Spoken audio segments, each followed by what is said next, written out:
let's dive into it. I believe we arrived in Brodia. We still have the Anna Paralog to do. I decided to do the first mission of Brodia because we got 2 of our permanent squad there. We got Lapis and Citron, which is fantastic. So let's see, we are at 8 out of 14 of our total squad at this point.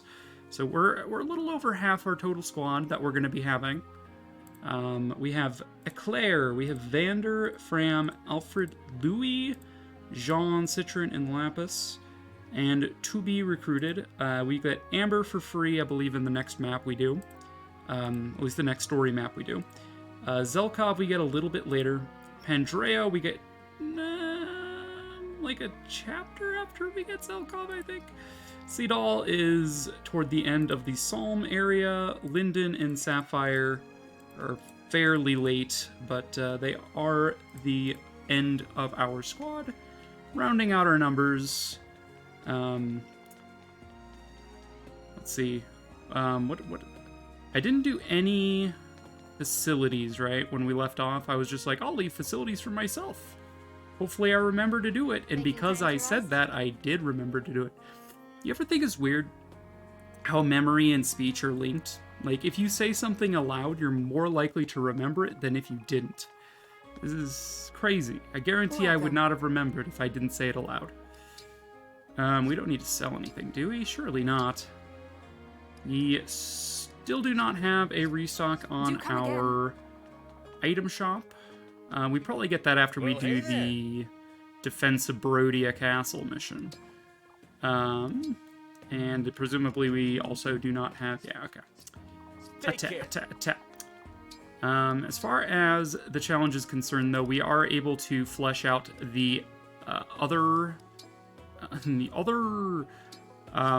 slots on our team with whoever we want if deployment allows. So, otherwise, if deployment does not allow, we must bring the units on our list. Any supports to do? Any bond to do? Nope. Gonna preemptively remove their ring, Etier's ring, and Yunaka's ring, just for now. These 6 that have rings are on our permanent squad, and then Citron and Lapis. Lapis, we could give her Navarre real quick. I'm doing this so I can just sort of, at a glance, see whether or not I'm bringing someone I should be. If you need to initiates with a sword grants bonus crit, that could be neat to give to her right now. We've also got S-rank Ulm, which was a really lucky roll as well. Her luck is only 7% though, so foe not being able to counterattack 7% of the time is not that great. But both of those are sword skills, so it's kind of neat. We'll give you that just to be able to see. We do have Micaiah. We could roll a couple rings for Micaiah as well. And, I mean, I guess we could just hand you all.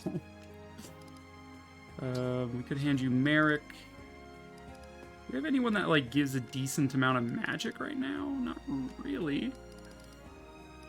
We did kind of... We didn't really science it perfectly, but we did work out that the tier of bond ring you give doesn't actually scale how much SP you get from it, which was good to know. Giant marshmallow head? Giant Sami head gem. Giant Sami head. And then our friend, who's wearing our hair. So. Facilities. Did we do pool, orchard, stable yet? We did. Oh my god, clan, please. I don't think we did the push-ups or the arena, or go to the ring chamber at the end of last sesh. So let's do that. Just kind of feeling my way around, trying to find a good spot here with my brain. What'll it be? My brain. Before we do this, actually, how does Eclair kind of shake up here? She's still holding on to Marth, which means she does get a pretty decent bonus to like dex and stuff. Her base dex is 9. Ew. Base strength is 11. We did give her a energy drop, so that's probably why it would otherwise be 9. Base speed is 12 right now. HP 32. Honestly, I don't think we need to do strength buff. We probably don't need to do HP, but let's give a dex buff. We might get like more crits or hit better. I don't fucking know. What'll it be? We can only buff those 3 different stats, and we haven't done squats in this playthrough yet. We'll train with Donut. We'll train with Donut. Oh my god, it's not chaos. It's not chaos mode. Perfect. Looking good. God, it's so slow. What do you mean it's not iron muscle? Oh my lord. Looking good. Just wait, I'm gonna like spend like years training, like sitting under waterfalls and shit, and then I'm gonna come back and I'm gonna do iron muscle squats, and I'm not gonna miss a single one. This is so silly, isn't it though? You got this. I like how Sami's cheering us on and we just have this giant fucking mascot head on. I'm busting a gut. Yeah, it's pretty great. Perfect. Just don't think about it, Jem. I'm lucky as the streamer. I have to pay attention to the arrows, but you just get the full picture. I'm so proud. I love the little puppy. I made my Switch icon them. I did see that. No further bonuses, then we will leave. Alright, so we got a little bit of extra dexterity on Eclair. You'll love to see it. Into the arena we go. I believe arena caps out at 10 experience for wins and like 3 experience for losses or something. So we may or may not be getting a level here. Let's see. But Jean at level 4 kinda needs the experience more than everyone else. Getting him up to a point where we could reclass him is kind of the goal. Or just promoting him so he's a little more useful. I don't know. Alright, we're gonna beat up this child, I guess. It's been an honor sparring with you. I saw a meme about Jean and Tiki, the only like British children in a world where there's no other British people. I'm just like, yeah, that adds up. Alright, level 5 Jean. Could give him just that little bit more going, but I personally think just pushing for level ups that are close to get that little bit of an extra stat lead. Chloe is not on the permanent squad, so I'm not too worried about her getting that level, but like Eclair, we can probably get a level here. It might take 2 arena things. Get ready! Dude, I love Lapis. She's so funny. I'm Lapis. Get ready! Somehow I won. Oh no, it only took 1. Fantastic. Got a bit stronger. HP up. Defense and resistance. Okay, well, I do like getting more just generic defenses, like both of them. And HP is also survivability, so that's good. You like to see it. God, I really don't know if there's a point in giving Vander arena experience. I don't know if he gets more experience in the arena than he would fighting plebs. Let's give Louis. Let's let Louis get the job done here. I've been observing the way you fight. Let's try not to hurt each other, okay? I should make more use of notes on this first page of my spreadsheet. I should actually have like a note over the personal skills to like say what it is they do exactly, just at a glance, just in case I forget. But I do not have that. I did do that on the most recent page about calculations, so I could at a glance sort of remember what each variable is and why it's there. But yeah, no. Alright, so of the permanent squad, is there anyone who needs to pick up specific skills? So let's see, Lapis. Oh, Lapis, we have some notes about Lapis's long-term goals. I wanted to make her a Wolf Knight. So she's going to have the cavalry mobility with that. She's going to have Hobble, which is not the greatest skill, but it does mean that she can, like, restrict enemy movement, kind of, like, harass enemy, like, crowd control kind of thing. Although Hobble only works with knives, which Wolf Knight gets, but it won't be her primary, as she will be swords. If she's going to be that kind of, like, dart around enemies, throw a knife at someone's, like, Achilles heel or something, maybe we give her a little bit of a shot with Marth here, just to give her that little bit of a void. A void could be worth. Momentum from Sigurd could be worth her. She starts with 500 SP, as does Citron. So we have a little bit of a shot here. I believe Marth's first avoid skill is 500 SP. So we could give that to her, like, now. It would cost us 400 bond fragments to get from Marth level 1 to level 5. And then we'd be able to inherit that. So that is a thought we could do. I'm gonna throw that under a maybe. And then Citron. I don't know if I want to make super uber death laser Citron like I did in my my hard mode offline playthrough. With a +5 Thoron engraved with bonus critical and hit percent, and it was a thing. It was a whole thing. Her personal skill generosity doesn't really do a whole lot. If she uses an item, it also that heals. It also heals people adjacent to her. So she has kind of staff utility in the sense that vulneraries are stabs to her, I guess. They're AoE heals. So we might be making good use of that at some point. Share spoils on Lapis. Or do I have their skills mixed around? I forget. Lapis has share spoils. When there is an ally within one space, grants hit and avoid at the cost of critical. So she's just naturally better at doing hit and avoid when she's in the mix.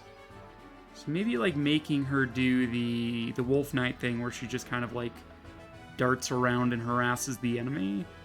She wouldn't always be getting this, but maybe that doesn't matter. And then generosity. When you use a healing item, adjacent allies also recover the same amount of HP. Which means when we're using a vulnerary, we heal everybody in an AoE effect and ourselves 15 HP. Which is about as much as a regular heal staff. I think Jean, like, taps out at, like, 13? No, he actually recovers 15, so it's an AoE Jean heal, basically. Looks like our Gorl Fram heals for 16 magic power.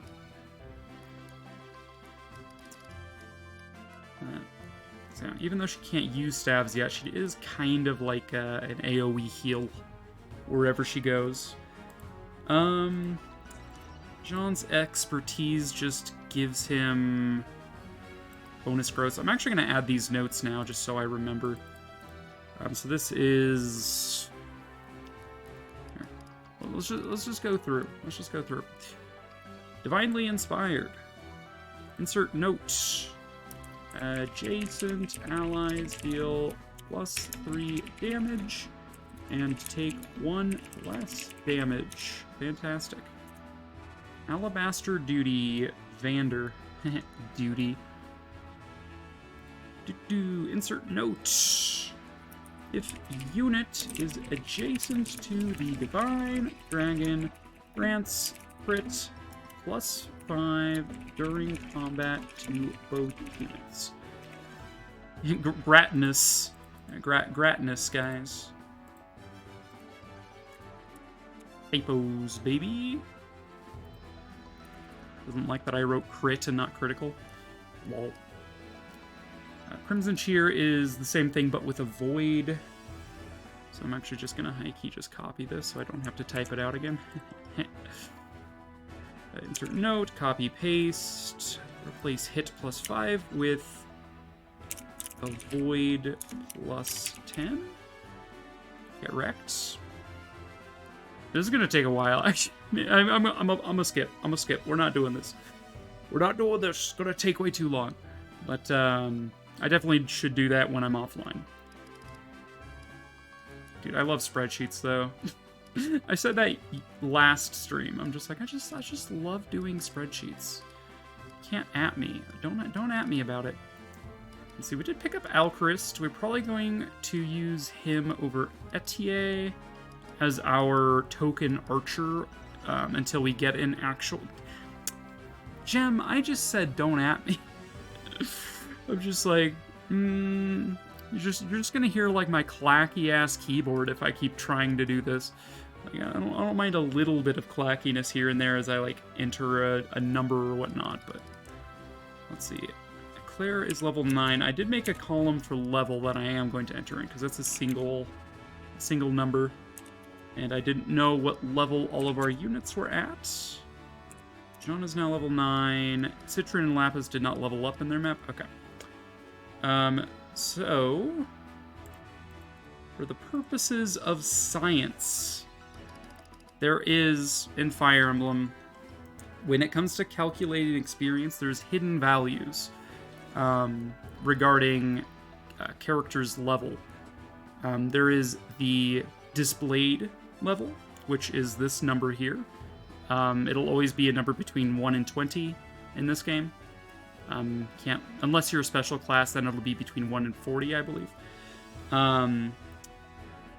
When you use a second seal, there is a value called cumulative level that gets added into your internal level. So, for example, let's use Vander as an example, and I'm going to be using my spreadsheet. So if you want to watch me put numbers into a grid, then so be it. Although I really don't know how promotion bonus works with when you're already a promoted class. I don't know. Let's consider like Alfred then. Alfred is level 10 displayed, so I'm going to put that into the internal level system here. Cumulative level does not update until you use a second seal, and it defaults to 0. So Alfred has not used a second seal. He is an unpromoted class, so his displayed level being 10, you would add in his promotion bonus if he was promoted, and you would add in his cumulative level if it had been not 0. So his internal level is actually 10. The moment we promote him, we get a promotion bonus of 20, but our displayed level goes down to 1, so we go from internal level 10 to internal level 21. And that is kind of what I was talking about the other day, about how experience sort of like loses its steam around level 15-ish. Unpromoted is essentially going to give you the same result as level 1 promoted. So promoting at level 10 is not something I usually do because it's a internal level jump of whatchamacallit, 11. We jumped 11 internal levels there. So if I were to come down to the experience modifiers area and considered how much damage would, or how much experience would, say, Alfred get for attacking, I don't know, a level 10 unpromoted enemy. So experience modifiers level difference is just the enemy's displayed level and promotion bonus added together minus your unit's internal level, which would be 21 if we promoted. So it'd be like 10 minus 21 is a negative 11. We are playing on Maddening Mode, so I believe there will be a penalty applied to our values. So our current penalty, it starts at, so the calculation is 3 minus T, where T is the number of times that specific unit has been attacked, but it cannot go the penalty cannot go below 0, I think. So the penalty starts at 3, you attack him once, goes down to 2, and then 1, and then 0. So let's say this is the first attack, so our penalty is 2. Character bonus, let's just say that they're not a boss, so we don't need to worry about that. So yeah, our current level difference is -11. Our current difficulty penalty is 2. And because it is a negative value in the level difference, we will use our level distance less than or equal to -2 base experience for dealing damage. We would get about 5 experience from that. Versus, let's say I was instead a level 12 unpromoted class. Then I would gain 8 experience. So you gain a little bit more experience, and then if you go up to like level 15 unpromoted, getting about 7. So yeah, we go from 8 to 7. And then, again, promoted was 5. So you kind of start to lose steam. Anyway, I just wanted to talk about that. These are the calculations for Fire Emblem Awakening, though. Because I don't know the exact formulas for Engage yet. Which is why we're doing science! Fucking science! Let's reset these values so I don't need to worry about them. We can think about weapon engraving here for a bit. We do have... we have not used Micaiah's engrave, Celica's engrave, or Micaiah's. So we have not used Celica or Micaiah's engrave. I don't know how many times I said either of their names there. I thought I said Celica, but then I'm like, wait, did I say Micaiah? So I said Celica again, and then I said Micaiah again. I'm just like, I don't fucking know. We have 2 engraves we haven't used. We are planning to pick up Tiki today. We are going to save Soren, Hector, and Camilla for when we have picked up Ike, Lynn, and Corin, respectively. Because I want those convos, you knows? But because we have Marth, we'll pick up Tiki. I think that's going to be fine. And we've already obviously picked up Edelgard. She's there. So yeah, we have Edelgard's brand on Louis' Steel Lance for now. It's providing that little bit of an extra hit rate for Louis with such a heavy weapon and with low accuracy. It's providing a little bit more crit on top of the steel weapon crit bonus. The Avoid is kind of irrelevant. It adds a little bit of might. We don't care about the weight. So Steel Lance, Louis with Edelgard made sense. We started with a brand of Marth on a Javelin, but we upgraded it to a Spear. For Alfred, it gives him more hit rate, more crit rate, a little bit stronger. He also gets a little bit of dodge and crit, avoid and crit dodge. So it's less likely to sustain a critical blow while he's being like weighed down by like everything. But he gets the job done. And then we threw the engraving of Sigurd on the Liberation. For a little extra might, reduction in weight for whatever that's worth, and the Avoid is really the big kicker there because we went for Avoid plus 20 quite early using the skill point scrolls that the DLC gives us. So we kind of doubled down hard on Eclair's Avoid, but that's how it is. A weapon that Celica would be good on, she gives 50 critical dodge. So like if we're worried about anyone sustaining crits that we just cannot have sustain a crit, giving the engraving of Celica to someone is probably a... Why do you have how much crit dodge you have? Is it Initiate Art? Initiate Art, I think, comes with a lot of crit dodge. Math at us harder, man. I know, I'm trying. So Celica, it reduces might, so I wouldn't want to use it on like a martial art because they're already quite bad. They're might of 2 at base here, and if we look at Jean's art, it's might of 5. Like, ew. Ew. We could throw her on like a Thunder Tome, maybe. It would make it slightly worse, but it is at range of 3. It would make it weigh 1 less. Do we care about that? Do I care about that? I don't know if I care about that. Steel bow, we could throw on someone. We're gonna be benching Etier in favor of Alchrist with our slots. I mean, Celica on a steel bow does seem kind of good. It goes down to 9 might. It's still stronger than an iron bow in a sufficient enough manner. We could put it on the +1, actually. The +1 steel bow is 2 stronger, so it'd go down to 11 might, which is still stronger than a base level steel bow. Go down to 6 weight, which means, let's see, how much build do you have? He's got 6 build, so a steel bow at 6 weight would it would alleviate that -1 from weight penalty that he's currently getting. And then he would get a bunch of crit dodge. So I think that's where Celica's gonna go. Let's just write that in real quick. How's it going, Luna? I'm doing math. I updated my spreadsheet. I did kind of do a rundown of the new tab 4 that I added. Yeah, and Micaiah giving negative might like crazy in exchange for a shat ton of avoid. So this would be for like a weapon on a unit that is going to be targeted on enemy phase, but doesn't need to do damage in return. Like, I don't know, like Fram or Jean don't actually need to fight back, they just need to dodge things. So like, Initiate Art does not attack twice.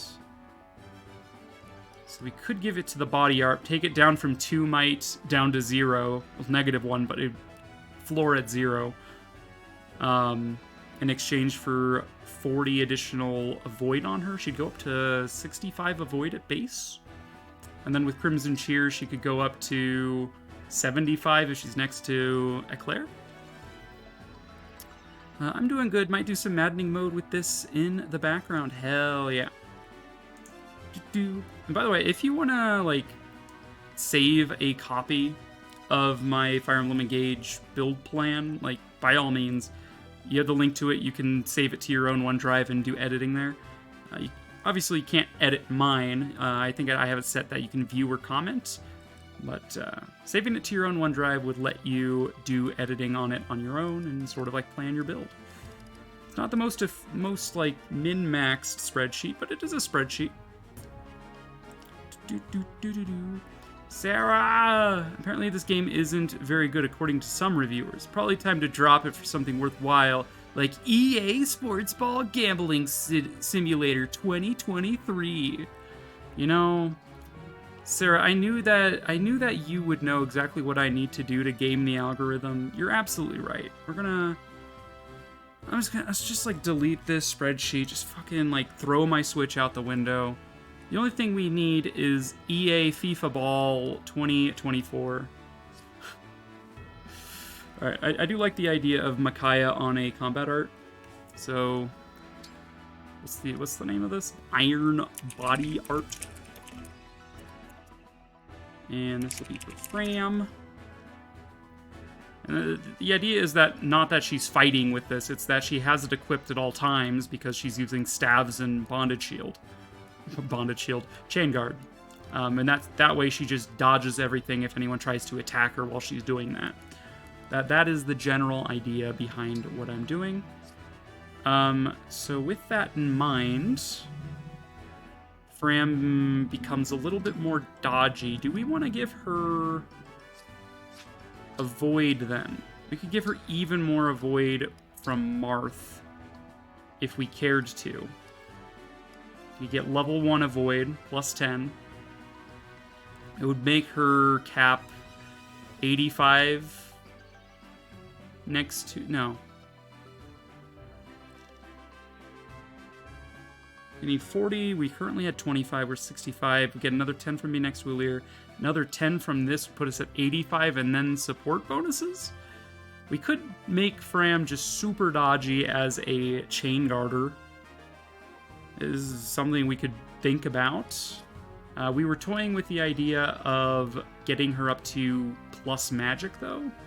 because the plan long term was to make her maybe something more mage-like. Let's see. Yeah, to be a backup mage and / support unit. Jean was going to be my chain guard healer as a martial monk. And then we would get Pandreo as a high priest later. So swapping like Fram over to something that uses tomes, not necessarily needing staves. But once we get Pandreo, we would be able to use S-rank staves, I think. So swapping Fram to something else at that point would mean that her her role has been filled by someone else, so she's free to move around. Is basically how that goes. And then we eventually get Lyndon, who's also a sage, who can use staves. And then we have Citron, who's basically a walking stave. Lutalis. 1 second, I need to get my... timer. Dude, I added these on a whim. We'll see how they work, Sarah. I don't know if I could, focus on the game and think of dumb innuendos to throw out, alright? 10 minutes in bed. This is how long I last. Yeah, we could consider making Fram magical in bed, but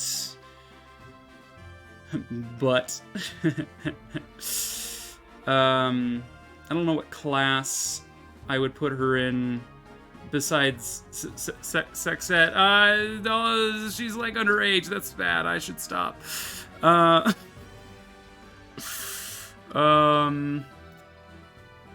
In bed.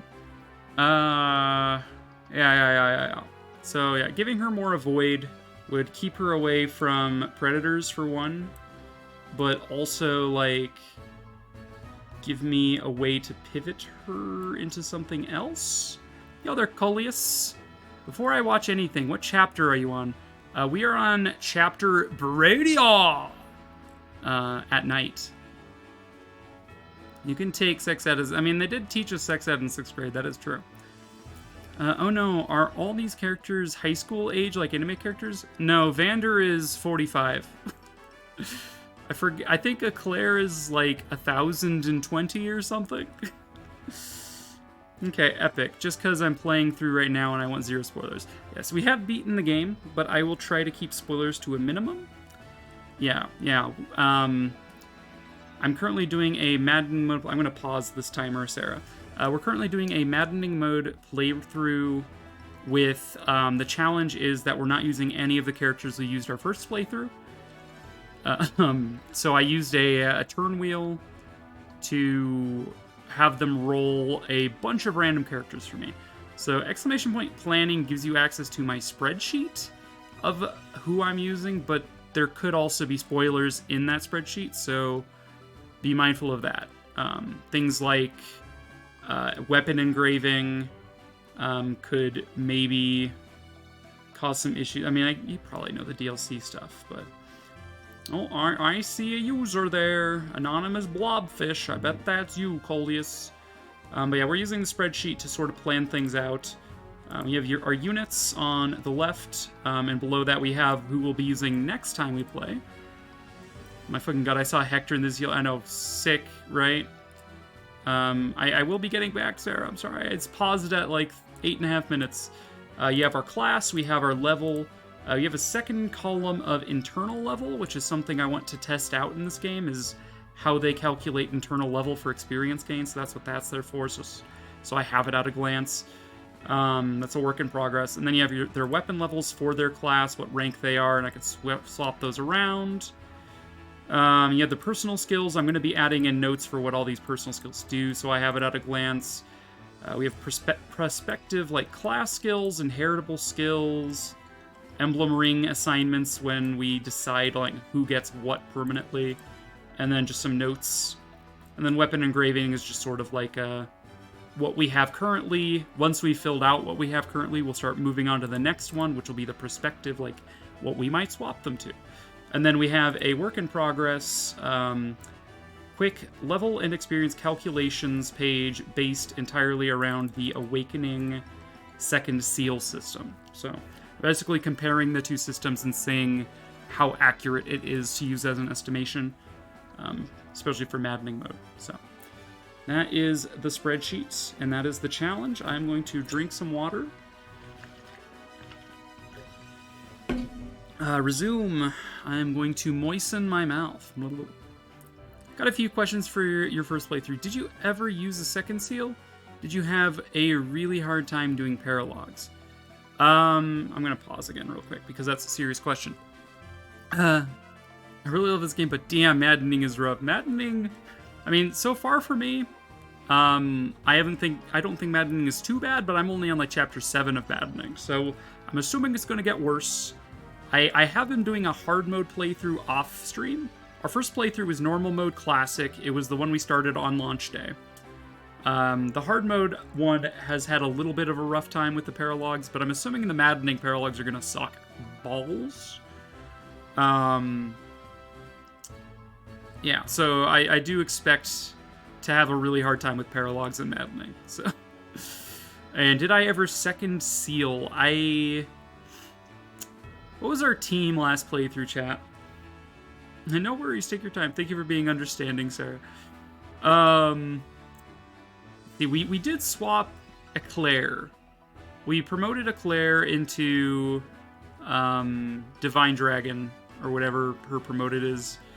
And then we swapped her to Swordmaster because I am a sloot for Dual Assist. And I had taught her Dual Assist for 1000 SP, thinking that it just made everybody into a backup unit. I was wrong, so I just swapped her to a backup class so she could make full use of it. And I personally am a sloot for a Dual Assist, so she was a Swordmaster last time. As for everybody else that we had on our team last time, I don't think we swapped anyone. I did second seal a few times just to prestige people after they hit level 20. Because once you hit level 20, you can just prestige them back to level 1 to keep gaining stats. But I don't think I swapped anyone to like an all-around different line of promotions. I don't think I did. Chat can correct me if I'm wrong there. I had to cheese Lynn's paralog with Louis. Lol. Just keep him out of range of the baloney mages, right? Alright. Sarah, we are resuming our session. So I think we're done with the emblems in the bed. And we're gonna get some food because I'm hungry and thirsty. Dude, I have no idea how to be lewd. I'm just throwing shit out there, Sarah. I hope that's okay. I hope it's satisfying enough in bed to have a 10-minute redeem. Hey, congrats. In bed where I'm lewd. A little bit. I'm normally not like... It's hard for me to do this like intentionally. Like, normally it just happens. But that's what she said. It's hard for me to do this like naturally. Usually. I'm just like, oh, it's okay, babe. I'll take my time with you. Dude, Jean has no supports with any of these hotties. 10 minutes in bed is better than 9 minutes in bed. Ooh. I mean, what about 69 minutes in bed? Like, none of my permanent squad, like, synergizes with each other. What the fuck? I guess we'll hang out with Citron and Lapis. One girl on each arm. Hell yeah. We're gonna make some apple pie. Unfortunately, I don't have any rare fish to throw on top. Because if there's one thing I like, it's things that smell like fish, am I right? But how are you been, Coleus? You having a good one? I love this flavor. Oh yeah, me too, Lapis. This may Been rival good? the cooking from my That's manor good. back home. College. You know, that's fair. God, rank C? Carry this around. My boyfriend says I'm at least a B+. filthy in bed. Alright, we only have one achievement? God, you'd think I'd be better in bed. I've been pretty much straight A's, and I'm currently failing a class right now. Oh. Which class? Hopefully not sex ed. Is that why you're here? Are you learning, sex ed from my streams? Ah! So let's see, what... Oh, no. Good, because if you were, I would be a little scared for you in bed. It's like some computer hardware class. Your major, complicated. Gotcha. Okay, so we were gonna make Fram magical with her fists. More like loot at him, alright? You know, that's what I'm here for. I'm pretty sure that I moved this to a tier 2, so only I can use it, but no, it's back to being a tier 1 emote. You have Lead-a-Lude back. Congratulations. And you also have Lead-a-Lude back in spirit as well, given that I have a redeem that will make me really good in bed at night, am I right, gamers? So yeah, Alfred with lance power. He's gonna have such a powerful lance. He needs a little bit more SP for that, and Louis is gonna break my defenses, am I right? He's quite far away from that, though. I'm gonna do a challenge next game where I have to actually use Boucheron. I mean, my next playthrough, I'm required to use Boucheron based on what I've been doing, where I'm using every character on the roster at least once in bed. Except for Anna. I'm not using Anna in bed. I'm sorry. Yikes. Yikes on bikes, my dude. Let's see. We also toyed with the idea of Lapis avoiding me. She can only avoid me for so long. But as a Wolf Knight, mobility swords and knives. She gets hobble, restrict enemy movement. The avoid is nice, actually. You saw Anna's passive, got excited, realized I was on Maddening, cried. Oh, oofta there, neighbor. I know a guy who could help you with that in bed. Alright, let's see. I'm gonna stick my finger in your ring and clean it. We do have the idea of Lapis getting some avoid from Mars, so I'm gonna... It will take some work. It's good to be make them put a ring on it. Of the ring. Celica... La-ti-da... we can let Jean touch up Celica's ring a little bit. Your cleaning skills are impressive. It's not even, like, good jokes, Sarah. I'm just, like... trying to make lewd out of stuff that isn't. But that's what that redeem is, I guess. This ring is filthy, don't you think? Oh, I think you're filthy, Sigurd. Shines like new. In bed. Micaiah, we have Jean. Gonna buy the DLC, but I have no idea how to connect my Switch to my college Wi-Fi. Hector gonna have to wait. Oh. Thanks for taking care of this I hate for that me. for you.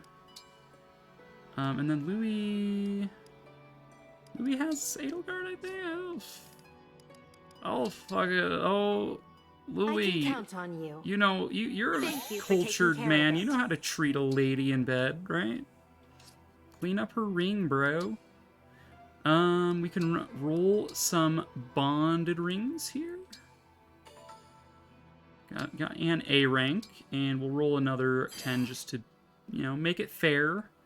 Another A rank, Leanne this time. Okay. I'm still happy we got some S ranks back there. Louis would take the ring out for tea. Oh, absolutely.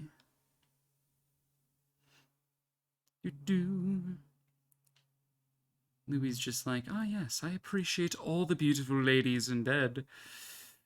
I can drink my tea with one hand and with the other hand. If I had to guess, I'd suspect you need to connect to the router and go to the Switch browser and go through the authentication process. Yeah, Louis would just be out of the bed. He would just be watching them sipping his tea. He's just like, the love between ladies. I'm just like, what a cultured bro. And we got a little bit of bond fragments back. Fascinating. I'll have to mess with it more. Gem, you're supposed to use the sarcastic backseat box if you're gonna tell Coleus how to be doing stuff sarcastically. That's what that's for. When the British get a little bit naughty, they drink tea in bed. Yeah, it's different. Is this adding new meaning to spill the tea, sis? I don't know. I don't fucking know. I'm just here. Oh, Lapis. I wanted to thank you for all of your support in our recent battles. And our support in bed. I didn't really do much out there. Oh, you did so much in there. I was just following your lead. You don't have to thank me for that. I mean, I'm pretty good at leading, let me tell you, There Lapis. were lots of other more skilled warriors. Alright, that has in been those 10 battles. minutes of You should off and thank on them instead. lewdness. But ma'am, I was being genuine.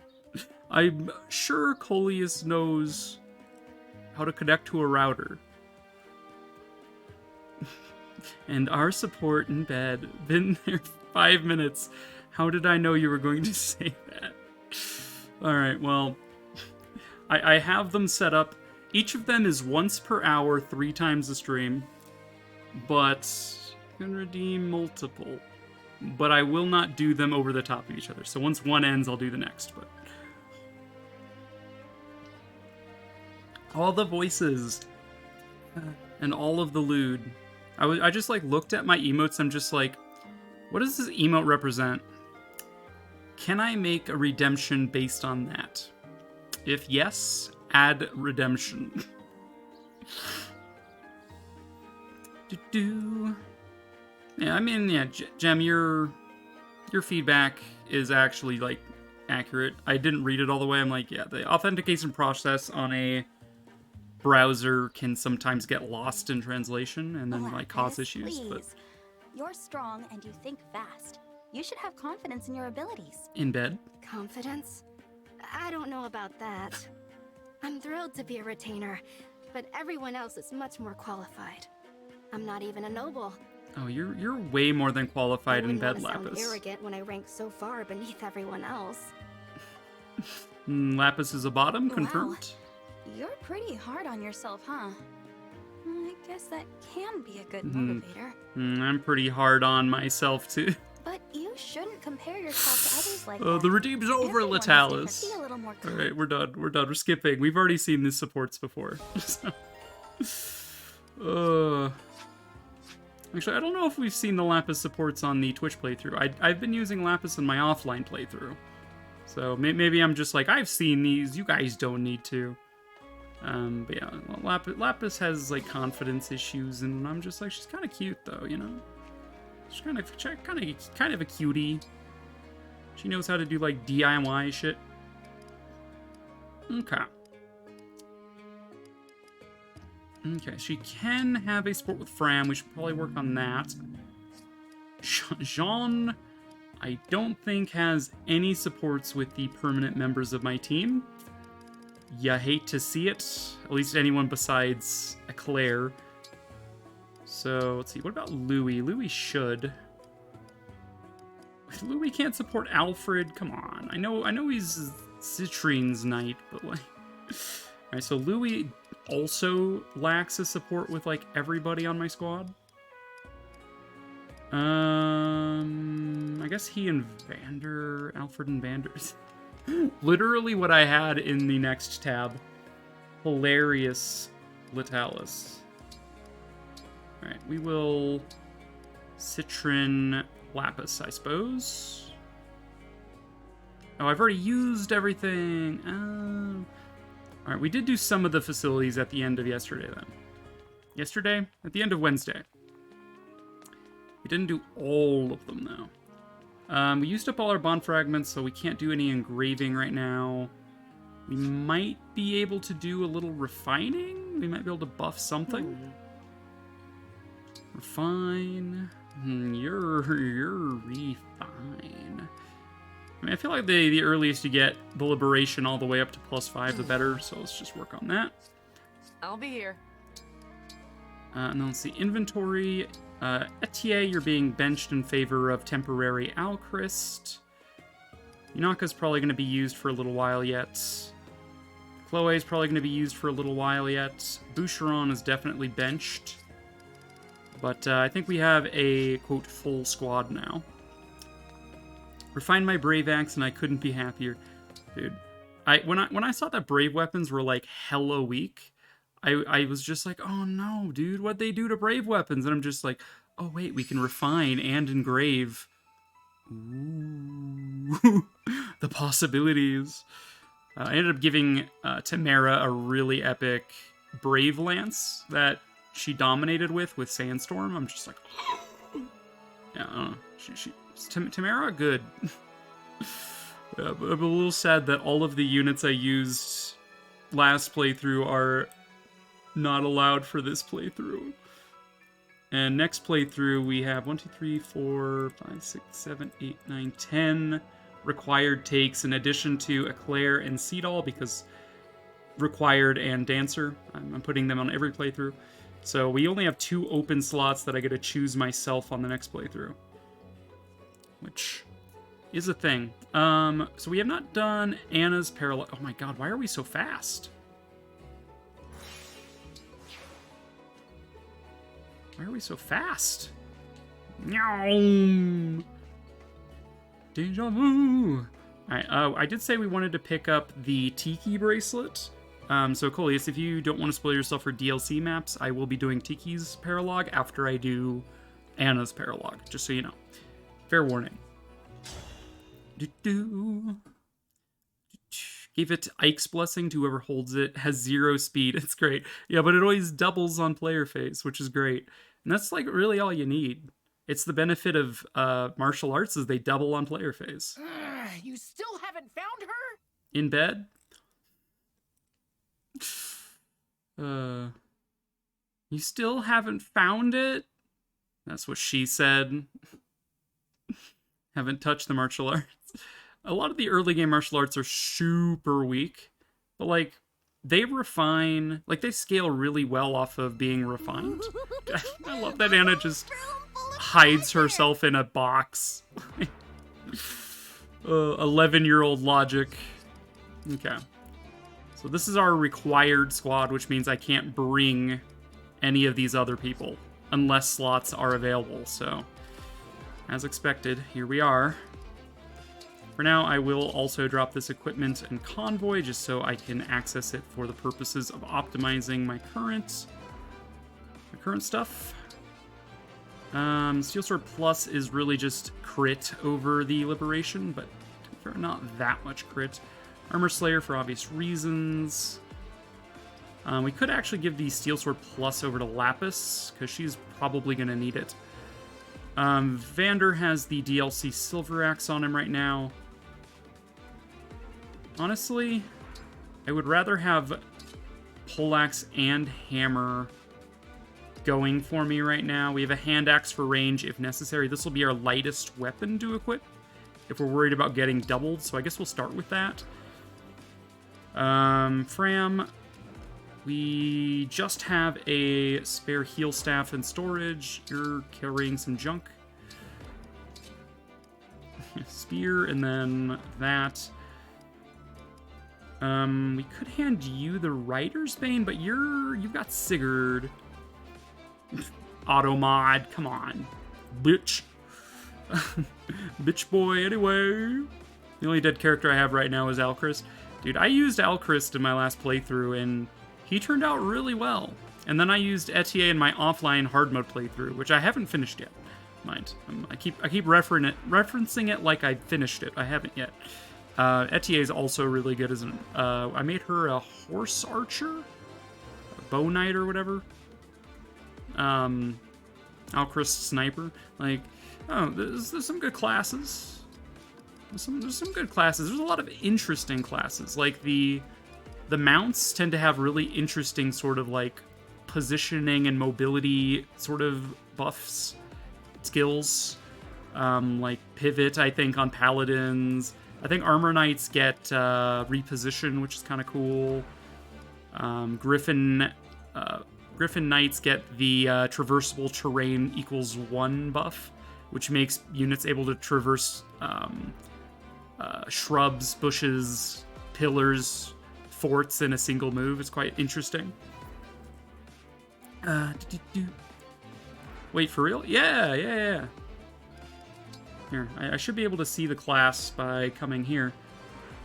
Unfortunately, it doesn't work on flyer-only terrain, but...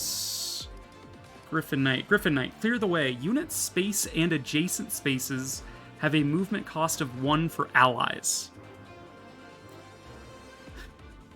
It's kind of insane. I made Chloe a Griffin Knight in my normal mode playthrough, and there was a few maps where it actually came really good in handy. Specifically the Corin Paralog, where the river is traversable by ground units. You just stick your Griffin Knight on it, you can traverse the river in a single turn. Or there's the Leaf Paralog, where you start in that like corner with all of those bushes. It takes like forever to get through. Just Griffin Knight, stand in, have them wait in the bushes. You can now traverse it in 1 turn. Like, there's some interesting stuff you can do with Griffin Knight. I don't know how to even get a Griffin. The promotion system hurts my head. I believe the Chloe will automatically promote into Griffin Knight. It is her logical promotion from Pegasus Knight into Griffin Knight. So if you're using Chloe, you will be able to promote her into Griffin Knight. If you are not using Chloe, you need someone with both of the required proficiencies. So you need to have an emblem bond rank with characters with emblems that have the required proficiency. So like Louis here has lances already. I would need him to get staff required proficiency in order to switch to this specific version of Griffin Knight, or I could get him both sword and staff, or axe and staff. But staves are on Micaiah. Staff proficiency is on Celica. I can't remember if Leaf also has staff proficiency. I can't remember who else. Micaiah, whatever her name is, yeah. I think there's an easy way for me to check this in emblem rings. Emblems, bond effects. Sword proficiency from Marth at level 8. Celica gives magic tome proficiency, sword proficiency. She does not give staff. Sigurd gives lance proficiency and sword proficiency. Micaiah gives level 3 staff proficiency, is quite early. She also gives knife proficiency if you want to make everybody into a thief at level 6. Magic proficiency at level 9. And then if you got the DLC, Edelgard and Dimitri Claude give you axe, lance, and bow, as is typical. So getting bow prof on non-bow characters is good, I assume so. Having the proficiencies lets them swap to a class that can use those weapons. It doesn't mean that they can just use those weapons in whatever class they're in. Proficiencies are specifically for reclassing purposes.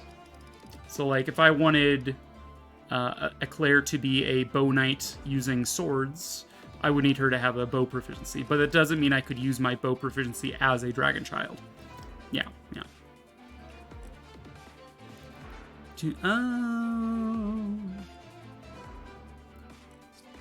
Yeah, so the Griffin Knight example, Griffin Knights have a weapon type that is kind of like forced into them. The staves, they're like your flying healer.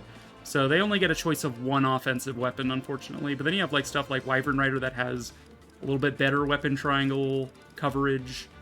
Wolf Knight is a lot of fun. I like Marin, and I'm planning to make Lapis into a Wolf Knight.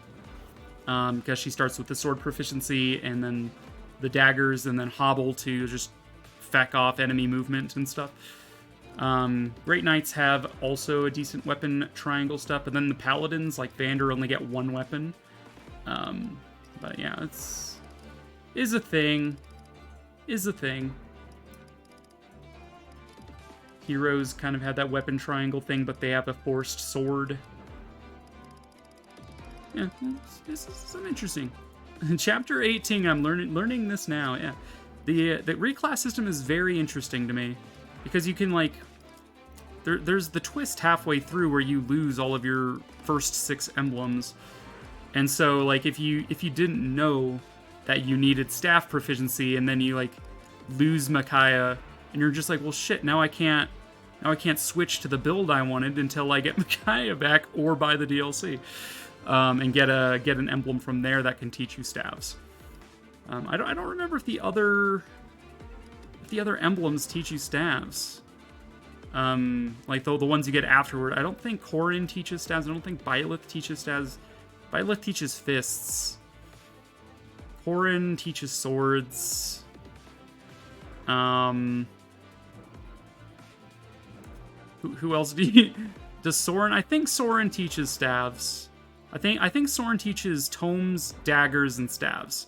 Tomes because mage, and then dagger staves because mages could promote into a sage using either of those 2 options. So yeah, Soren's quite useful.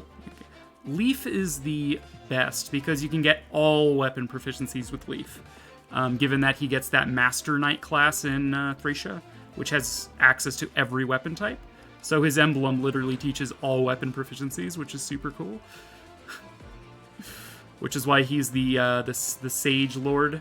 He's wise. I don't know why they went with Sage Lord, given that Sage is a magical class. But what they're going for, though, is, like, the wise one. He's pretty nuts. I love him.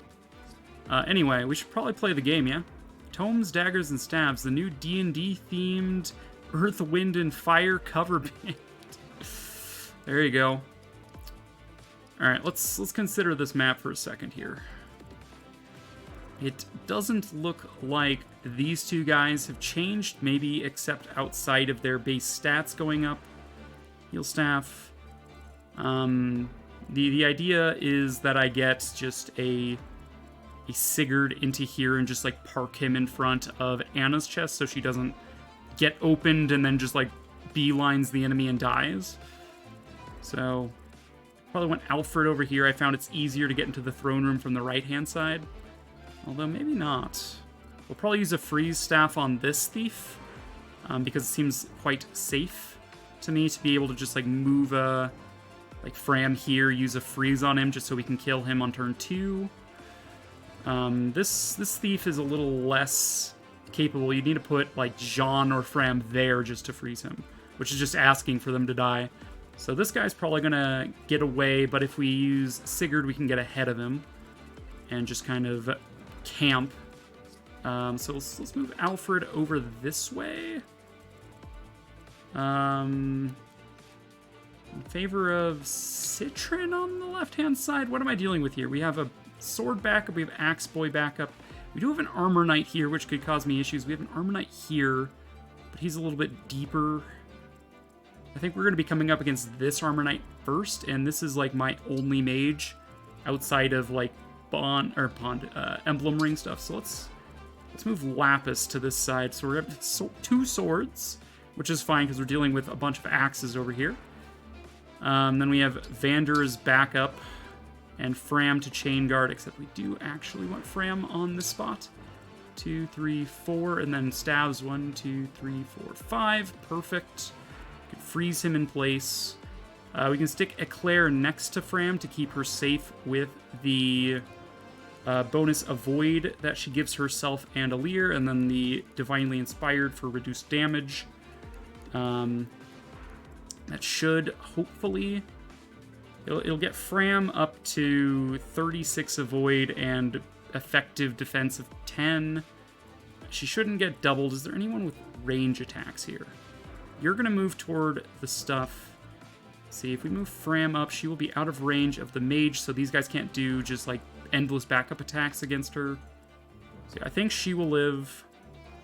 Claire should live. Vander will probably get targeted because he's trashed here. And then Lapis is just around for the follow-up next turn. Seems good. I hate you! Automat's just like, that's hateful messaging. Yeah. What the fuck, those 3 house-looking glowy spots on the ground? That is the online functionality. Same with 3 houses. When you add online functionality, you got these yellow ones, like in 3 houses, give you experience, potentially. There's also bond fragments, or you can have a little bit of an increase bond if you have an emblem ring equipped. You can get like a little bond experience. Pink ones, as same as Three Houses, you have a certain tier of like weapon or equipment you can find. This early, though, they're all like trash tier. It's basically just free money, which is nice. Ah, man, get connected to your router, dude. What the heck, bro? So let's see, if we put Alfred here, 1, 2, 3, you see, you're gonna have like what, 6 movement to start, and then Gallop gives you another 7 because you're cavalry. So you're gonna have 13 move. 1, 2, 3, 6, 7, 8, 9, 10, 11, 12, 13. Okay, so we can't get into the treasury on turn 1. So with that in mind, I will do that on turn 2. So it's going to look like probably like Louis and Alfred just javelin spear this dude down. Citron might move up. We can have Jean just kind of hang out. Maybe we'll Ponded Shield Chain Guard. Although there's no one that'll be really able to attack once this guy's dead. So I think this is fine. Really screwed myself over in this maddening run. Dude, my normal mode run that we did was, even though I had the DLC and of course online connectivity, I did not do... I turned off online functions, and I did not allow myself to use any DLC, including the freebies that the DLC gives you in, like, items, skill scrolls to gain SP, and stat boosters. So, RIP. Is Diamant on your planning list? Unfortunately, we used him in our last playthrough. The only royal on my list is Alfred, because we used the other royals in my previous playthrough. We didn't use Fagato, but he did not get rolled. Fagato will be on next playthrough, and Hortensia we didn't use. She will also be on next playthrough. RIP. Yeah, Diamant we used. I found that, like, my synopsis on Diamant as a unit is that his unique class that he promotes into, the Successeur, has a really low dexterity cap, which makes him miss a lot of enemies on hard mode, and probably even more on maddening. I'm not going to find out until some other day. I feel like his dex is a huge blow to his like his ranking on my tier list. Fair fight, dinner, do enough work. Fair fight, didn't do enough work. Fair fight just makes the enemy able to hit him more often on player phase, which isn't really what I'm going for, bruh. I think he's a fine unit. He's there. Again, I'm kind of a sleut for dual assist. I gave dual assist to all of my backup units. I made Alear into a backup swordmaster. I used Diamant, who's a backup unit. Who else did I use that was backup? I brought Rosemary, Rosado, and Goldmary. I brought Goldmary along, and she's a hero backup class, which means she attacks twice on dual assist. I gave Lucina to Saline to just hold on to, which gave her dual assist backup capabilities. Who else did I have that did? I had another person that did backup stuff. It was Anna. Anna Berserker does backup stuff. God, I swear to God, I had one more, though. I had a lot of backup chain attack nonsense going around. Everybody with dual assist, or in the case that they couldn't, I gave that to Saline to just have and do Bonded Shield. Yeah. Panette Superiority. I did not use Panette in my normal mode, and she did not get rolled. She will be in my 3rd playthrough on stream. Or maybe just the Brave Axe Superiority. Yeah, Diamant was trash until I gave him a Brave Sword +5 with a better hit rate engraving on it, because he just could not hit things to save his life. Once I did that, he was a little better, but like, I am ready. We deployed Louis 5 times. I can fight. Alright. The plan. Wait, do I even have a freeze staff? I don't even have a freeze staff. What the fuck am I on about, dude? Or wait, does Jean have my freeze staff? No, okay, I just don't have a freeze staff. Okay, never mind about my freeze strat then. So what's up with those random little achievements, like deploy to unit 5 times? You get bond fragments if you visit the donations board. You just hit the tab called Achievements, and it'll give you bond fragments based on those achievements. The early game achievements are quite low return, like deploy a unit X number of times is like quite cheap on the reward, but like as you get later and later, like the rewards become good. Like make 100 bond rings and stuff. I just tried to dance. That's how you know I've lost it. I gotta collect. I know you in that achievement tab you can actually see what you can and cannot earn. It's pretty I'll aight. do it.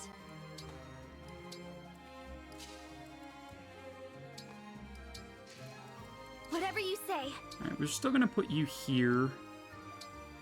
We could obstruct, but we're gonna chain guard for a little bit of bonus experience.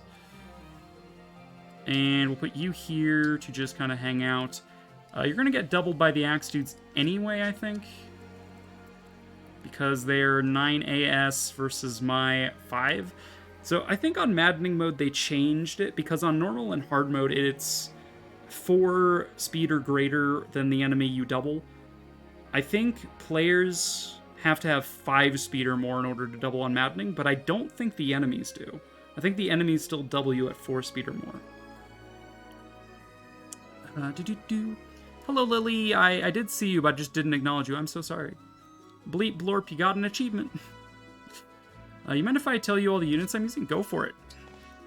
Like I'm using the spreadsheet to sort of prompt discussion and like let people have a chance to. I guess we'll keep the hand axe. We'll see if enemies still double me with 4 or greater speed. Oh, I see it. Lily, no, I'm sorry. Baby, come back. You can blame it all on me. 'Cause there's something in everything about you. Ow. You gotta have a tier list posted somewhere. It's the first thing I'm gonna do. I'm waiting until I've used every unit once before I post my tier list, which is the point of us using a fully, quote, unique squad from my previous squad. Alright, so we could put you here with Sigurd. I'm a little wary of that. As long as I get to the treasury before they open Anna's chest, I'm not too worried about it. I really should have had Citron up top. It feels a little rough, not gonna lie. We will chain guard, and you can hang out here. We probably don't want to have you with that because you will get ruined if you do. I'd rather not get doubled if I can help it, because chain guard only protects against the first attack. Alright, Claire regrettably cannot do lethal here. Lapis, I was going to give you the steel sword.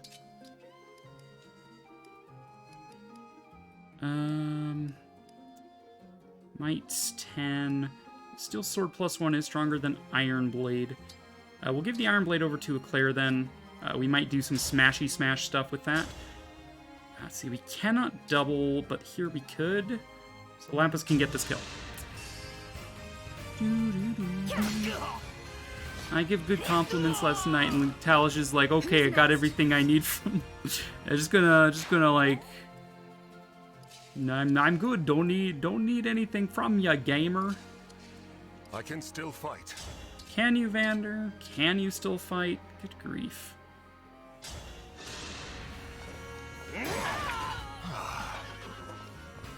Good job. He can, in fact, still fight. I can't let him down. Okay.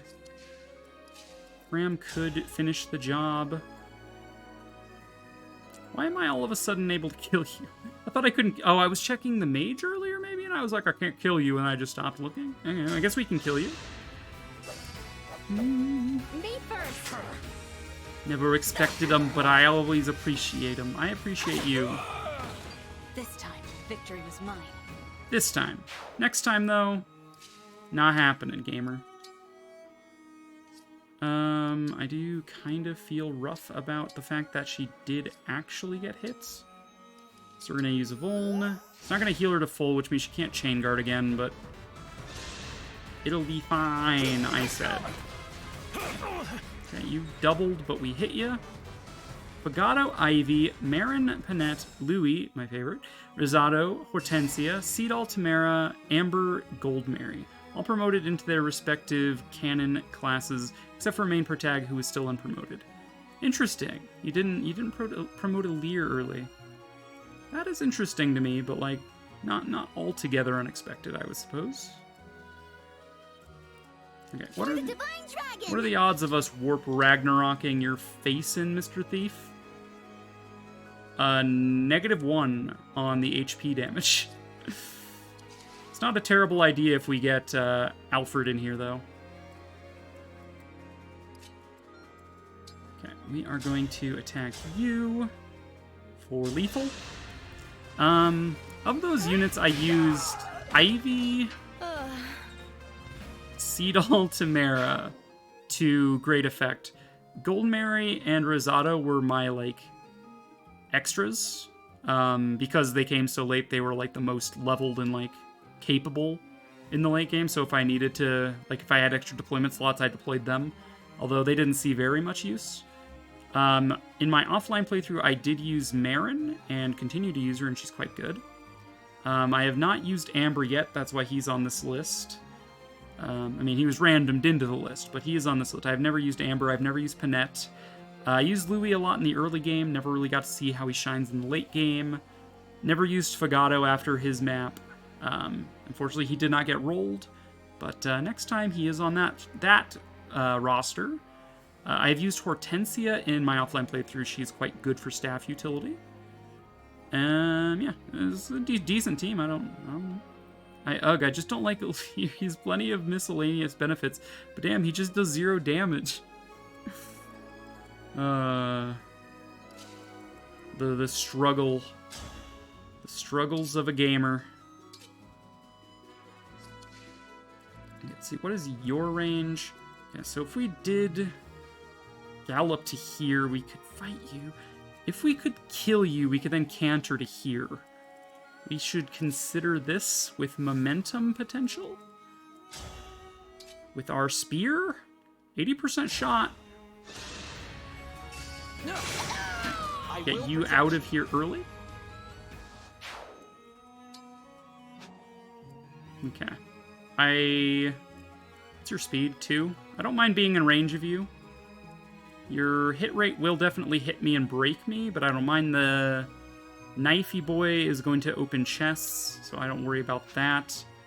I could just not aggro the armor and just go here. I think I'd rather not aggro the armor yet. That's effectively a safe spot for me. Dude, I would love to get you healed, ma'am. I'm a little annoyed. I would have liked to have Citrine over here, though, I think, because of her skill to use an item and just heal everyone around her. I think her AoE, although she can't use items unless she herself is missing HPs. I don't know how actually useful that is, but it's maybe worth the discussion. I don't know.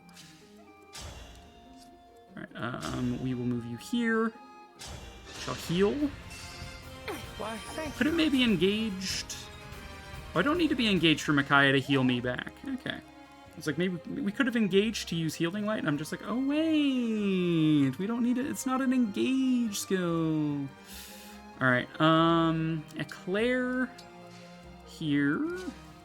With Fram there. I'm going to have Lapis bait the Sword Duder out. Let's see. He does 20 damage, 13 AS. He'll take 12 damage. He's probably going to hit. I take 44... He's got like a 70% shot. Thinking of just putting Corrin Ring on him just to mess with Dragon Veins for fun. That is a lot of fun, I agree. Another good ring if you're keeping vanilla Alear class stuff, and like not really worried about it, you could just put Lucina on them, and have them Bondage Shield, and because Bondage Shield is for adjacent and Divinely Inspired is also for adjacent, you just kind of double down on the group protection and counter ability. It's an idea. But yeah, the Dragon Veins are quite powerful with Corrin. I know, like, I think the most common build I've seen is, like, Corrin on Unaka. Dude, my voice is getting scratchy. Getting scratchy, it is. Corrin Unaka or Corrin Zelkov for the fog specifically. Is 30 avoid is 30 avoid, and then because they're also covert units, they get 60 avoid. It's quite good. I do like the covert units get double avoid from terrain effects. I also like that magic ignores that as well, so it's not like they're unhittable, it's just they dodge physical stuff really good when they're in terrain. You knows what I means? Okay, you, sir, are not long for this world. Momentum! Dragon Vein Diamant. Yeah, backup classes get the 3x3 fortification buff thing. Alright, this is potentially going to be a little dicey here. We can hit you, leave you on 8. Citron can do 8 damage, and then we can... I cannot Chain Guard, because I am down 1 HP. My speed is 11. Who would I rather take a hit from? Probably the sword guy over the armor. I'm only going to be taking 1 damage. Armor would do 24 to Citron. Sword will do 16 once if I have fire equipped. So we could do a little thunder.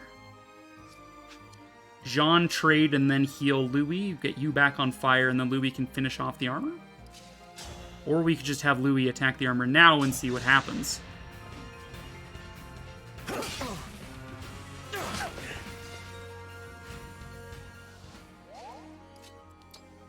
Okay.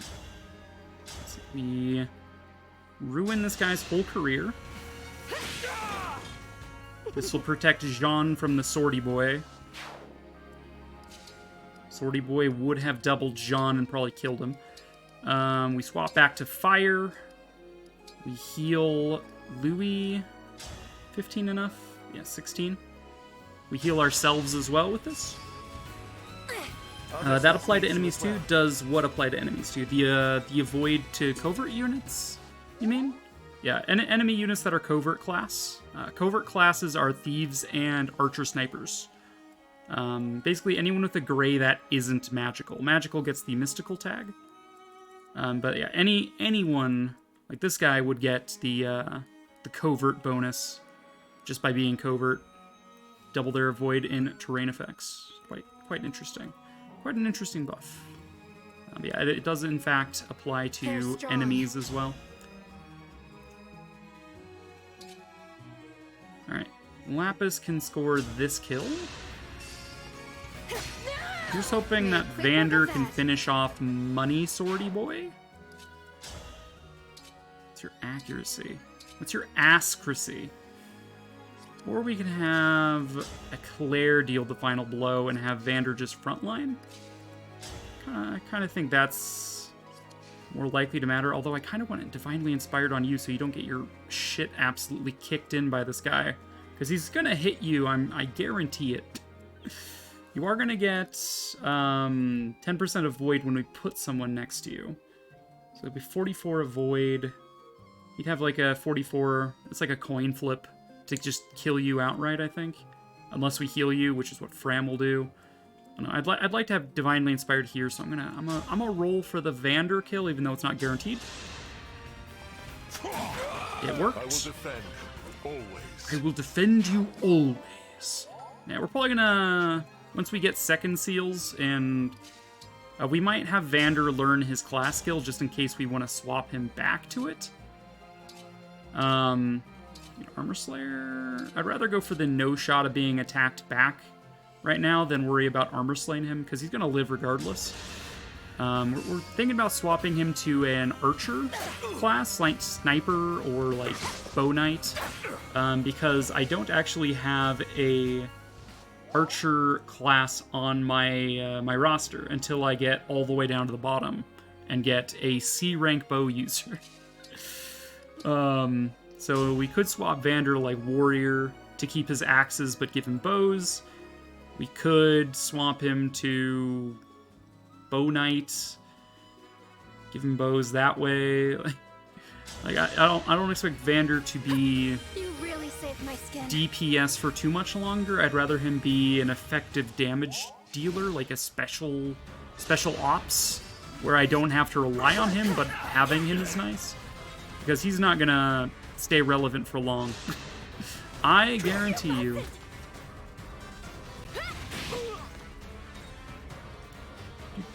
And that's why we swapped back to fire.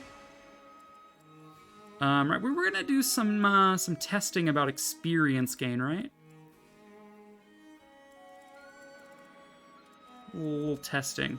Can we? Okay, we can go like this. Okay, I'm gonna go to my page 4 here. And this is Awakening style. So let's see. Alfred is a base class. He is level 10. Cumulative class has not updated yet, so we don't need to worry about that. Displayed level 10. He has no promotion bonus. He has 0 cumulative level. His internal level should also be 10. Level difference. He is level 10 to the enemy's level 8. So enemy displayed level is 8. There's no promotion bonus. Alfred has an internal level of 10. The level difference is -2. Hey there, Only. Home from work and ready for the weekend. Happy Friday. Hell yeah. Let's see. We are on a Lunatic or Maddening Mode. We need to calculate the value of T, therefore. This archer has not been attacked at all. T is the number of times the enemy target has been attacked, including this attack. So when we attack him, our penalty modifier, it is calculated as 3 minus T. So it'll go from 3 minus 0 to 3 minus 1 for the attack. So our difficulty penalty will 2. Character bonus, we do not have a boss bonus against you because you're not a boss. We don't have a class bonus against you because you're not a special class or a healer class, which would give a penalty. So our character bonus is 0. So base experience damage. So we're probably not going to kill you. If we kill you, though, let's see, we could kill you, but I think I'll check the experience damage first. So this will not kill you. This will leave you at 1, unless you crit. I would expect to receive, because my bracket is -2 or less for the level disparity, or level difference or whatever, base experience damage would be 8.3-ish. I think that would round down. We'd probably gain 8 experience from this. Not a kill. Ooh, new point redeems. Don't go clicking all of them. Except that I'm just gonna be like so generous about it. All right, 10 minutes. 10 minutes. I'm just gonna be like so generous. I completely missed how much experience we got. Hey chat, how much experience? I'm a time crystal about it because that's how generous I'm feeling with my science. I'm a time crystal about it and find out again. Thank God, you should all be grateful. How are you doing today, Only? We got 3. Yikes. We got 3. Okay. Oh, it seems like the disparity is much worse than I was expecting. Nah, just run out of time. That's very generous of you, Only. Thank you. It's so sweet of you that you wanted to see me again, though.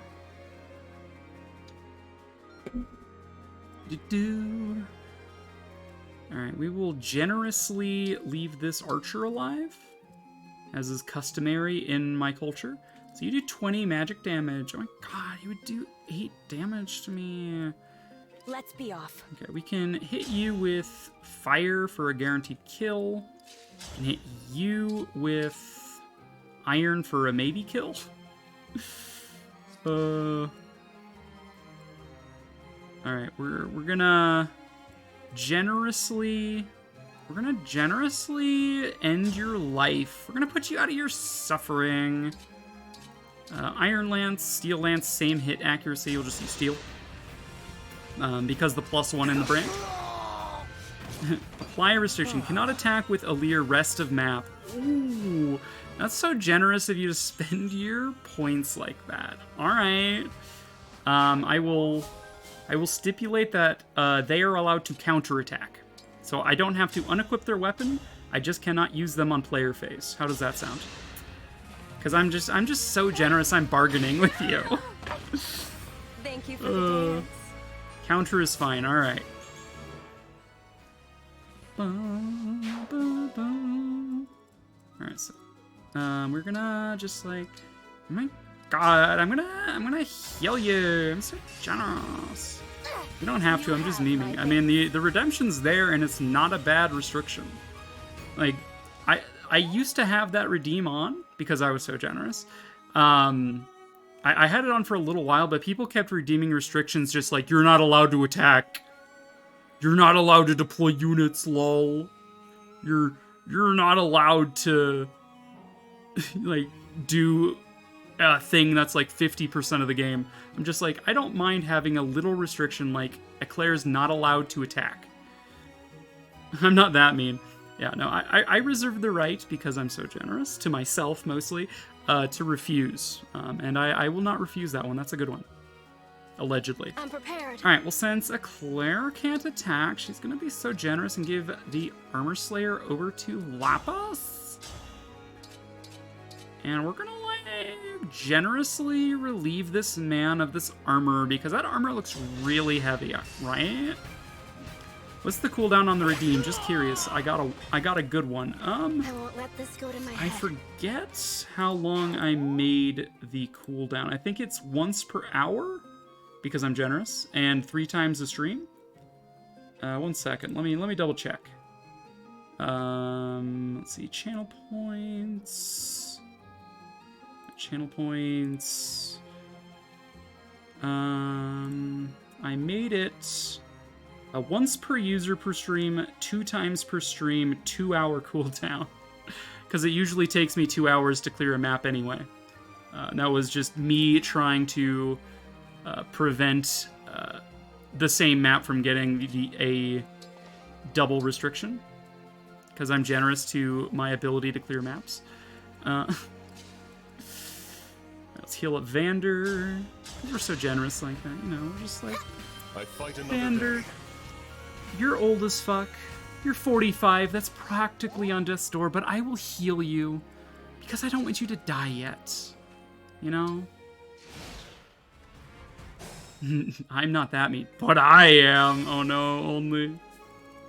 Oh no, no, no. Alright.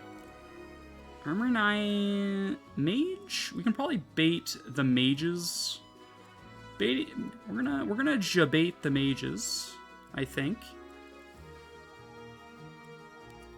We could engage with Micaiah and grab this. We'd have 20 magical strength and 10 AS. We would not get doubled. They would take 7. We would take 6. So baiting with Fram would be fine. We'd also, like, have an excuse to heal her again so she can chain guard. Could also bait with Vander, which would suck bad. He would absolutely get doubled. He would get hit for 12x2. It's just so generous letting them attack twice. Fastest I can get is 5. So yeah, that's definitely doubleable. You gave us new tools and we'll make good use of them. Yeah, I know. I have only myself to blame. Not even the crests are to blame about this one. It's entirely my own fault. All right, Citron. If we put you here with a Thunder Tome, you do 23 damage. This guy would move to here. We do 10 to him. Our speed would mean neither of us double. He would do 7 to me, or I could Chain Guard and take 4 on Jean instead. I think I'll Chain Guard. And then I will send Alfred back in here. We'll grab this chest. We're going to generously help ourselves to your treasury. Louis... Dude, we actually... 3...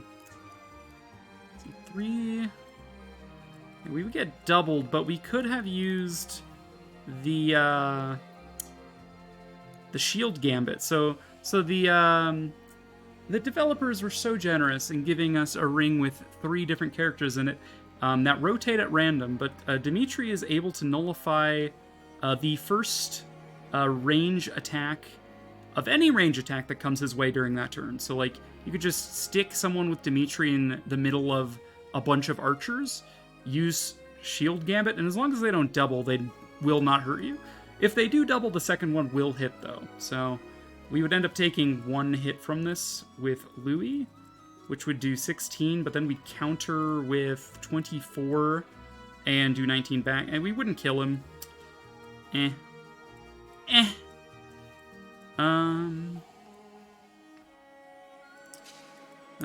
kind of like this idea, though. Celica. Staff. Obstruct. Sure. It's experience. We're gonna obstruct you. Because we're just so, like, generous. We're gonna, like, trap you in a corner over there or something. It's not like you can just, like, go around it or anything, though. I'm pretty sure. No, this is Flyers. He's legit trapped in there until he breaks that. Or until next turn, because, you can, you can do that, you knows. Alright, let's see. So, I'm generously providing a C rank support to you, as well as enabling this. So we have a 39 dodge chance. Your effective defenses are 15. You'll take 5. And you got like an 80% chance of hitting me. You're fine. We're fine. We're gonna generously exchange magical balls. It's not gay if the balls don't touch, though. Hang in there. Bondage. We chain guard. Take 4 damage on Jean instead of 7 on Citron. Take our 5 to the face. We deal our 12 back. I completely forgot that Divinely Inspired also makes me do more damage. I'm way more intrigued about the +1 to defenses. Does Larakel have a mystical hammer of generosity? Unfortunately, we already beat that playthrough. This is a Claire. Larakel already beat her story. We generously escorted her along the way.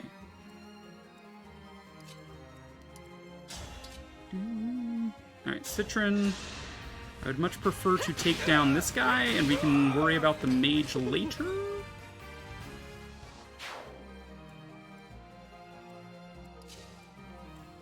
Alright. Louis? If you miss, you die.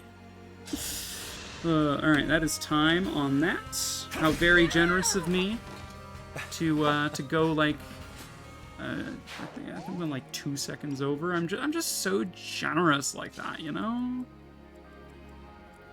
On regular mode, there's some emblem energy in this room too, but alas. We'll grab this first. We'll worry about Anna later.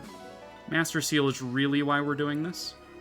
So we're gonna bait this dude down. He will probably hit me still. He does like an 80% shot. I'm not even tired. I'm not even tired. Or we could, like, I don't know, warp Ragnarok. We could just kill you outright, sure.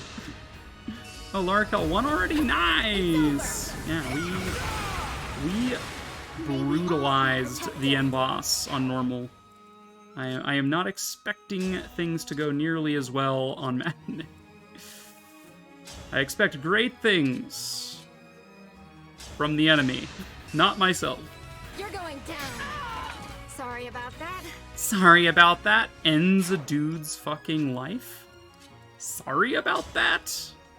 Is that all you have to say, Lapis? How very generous of you to offer an apology, Lapis. I'm in. That took a lot of growing. You know, you've really grown as a person. I legit was about to be all like, all right, well, we can attack with Eclair next turn and finish off the Fist Boy, and I'm just like, oh wait, challenge still in effect. If you catch me slipping, and tripping up my my challenge, feel free to let me know, and I'll say I have to rewind time back to before I did it. How about that?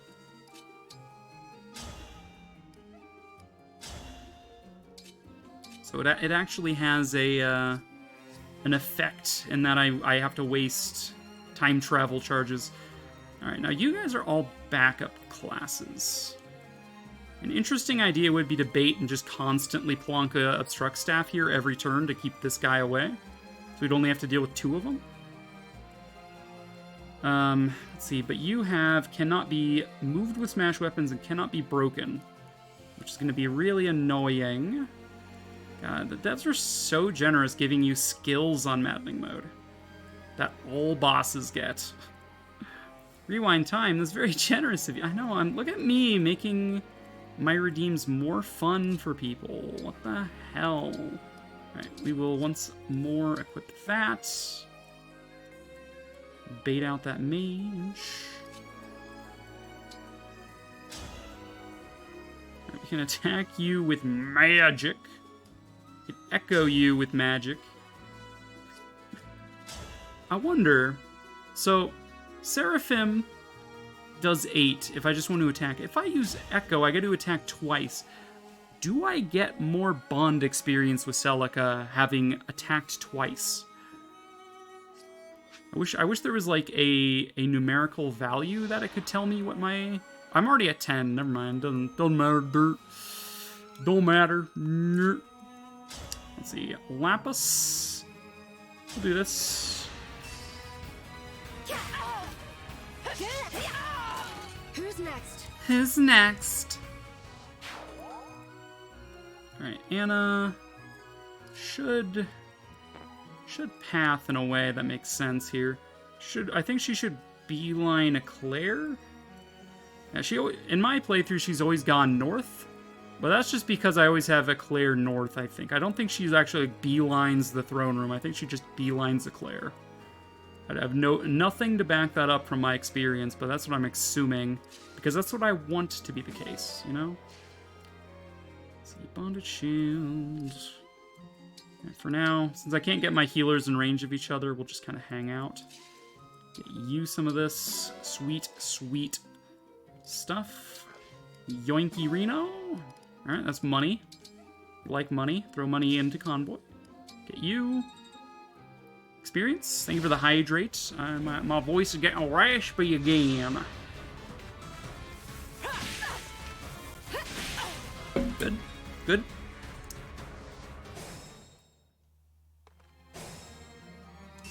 Okay, so we have 2 units that have already used Engage. We have 2 Engage energies lying around. That is according to Cake Kaku. Nice 3% crit. That didn't really matter, but Now this outfit needs you'll love a to see it. wash. You'll love to see it. Alright, Jean will heal himself, so let's just, like, use this to get some experience instead of just letting Jean heal himself. I owe you for that. I owe you for that. I'm Jean. I'm the one British child here in the Fire Emblem universe where no one else is British. Let's heal you. I feel great. I feel great. Alright, we will nab ourselves an Anna, which is free equipment to sell. Little girl? What's a little girl? Good question, Eclair. Good questions. Good questions only %? We can... I mean, antitoxin is just a straight upgrade. I do find it interesting that the antitoxin is just a straight upgrade from the Vuln. British people. I know. smell gold. Got British people.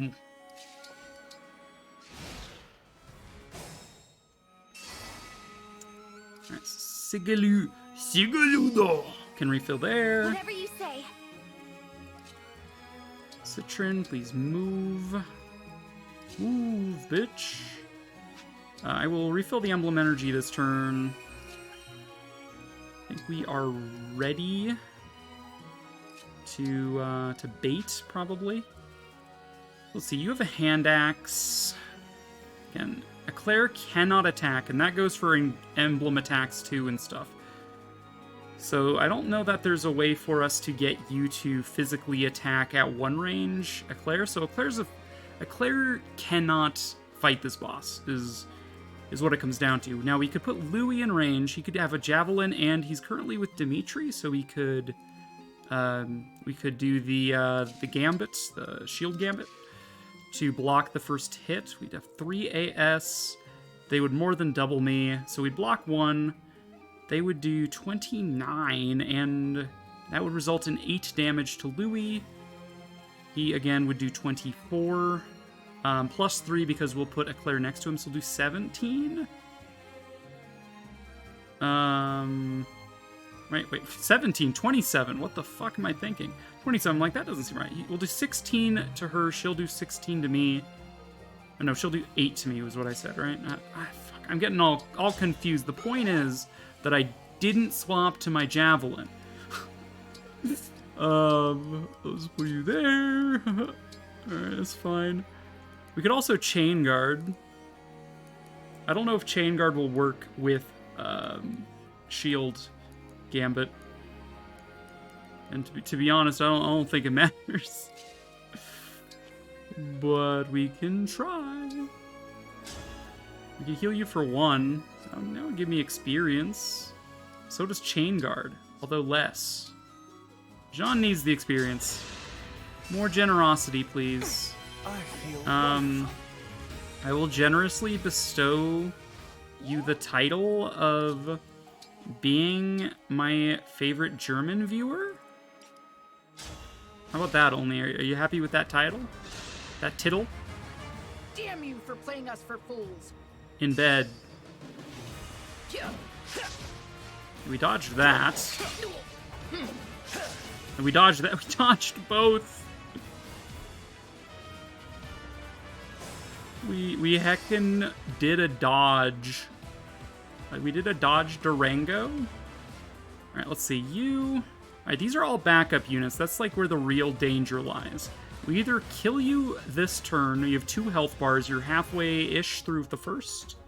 We either kill you this turn, or we back off and bait. I think we can kill you this turn. We have a Celica with Seraphim or Warp Ragnarok. I forget how much damage more Warp Ragnarok does compared to Seraphim. I think it's like 2 additional might. So we'd probably do like 23, do 15 with a Warp Ragnarok. We have Alfred with Sigaludo, and we could like momentum his face. We have Lapis, able to W probably. Never mind, but I mean, Steel Sword. I mean, you can Steel Sword you, and then we have the benefit of the skill, not actually using her, but the skill, plus 3 damage. We can stick her like here, and then 2 units would get the plus 3 damage for their attacks. We also have Micaiah with Shine we could use, because you have less res than defense. We have Edelgard, we could use her ability, not Flame Gamut, but her... we could use Fallen Star for 1. We could use Raging Storm, though. Spends all 3 turns of Engage in exchange for acting again after combat. We could do that. Whether we hit or not is up in the air entirely, but we have an Anna. We could get Anna in range with like a hand axe. We could put like Vander, I don't know, here. Like for sake, let's say we move Eclair here. We can move Vander here. He can attack. Anna can trade his hand axe away and just do nothing. She can just stand there with a hand axe. And then every single fight after that, she will enter in and do like 3 damage for free, which would be fine, because she would just get doubled and killed if we let her just actually attack. It's a way to use her, and then we could, like, warp Ragnarok to here, we'd get follow-up, we could, or, like, I guess warp Ragnarok to here might be a little bit better for positioning. Move you here, we could, like, I don't know. There's stuff, we can do stuff, alright? There's stuff we can do here. Alright, let's start. You might as well engage just to say you did, kid. We have a decent shot of hitting you. We cannot make you not double me as Vander, so I guess we go for just the most damage then. We'll get doubled in return. No shot at being crit, which is good. Right, if we gave the hand axe over... Let's see, hand axe... How much might does a hand axe have if a hand axe could have might? Hand axe has 7 might? I don't know. I think so. So we could do 7... We could do 1 damage if we won... Or no. You have 11 defense. We could maybe just, like, have Anna just kill you. What a world if we could just have Anna score a kill here. Murder toddler go burr. 56% chance. 56% of the time it hits every time. I think I will pass on that.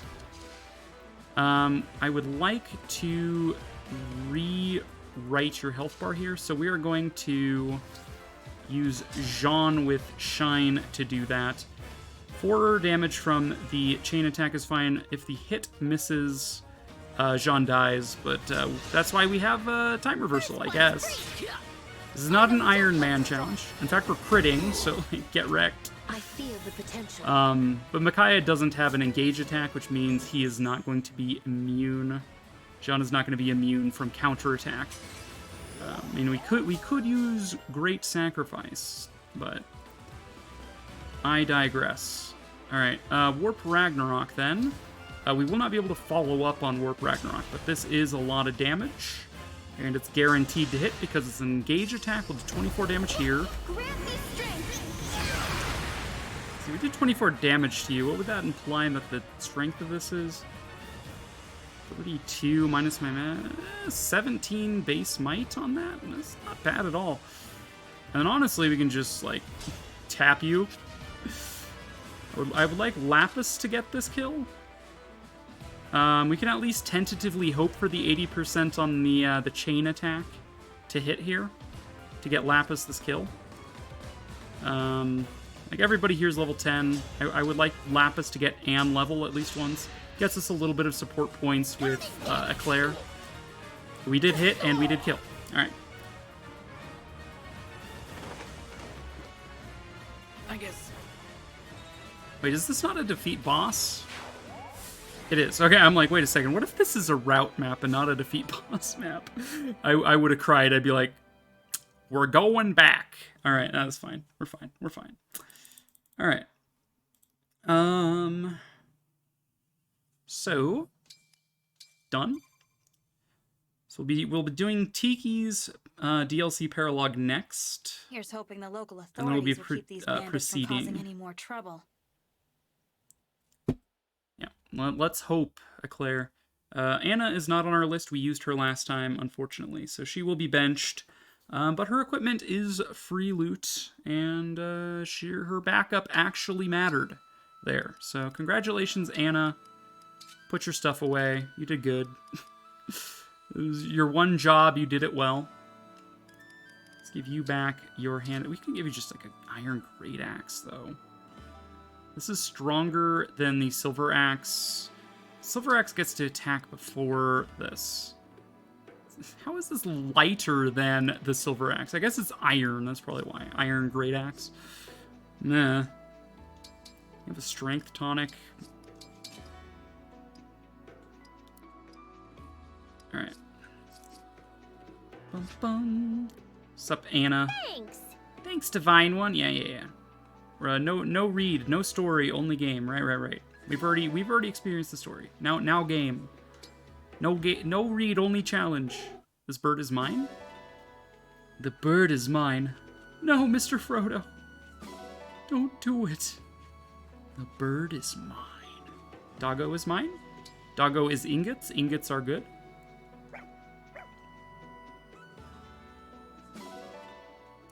Bum, bum. Some iron, some steel. Not very much steel, but some. See, is this a cat? I haven't donated anything. Yeah, I can't adopt you, kitten. I'm sorry. Always keep an eye on the birdie. Right, I'm gonna step away. I need to take the sweatshirt off because it's getting hotter outside. It's supposed to hit like high of 50 today, but it was like -2 overnight. So it's warming up now that it's like past noon. So BRB, I'm gonna take it off.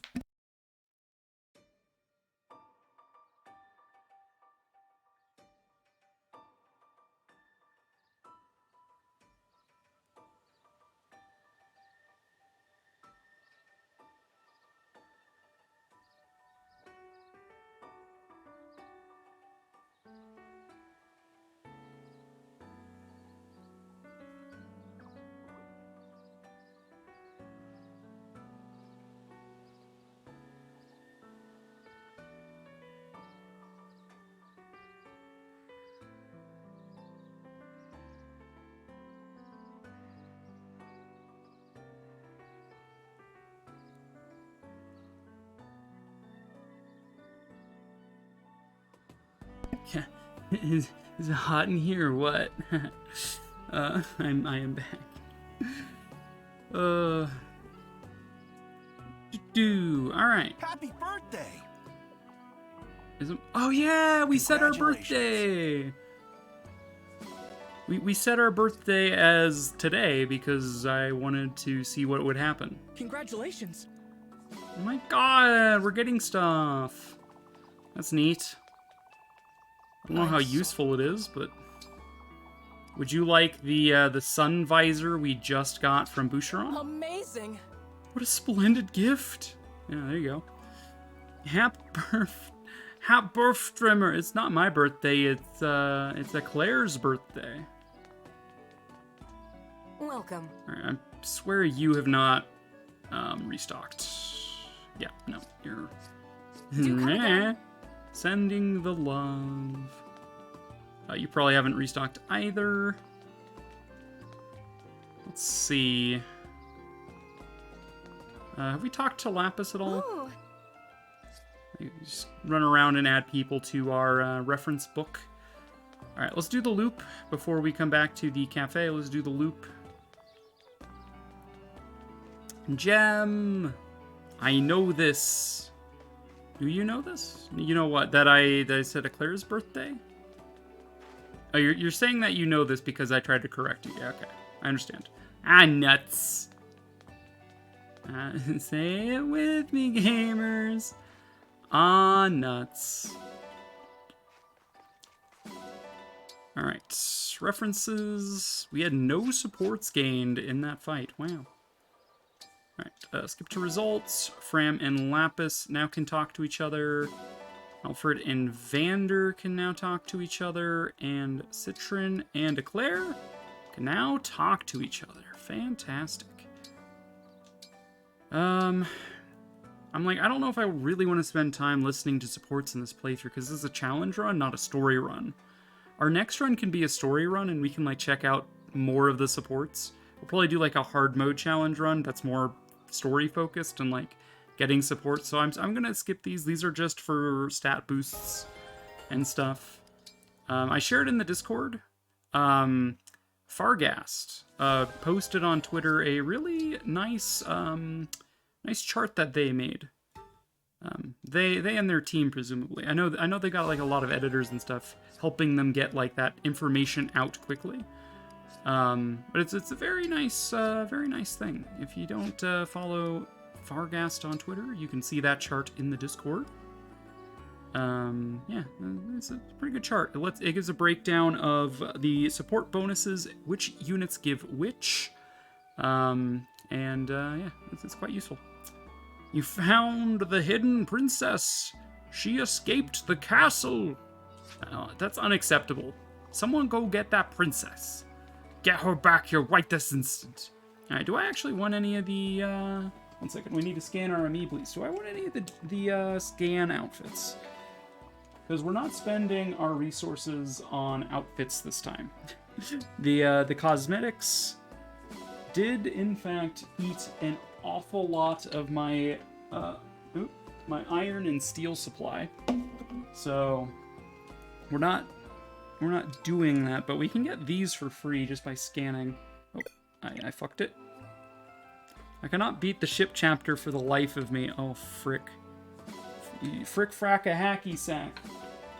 You're using the cannon, right? What I did... I mean, on normal mode, I was able to just...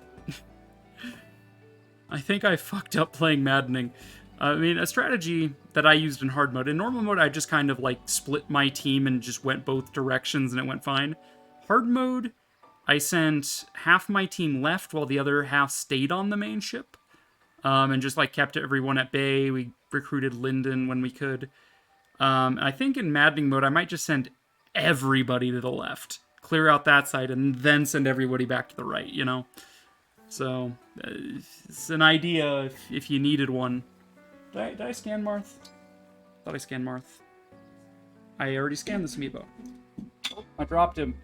I dropped the Marth. We'll scan Olm even though we've scanned him. It's unfortunate that you can only get fashion tickets from the first scan of a Fire Emblem amiibo, and I'm missing 3. So I can't actually get all of the outfits, which feels a little sad, which means I have to pick and choose, but I digress. Most of your characters getting one shot? F. Right, Micaiah outfit, though? I do really like Micaiah's outfit. We're going to grab Micaiah outfit. I really like Sigurd's outfit. Marth's outfit is cool and all, but it just looks wrong on anyone else. And then Celica's outfit is cute and all, but I don't know who I would give it to. But, like, I would like to... It'd be nice to play around with the outfits I didn't get to play with last time. Louis is dying to physical, even though he has 35 defense. Had Ike on him, he just... I need Ike on him just to survive 2 units. Yikes. Yesterday I was saying how tame and easy I'm finding Maddening so far. But I'm also coming in with a lot of knowledge from my last playthrough here and then my offline playthrough. Did you just start with Maddening? Is that what this is? You just went straight for the jugular? Heck. Oofta there, neighbor. You might have made a mistake. Oh. Yeah, I learned a lot from my playthrough on normal. Like, it was a cakewalk, but we did it for the story and we did it to learn some new things. And that definitely is helping with how I'm approaching this run. Right, we might pivot back to fiddling with the spreadsheet here in a second. Alright, now that we're finally max relationship with Sami, we don't actually need to change his dress. Although I suppose we could. I'm kind of getting tired of the Sami head, which was kind of the joke for having him have Alear's hair. So let's swap him around. Shade. I love the shades. The shades are great. I haven't given him the top hat in a while. Flutter Friend, Romp Ribbon. I really like the Cheerful Charm. Holy Wings. I just like the Cheerful Charm. Scarf can... You could make him black. I think I'll make it Sami colored. There you go. Well, oh. Yes, ope indeed. We've lost all ope, my lord.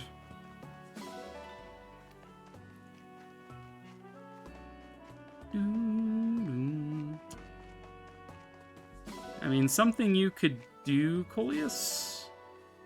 I don't know how good it'll be for you, but you can do in the Tower of Trials. There's the offline single player trial, the Tempest trials that don't require relay tickets, and you can choose the scale slider. It's the flag at the very bottom of the map there, at the end of the cliff. You can get stuff that'll improve your engage weapons there, which we're not doing on here because grinding it on a stream would be boring as fuck. But you can get experience from it. It's a series of 3 battles on previous maps of your choosing. And you don't get experience as you fight, but after you clear it, you get experience.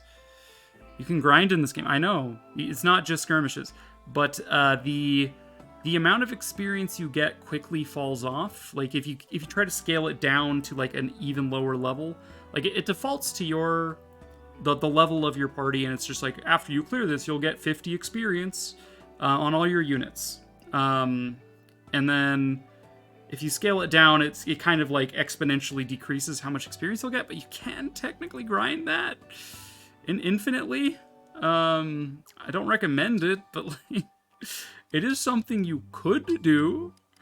Doesn't mean it's something you want to do. If you're in need of getting your units Thank you. up to a degree of, usefulness, on my way right now. I hope that tip helps. Online functionality makes the grind for engage weapon materials a little bit less of a grind. Good to see you. Let's get. But you don't have access to your What'll it be? Nintendo Online right now, right? So, let's see, Eclair. What are we twerking with for your stats? You really didn't gain much in the way of anything. I don't think you leveled up at all. Let's give you Dex Good to again. see you. What'll it be? And who the fuck is weapon materials? Man, there's too much. There's so many stuff. But yeah, the Tempest Trials are not my favorite part of this game. Or the Relay Trials, for that matter. I don't think they're that enjoyable. But the benefit of having Relay Trials is that they're online and you can choose to use, like, a link code. So you can, like, pass it to a community you, like, are interacting with. Like, I could go to do a relay trial and be like, this is the link code for you to take over the map I was working on, because it's a relay, so you sort of tag in or tag out. You're allowed to start them. You're allowed to, just like follow up on someone else's. So it's kind of neat. I could be all like, here's a code to mine. You guys can play that. You guys can give me your codes to your relay races. But again, that requires online, which Let's get right into it. University Wi-Fi is never reliable, even when you can connect. GG. What'll it be? All right, we're gonna get Dex again How on hard do you wanna Eclair. go? It's really unfortunate that we couldn't attack with them, but hopefully, it's probably we'll finish the next map before 2 hours have passed. Looking good. If you don't mind telling me, Coleus, you could let me know what your challenge would be, and I'll volunteer into it if I think it's a fun challenge. A restriction. Looking good. Bum, bum, bum, bum, You got this. dun, dun, dun, dun, dun, dun, dun, dun, dun, dun, dun. Looking good. Bum, bum, bada, bum, bum, bum, bum, bada, bum. You got this. All blonde units cannot use items. Perfect. Vulneraries. Yeah, vulneraries, You got antitoxins. Perfect. Basically, pure waters, torches. You got this. Yeah, that's not a bad challenge at all. I could do that. Looking On my good. permanent team, that would just be Citron and Alfred, I think. You got this. We'll take a cursory look. I'm When so we eventually proud. pick up Amber and, like, Pandreo, that'll be, like... No, Pandreo has orange hair. I don't know. He's ginger, he's not blonde. Once we Let's pick do up this again Linden and sometime. Sapphire, you can be all, like, gray-haired units cannot use... Bram is more like a platinum blonde, so I might include her with that. Alfred, Citron, and Saline if we were using Saline. Units with blue and red hair can't use items. You could make it blue or red hair, so it's not mutually exclusive like that. You could be like, if they have red or blue hair, and Clara fits both of those, so she cannot use items. And then Lapis, I would say, is red hair. Anna is red hair. Yunaka is red hair. Blue hair would be Chloe. Jean's hair is supposed to be black, but it looks almost navy, so you could argue that he's got blue hair. Oh fucking no. This is an interesting challenge. I wouldn't mind putting it to use. I mean, I kind of didn't... Did I use any items on my blondies? I used a vulnerary on Fram, if you would have counted her, but I did not use a vulnerary on Citron or Alfred. And a tougher challenge would be that blonde units cannot be the recipient of healing, which would be really interesting to work around. But got a lot of white-haired units, so I would say they don't count. All right. Let's see. God, Vander. He's really not going to gain experience if I throw him in the arena, though, because... Jean, please, I'm begging you. Like, Jean will lose the arena, so he's not going to get experience either. Like, he'll just get, like, 3 experience for getting his ass kicked. So, I guess, out of all of my units, and the ones that are close to level, like Lapis, I wouldn't mind giving a run in the arena, and then I guess I would maybe throw Vander in there with, like, the hopes that he gets a level at some point. I know he's not great bases. I haven't actually leveled him once in any of my playthroughs.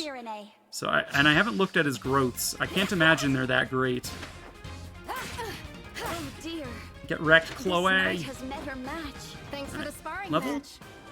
10 experience, as expected. We did just barely level there. Okay, fair enough.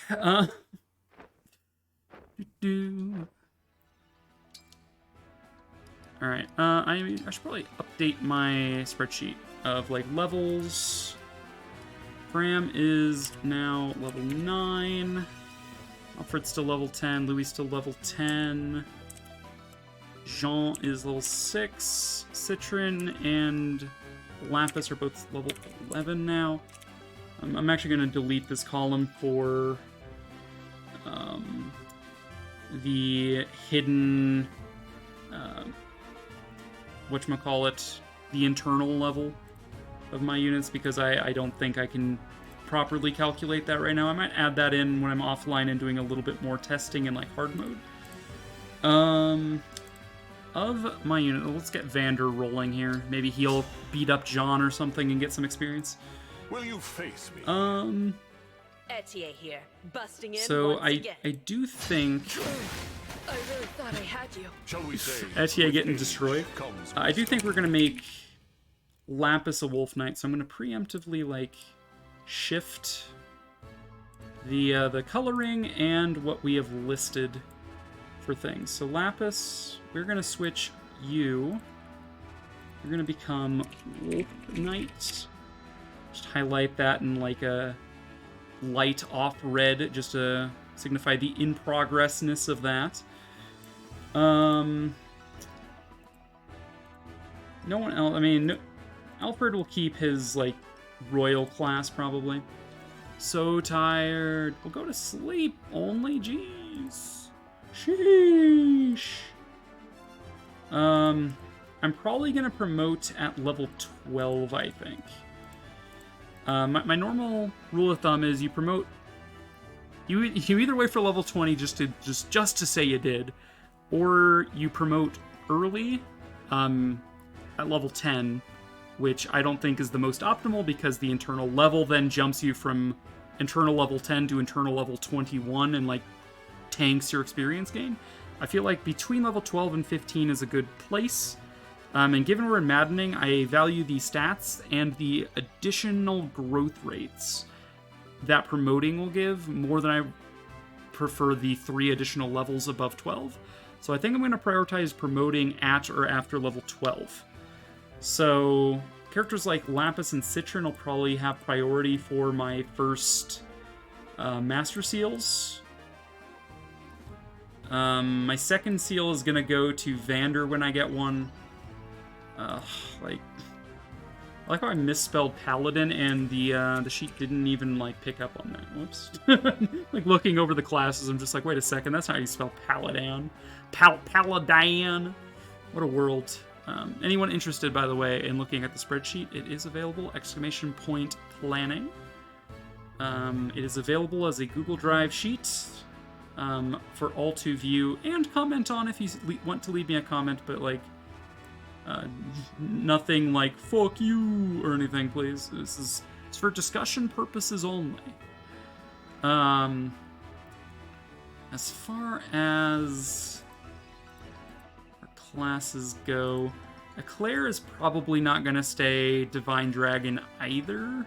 I was toying with the idea of Wolf Knight Eclair as well, but it's possible we maybe make her... Like, we really don't have any flying utility. I've been toying with the idea of Amber going Wyvern.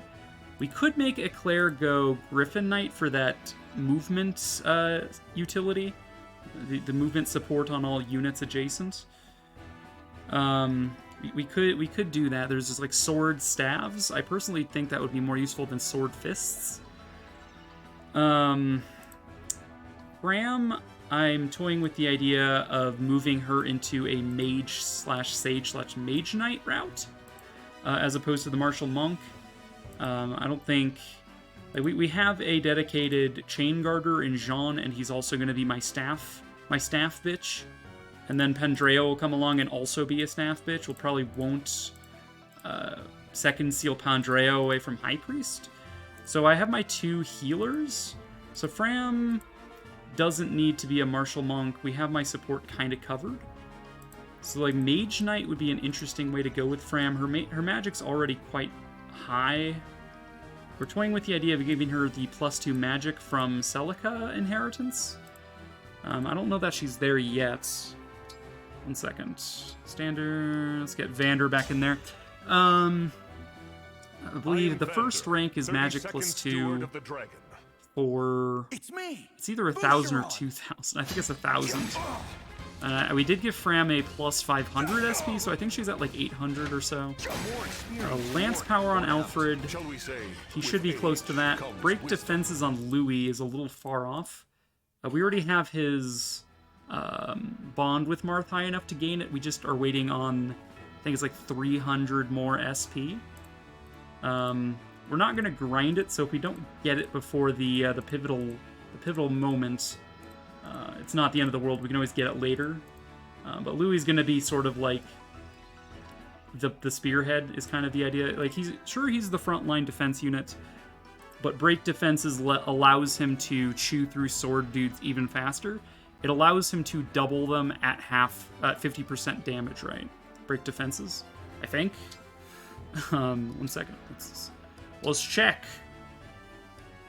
Break defenses. Half damage. If you break an enemy, you follow up for 50% of the damage. So we could give, like, Louis a lot of weapon triangle stuff. Like, we could make him like a great knight instead of a general to give him that much more control over weapon triangle breaks.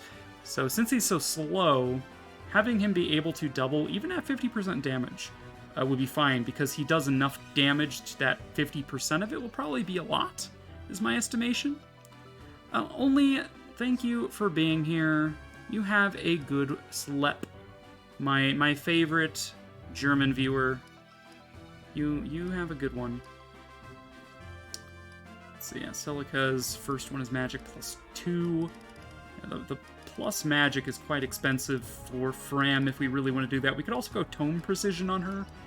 On Fram, just to prep her for potential Mage Knight pivots. Let's change class here just to see what Mage Knight can get me. So we could do Sword Magic, Lance Magic, or Axe Magic. I actually like Chaos Style as a skill. The +3 speed in combat can make a lot of difference, I think. I don't know that we need any more lances. We already have Alfred, Louis, and Amber. So we probably won't do Lance Mage Knight on Fram, but we might do, like, Probably also don't need Sword Mage Knight. We have enough swords in Eclair and Lapis. So we might go like Axe Mage Knight Fram. God, her build is so shit though. We'll see. We'll see. God. Oh, well, imagine. All right, so we need to consider how much of an investment this team is going to cost. So Fram is going to be a second seal and a master seal, no matter what. Alfred will be a master seal. Louis could just be a master seal or a second seal and master seal. Jean, Martial Master is also kind of a staff bitch. We might leave you as Martial Master so you can keep chain guarding. So just a thing there. Citron, I'm tempted to make Citron into Mage Knight as well, and like maybe Lyndon even too. We just have like a trio of Mage Knights rolling around. One with a different weapon type would be interesting. It would also give like a reason to go Wolf Knight on Eclair. We just have like the Paladin Brigade or like the Cavalry Charge. Be the Divine Dragon Ritter. And Fire Emblem 4 style, just roll up and do stuff. Although that would make it a little more difficult for my my ground units to keep up. Like my Martial Master Jean or High Priest Pandreo would probably struggle there. But it is a cute idea, I will say. Yeah, I don't know. We're probably gonna need. See, we come with three promotes that I probably will keep in their classes. Vander's pre-promoted, but we probably won't. And then Thief and Dancer I'm going to keep in their classes. So we're basically in need of, let's see, so my squad is 14, minus the 5 I'm not going to use any items on in all likelihood. It's 1, 2, 3, 4, 5, 6, 7, 8, 9. 9 of my squad I'm going to need. We'll just assume I need 9 second seals and 9 master seals just to make it easy. Alright. Alright. I like how Vander didn't level up. Makes me sad. So I am going to yet again enter planning mode here. Oh, my hair tie fell out. So I'm gonna prospectively write Mage Knight Fram. Alfred is probably going to keep his class in all likelihood. I'm going to prospectively think about Great Knight Louis as opposed to General Louis. Amber going Wyvern would give me a little bit of flying utility. There's no flyers in this roster that I'm using, so I don't have anyone that's able to like go over rocks or over buildings or quickly traverse bushes or cross a river. So, you know, I'm gonna go out on a limb here and say that Amber, Wyvern Knight. Perspective, of course. Vander can stay Paladin until we decide what to do with him. Eclair staying Dragon Child until we know where she's going. Jean is keeping Martial Monk into Martial Master, that's fine. Citron being Mage into Sage is fine. Like, my hard mode file is using Citron.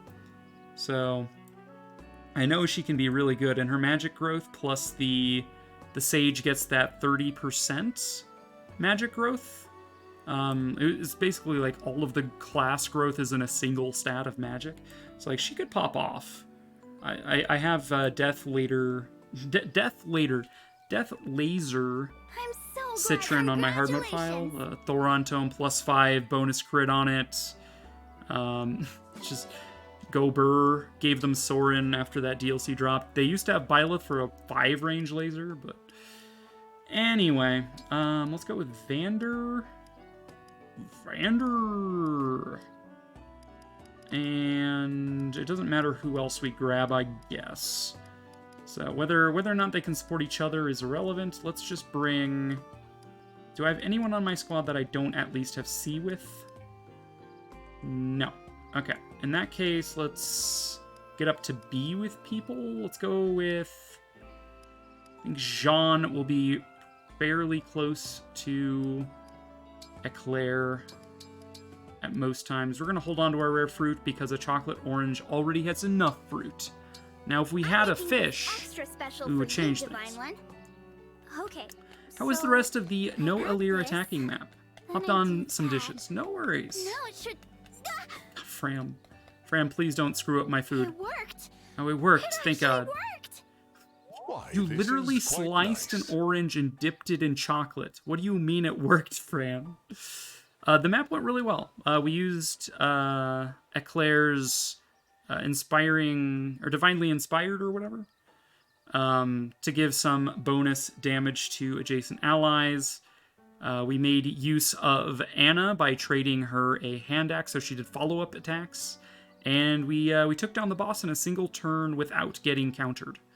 Except for on Vander, because I needed to move Vander adjacent to the boss so we could get Anna in range of a hand axe that we would trade from Vander to Anna, so she could just keep following up on everything.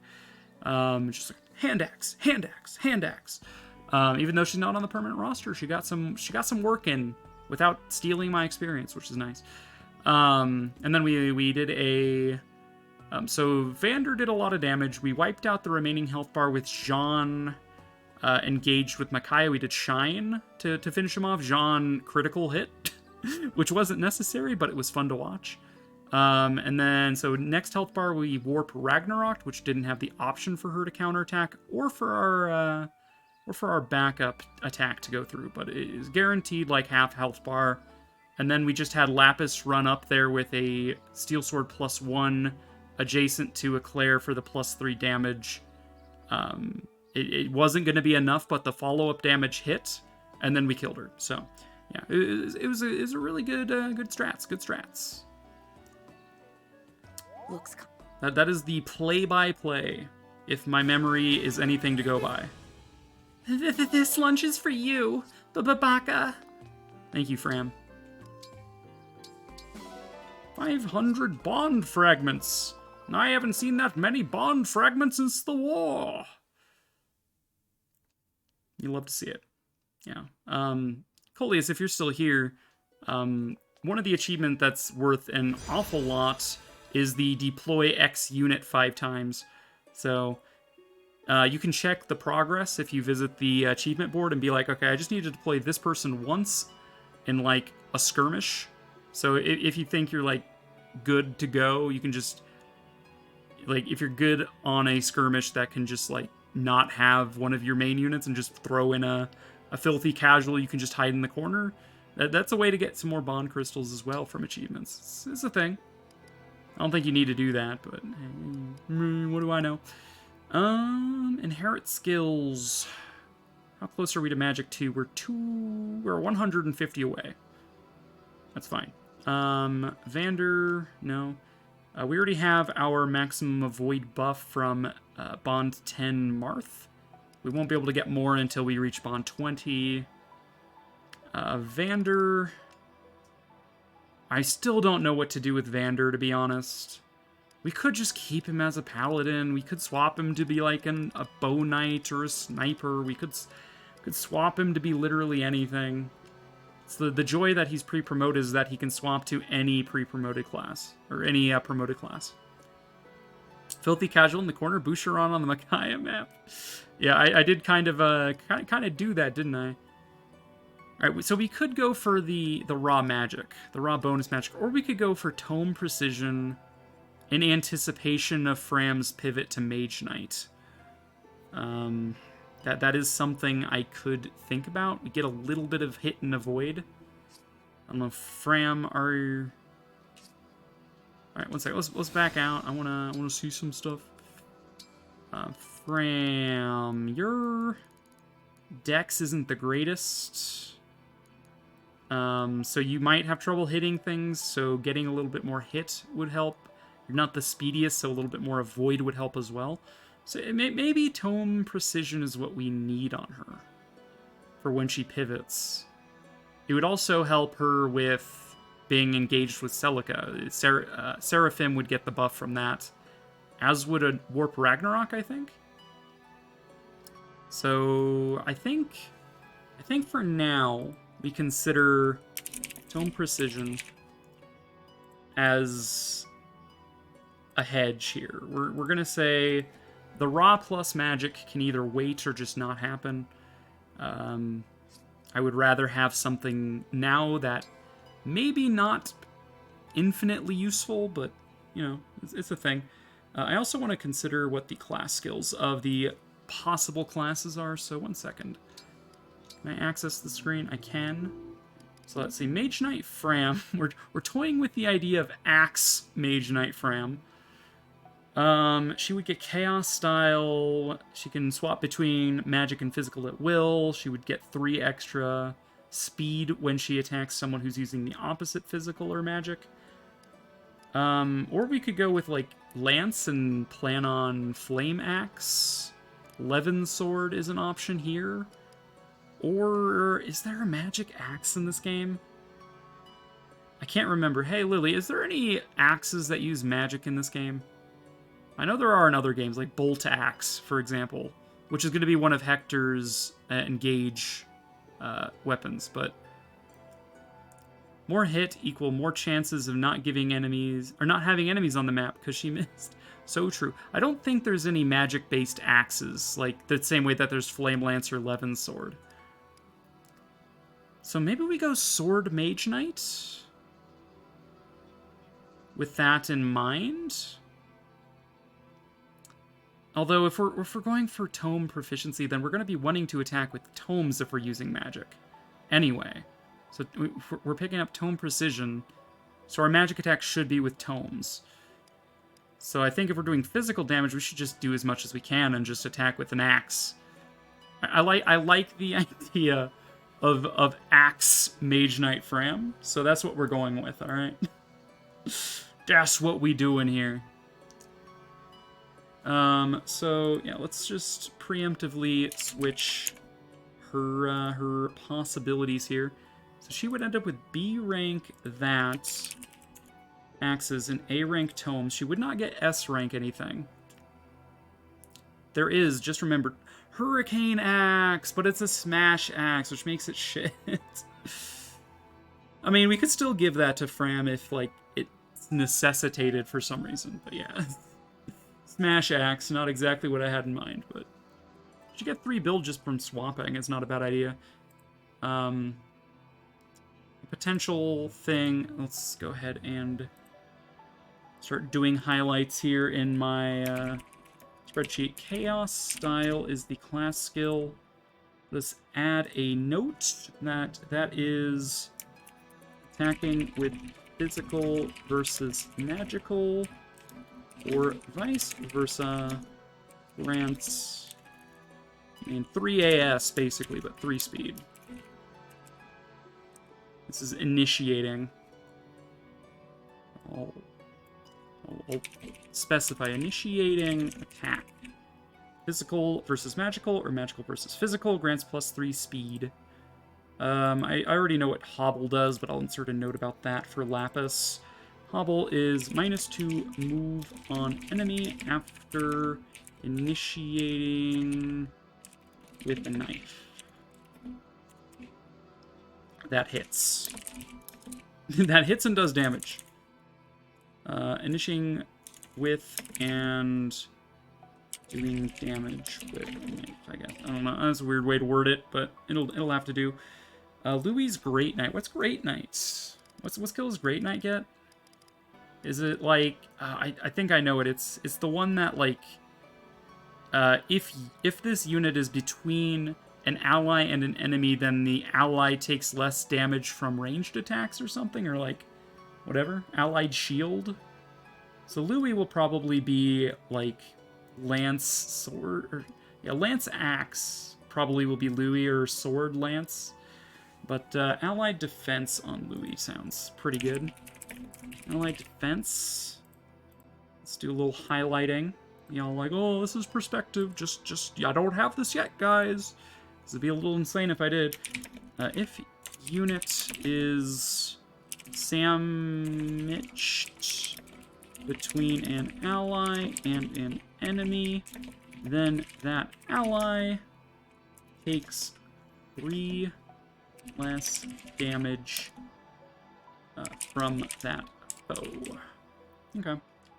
It's a good way to have, like, a backliner that would take, like, a shit ton of damage from, I don't know, a hand axe. Like, if I wanted Citron to use fire against a hand axe user, I could just throw Louis in between or just plan around that and just not worry about Citron getting face smacked. The other perspective we were thinking was Amber Wyvern Knight. Wyvern Knights is a wild ride? Air raid. Where did I get wild ride from? I don't fucking know. Air raid. What does air raid do?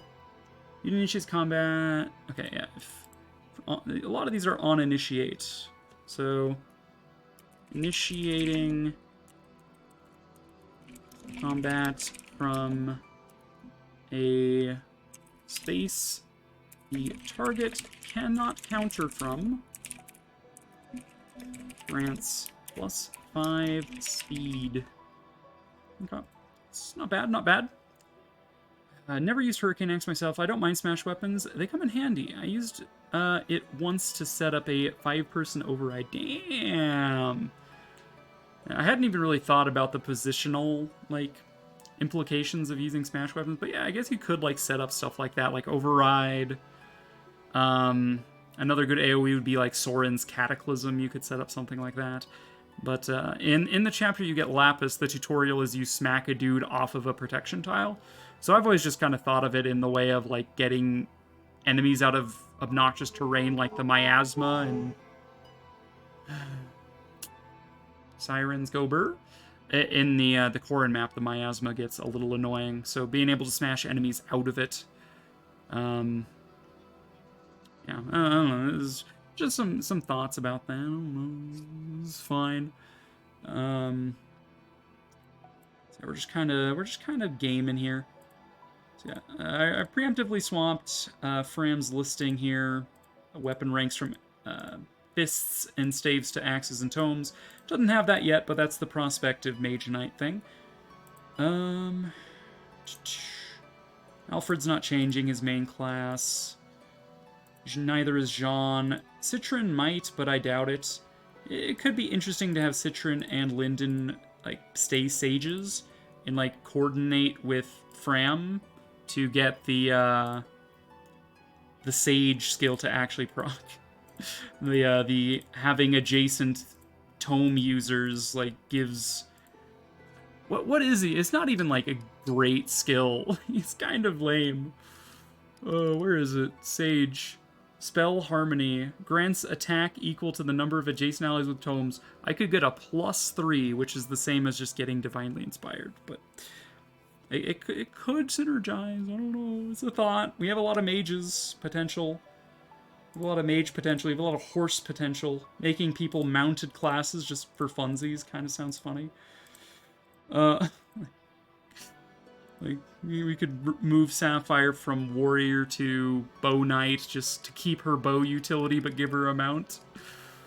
Oh man, what a waste. What a waste, right? There's bow knight in the list.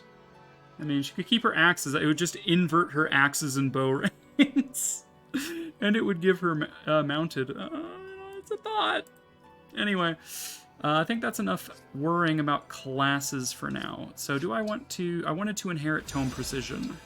Right, I haven't done that yet, I don't think. All right, we're going Tome Precision 3.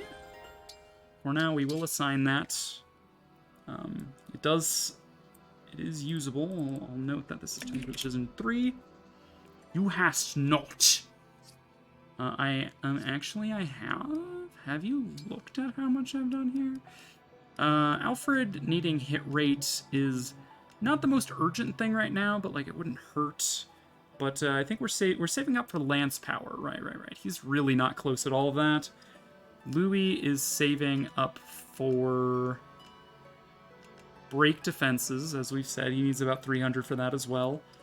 Jean has Staff Mastery. So we'll upgrade that. Go Staff Mastery 2. Denote that. He's also got Lineage equipped for bonus experience. Now thou ist hast. So that's fine. Citron, I don't really have an idea of what I want her skills to be. We could just, like, do kind of what I did in my hard mode offline playthrough and just, like, give her a shit ton of magic and a Thoron +5 with hit rate and crit rate and damage and just, like, go ham. Because Thoron, the thunder magics can't double, right? Like, that's a quirk of their nature, I think. That thunder-based magic can't counter because of their 3 range, so Citron's speed really doesn't matter. Or can't follow up, not can't counter, can't follow up. Citron's speed doesn't matter. So going like super heavy Thoron Tome with bonus might, like an Ike, could be an interesting way to play Citron. The way I played her in my hard mode offline was I went with more of bonus avoid and critical chance. Because when I think of Thunder, I always think of crit. Even though they removed the innate crit that Thunder gets and put it on Surge, so... Fram could maybe be like a Surge mage, where she's got like 1 range magic, 1 range swords, and just like goes around and surges people for guaranteed hits. It's an interesting thought. I think that's all we're inheriting then right now, right? I don't have anyone else. Lapis is obviously getting dual assist because she's a backup class. Although we're switching her to Wolf Knight. Never mind. She's not getting dual assist. We're not doing dual assist. We don't do that here. We did enough of that last time. So she's getting Hobble by class skill. Share Spoils gives her some avoid by being adjacent to stuff. We could give her more avoid with Marth. We could give her like knife proficiency, so she gets hit rate and avoid from using knives, which would synergize with Wolf Rider Hobble. We'll get to that when we get to that, right? All right. I think that's enough planning for now. Fandern having no skills feels a little bad, but I don't know what to give him. He doesn't really struggle for hit rate too much thanks to the supports from Eclair, because he's usually next to Eclair providing either like bodyguarding, taking advantage of Divinely Inspired himself, or like just giving the bonus crit to Eclair from the innate skill, the personal skill. Bum bum. Now, as far as weapon engraving goes, I have not done 2 of the things I wanted to do yet. I haven't done Celica and Micaiah. We did plan those, so let's go do those. How can I help you? All right, so we are going to engrave the Steel Bow +1 with Celica, right? Make it weaker by 1, reduce its weight by 1, increase its crit dodge. This is for Alchrist. I don't know why I wrote Celica again. This is for Alchrist when we have deployment slots to enable him to be there as our token archer. So his build is 6, so weighing it down to 6 means he's not weighed down at all. Like removing the 1 weight means he's not weighed down. Making it weaker doesn't really matter. He's our token archer. He attacks flyers. He already gets 3 times might anyway. So that's whatever. And just the crit dodge is kind of nice to have, I guess. I don't know. Is the idea. So that's for Alchrist temporarily. And then we had Iron Body Art Ram. It's 2 might. We were going to give that Micaiah, which is -3 might, but we're basically... Does it actually go negative? Oh my god, I can't believe it actually goes below 0. I didn't think it would. Less weight doesn't matter, but the bonus of Void and Dodge is nice, and it synergizes well with her skill of being adjacent to Alear, giving more Dodge and Avoid. Or not Dodge, but like more Avoid is what she gets from being next to Alear. So it just really doubles down on her being like Alear's chain guard friend, and ensures that she's not in danger while she's chain guarding. Ensures might be a strong word, but like a strong thought, but it does help. We have just enough steel to get Liberation +5. And we have a lot of silver, believe it or not. I will trade 2 silver for iron and 2 silver for more steel to get some more refining in here. So of the weapons, we could buff the steel lance. I kind of want to buff the spear for more hit rate on my boy Alfred. I don't know if I want to go all the way up to spear 3. That's 9 silver. I think I'll use 4 silver and say screw that last point of might I could get. Plus 2 spear. And we don't need to buff the steel bow just yet. Can I get this back positive? I could technically. Or I could swap it to a different body art. See, I forget what this is. Is this steel body art, I think? With the it is the innate crit. Yeah. We could do that. And then we might actually be able to get it up to silver body art, but I don't think her innate fist, her fist ability doesn't let her use silver body art, I don't think. So, we could get her up to a steel body art. I don't think that's necessary. The increase in weight, what is Fram's build? I think it's 3. I'll be here. So, yeah, she'd get weighed down by 1, which would reduce her avoid, which is counter to what we're trying to do here. So I'll just leave it. I'll leave it as is. We'll hold on to our resources. Seems good. Seems good. I want to change my outfit. We're not going to spend resources on outfits, unfortunately. It does suck that it costs resources to get outfits. Alright, we need the Thami head must go.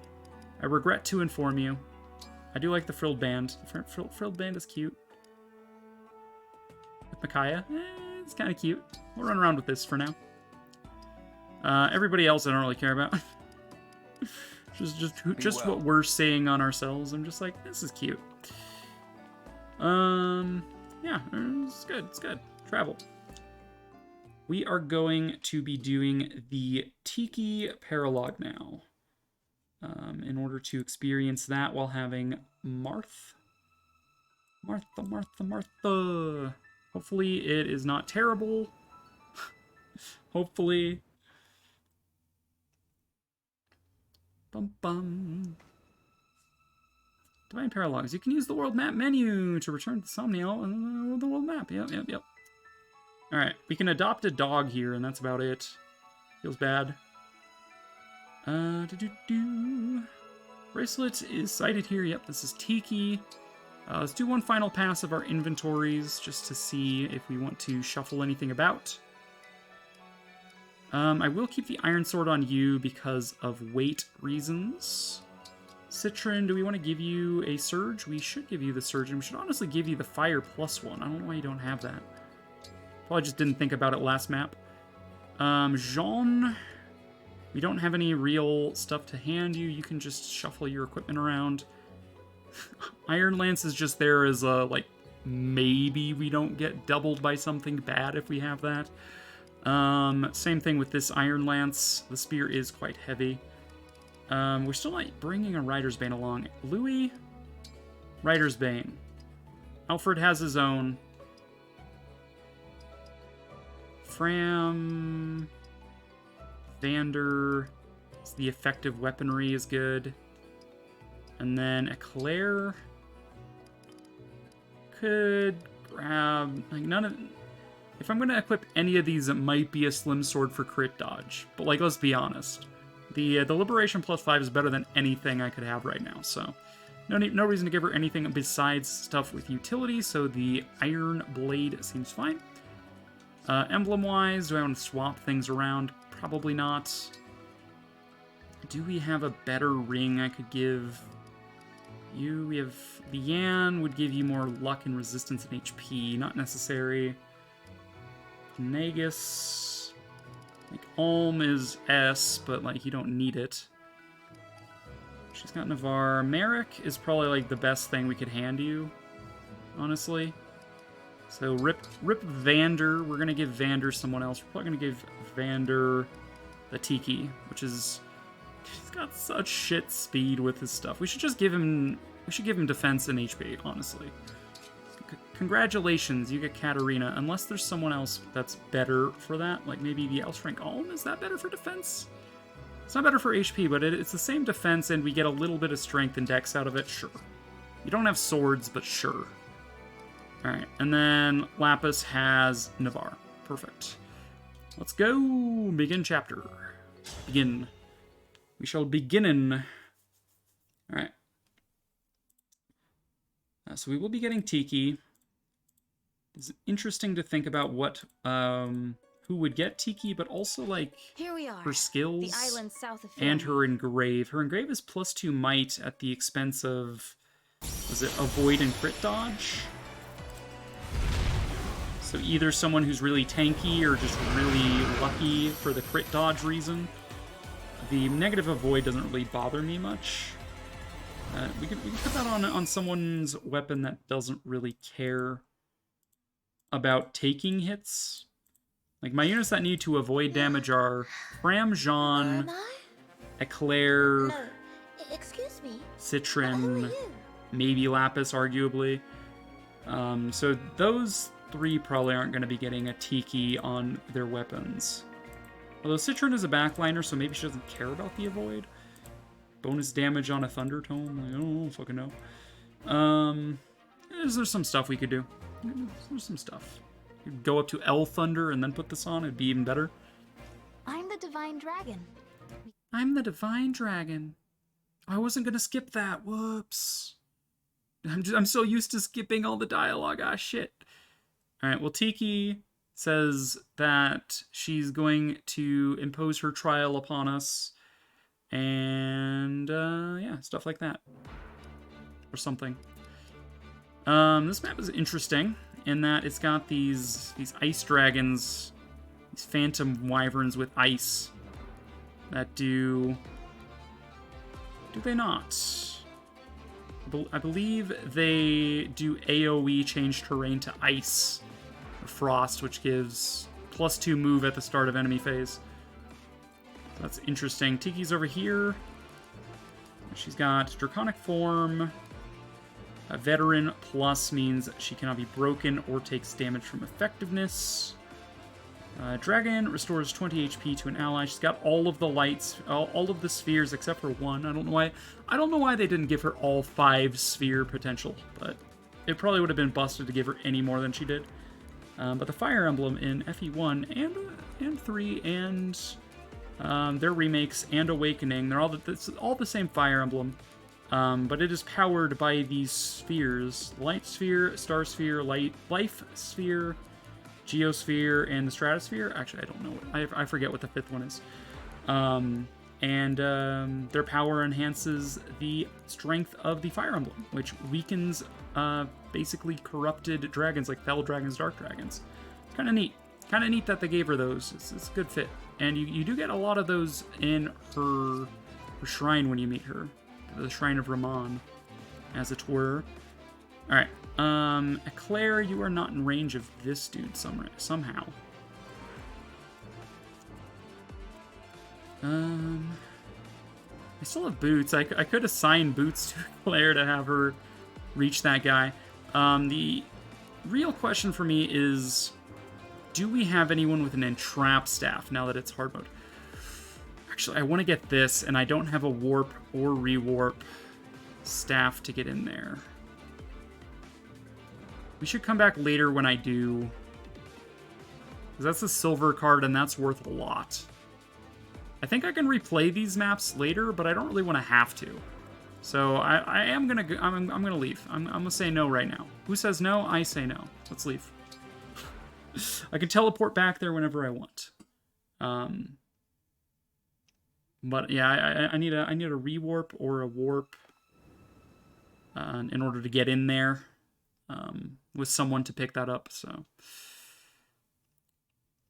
when I played it on my hard mode file, I was just like, can I just like go around the outside? And I tried that, and I'm like, oh wait, I can't. It would be cheeky. All right, well then we're going with the Bradia Castle map. I don't think my equipment needs change. Yes, you can. Can you really? Can you go around the outside? That's how you did it? Alright, I'll look at this map again, but I'm pretty sure Can you go around the right-hand side? Is that what it is? Because I looked at the left-hand side. And it didn't seem like you could on the left-hand side.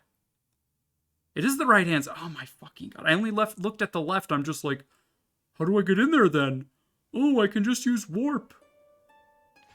Fire Emblem. Oh, I could rewatch that. We'll back out and rewatch. All right. We'll skip. I want to look at the map. Hi, Tiki. The other British child, even though you're a dragon. Jean and Tiki, the only British people in all of Fire Emblem.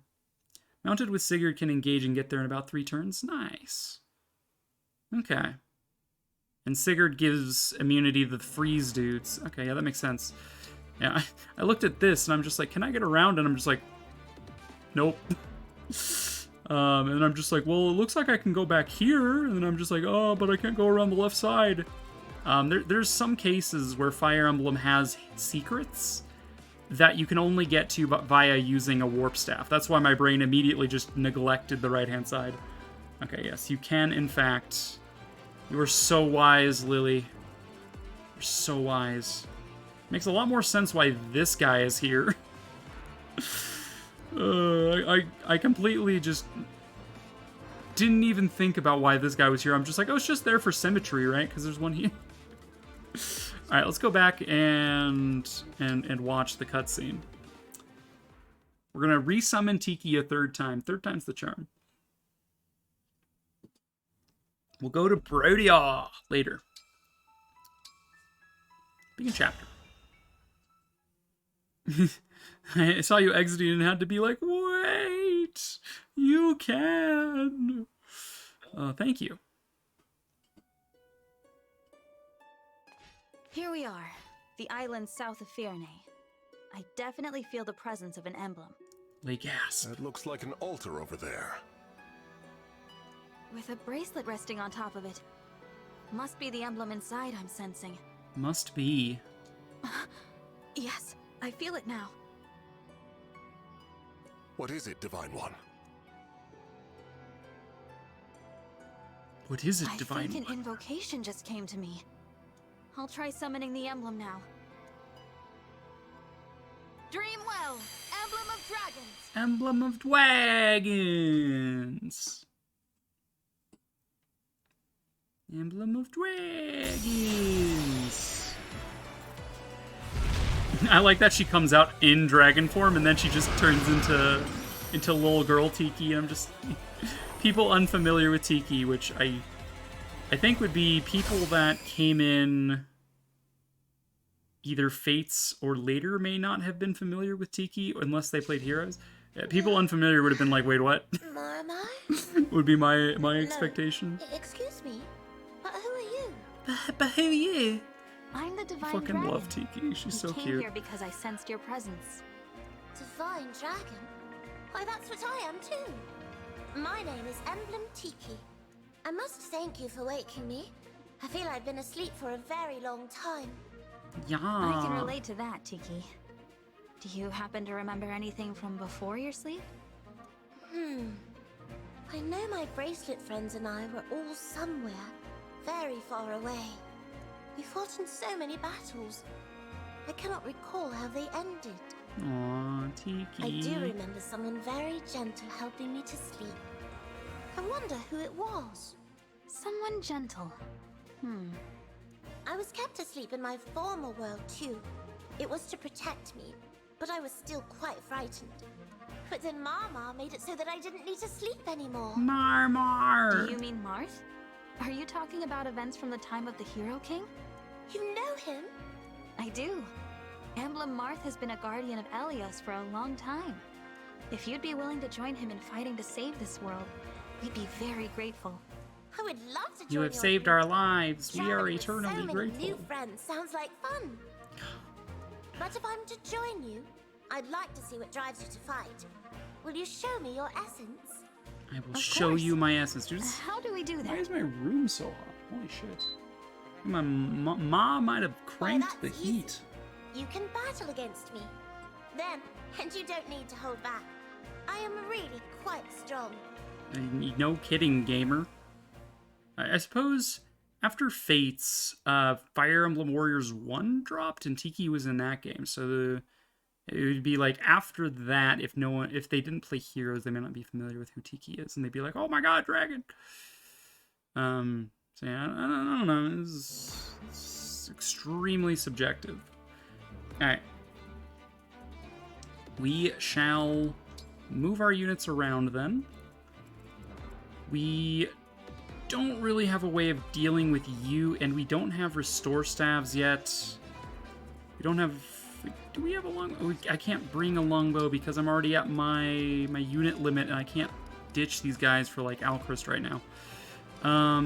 We can use Thunder on you, but, like, 22 magic damage that can't double you is 5 damage per turn. Good grief.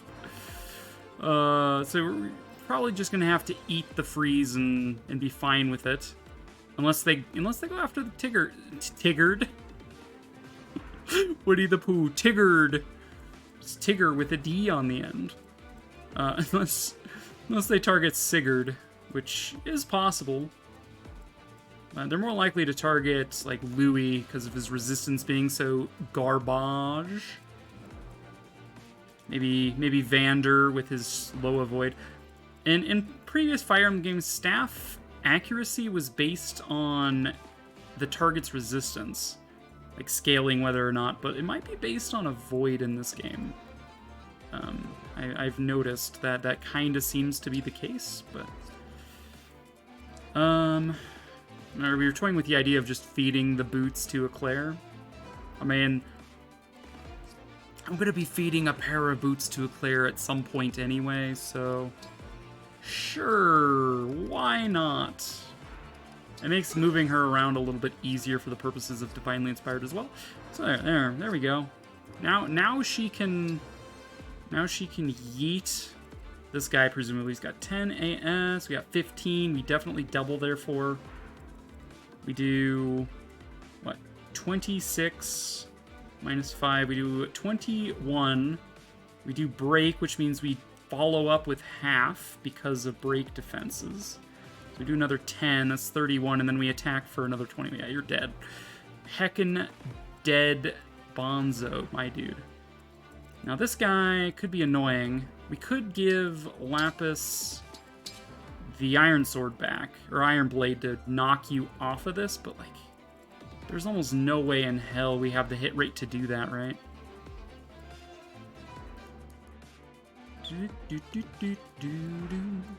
Let's consider.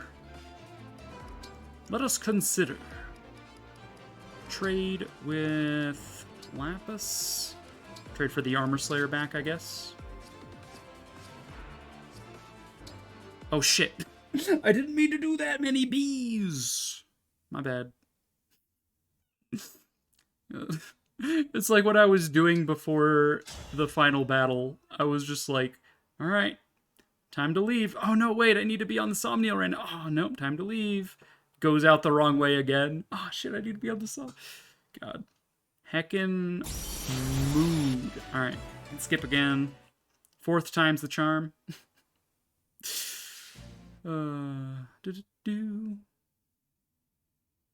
Weapons. Bows are effective against flying foes. Wow.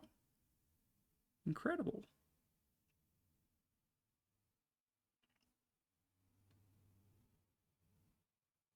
Connecting. Alright, inventory. I wanted to check. What is your hit rate with this? 122. I think that Thief's Evade was 99.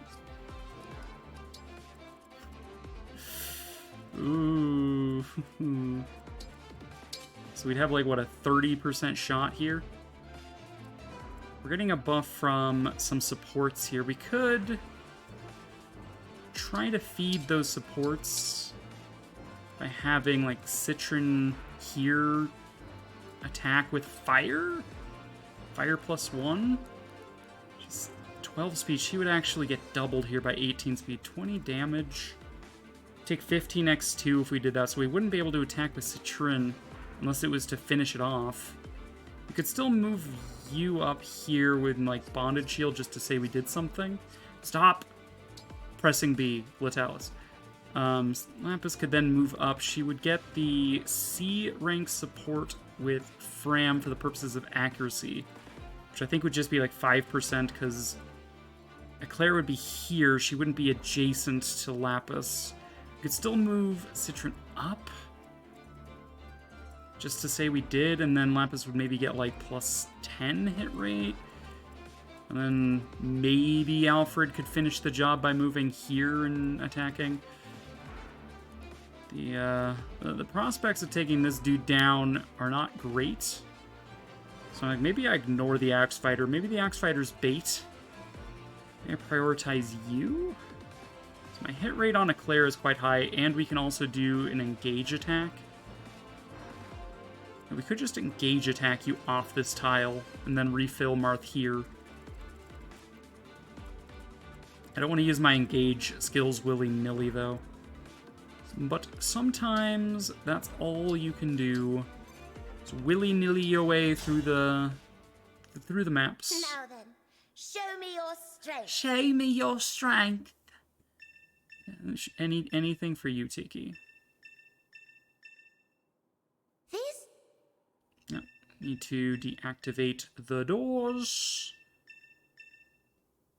These? Perhaps it would be wise to head for that one first. What?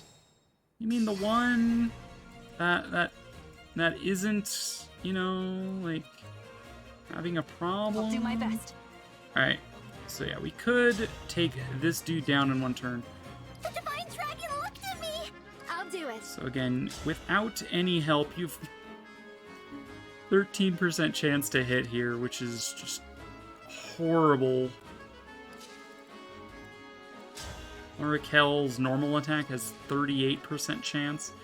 Yeah, I think we say this Axe Fighter doesn't matter. I think I have to use Lodestar Rush to take this guy down. And hopefully it does actually take you down. Barely, but yes. So that is a guaranteed way to get rid of covert unit on a void tile.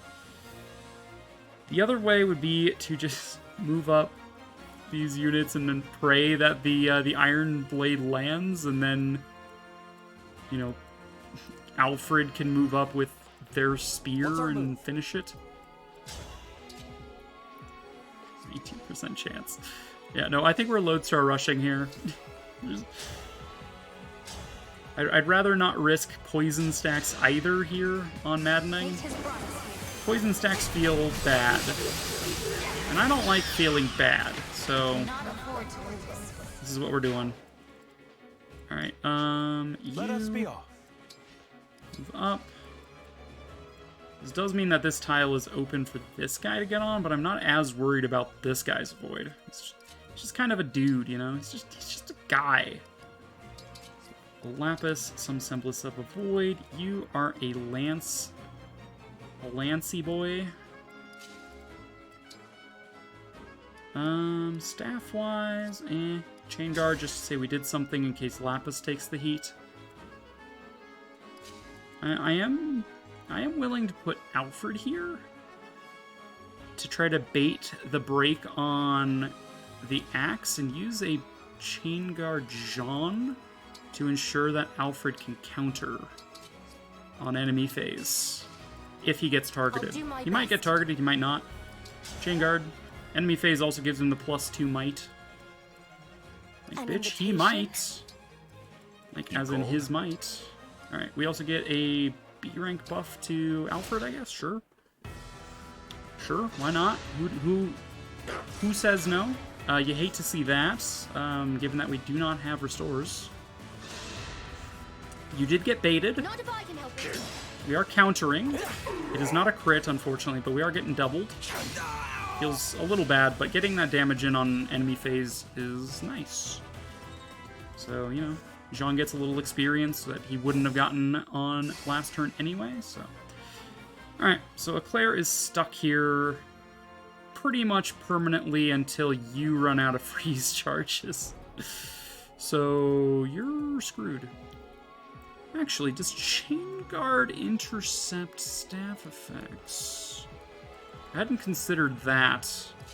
It might, in which case we should probably try it as a maybe. It's like a might actually work. We can just put you here on this and Chain Guard. I think Fram intercepting it would count as neither of them getting hit, so maybe there's a shot. Vander, go ahead and swing around and break this guy's bones. If you miss, you do take half your health bar, though. Don't miss, Vander. Nice. Level up. The first one of his I've seen. So bad. Oh, no, no, no. That's so bad, Vander. Really? Alright, Citron can finish you off. Plus 1 HP. I was kind of hoping for, like, a dex. Or maybe a defense? Plus 1 HP? Get out of here. Hey, bada boom, bada bing. Alright, let's see. Jean can get to there, so I'm tempted to have Alfred go here, Cantor to here, and then we can heal him. And then after that, we may start his journey around to the silver card. Serves you right. The sooner I get there, the better, because I know that some enemies are going to start showing up if I take too long. Alright, let's go ahead and staff heal. And heal ourselves back to full as well, thanks to Micaiah. Which means Jean is ready to Chain Guard again next turn. Fram is ready to Chain Guard this turn. You'll love to see it. Louis can go there, and I'm not too worried about Lapis. If it turns out Chain Guard works like this, then it doesn't really matter where I got frozen. I can just Chain Guard my way out of it. Alright. Yeah, ice. So these guys are just Iron Axe, but I do have +2 move. Alright, does this work? It does not. God damn it. It was worth a shot. And it also looks like my actual avoid stat didn't matter, so I guess it is based on resistance. Resistance is futile. I don't have a way to give myself more resistance by like adjacency and stuff. So I guess we're leaving Eclair behind for now. Alright, Lapis that far up feels dangerous. Lapis this far up though. See, what is the attack speed of these boys? 10 and 10. I will do, on average, I cannot double with the steel sword out. On average, then, it's between this and this. This cannot double either because it's a smash weapon. So, doing double damage, or x2 damage on 16 physical would do 7, 14 to you. Or I could do 21 damage once. Yeah, it's better to use Iron Sword here. I figured, but, you know, could have gone either way. God, I hate this. Not having stabs. Kinda not cool with it. Vander can be in range of you. Stick you here. We will just keep the Chain Guard train rolling. And then You, anything. I really don't want Alfred to be intercepted by these guys. Once we get to here, like to this guy and this guy, we can just run on past. And we're immune to freeze. This javelin doesn't scare me. So yeah, I think we wait just a little longer. God. Eclair, dodge. Eclair go brrr. Nope, never mind. He's got 2 more uses of that left. Okay, we do get the Chain Guard. We do get doubled though, so it only protects me once.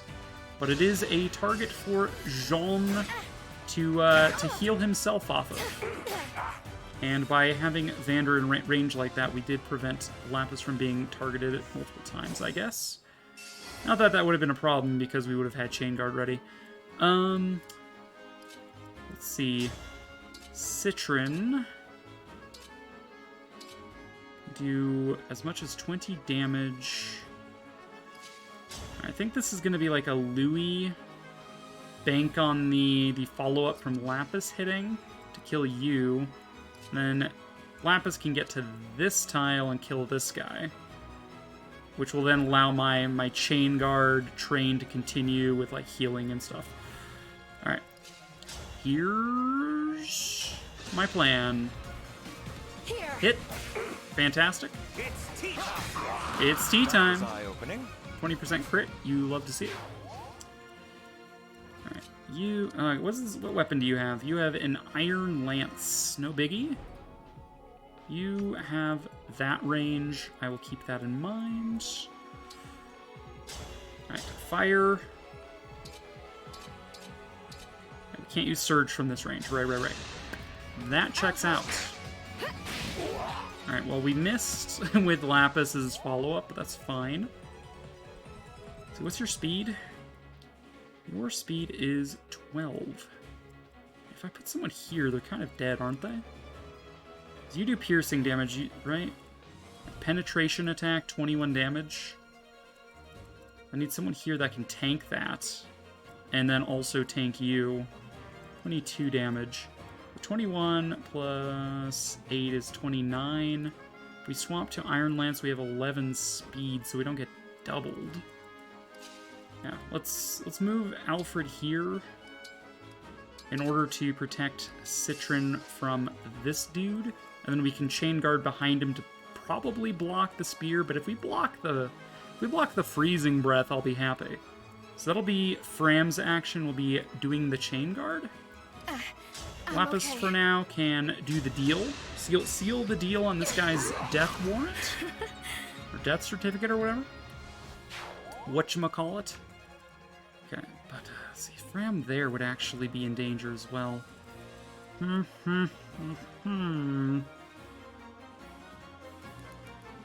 Could switch. It's 68 of Void. He went for Fram. She would have a decent shot of dodging. I think we just allow this to play out. I think we focus on healing this turn. Don't waste it on me. Lapis and Vander took some hits. We could put Vander here after healing, and this guy will almost certainly go after Vander because he can double him. Let's do it. I am saved. I am saved. We could even put Vander here to get the B support buff on Alfred for the sake of... I think it provides a little bit more dodge. Even if we went up to Hand Axe, we would not be doubled, so let's keep the Steel Axe for now. Yet again, I am frozen in place. You hate to see it.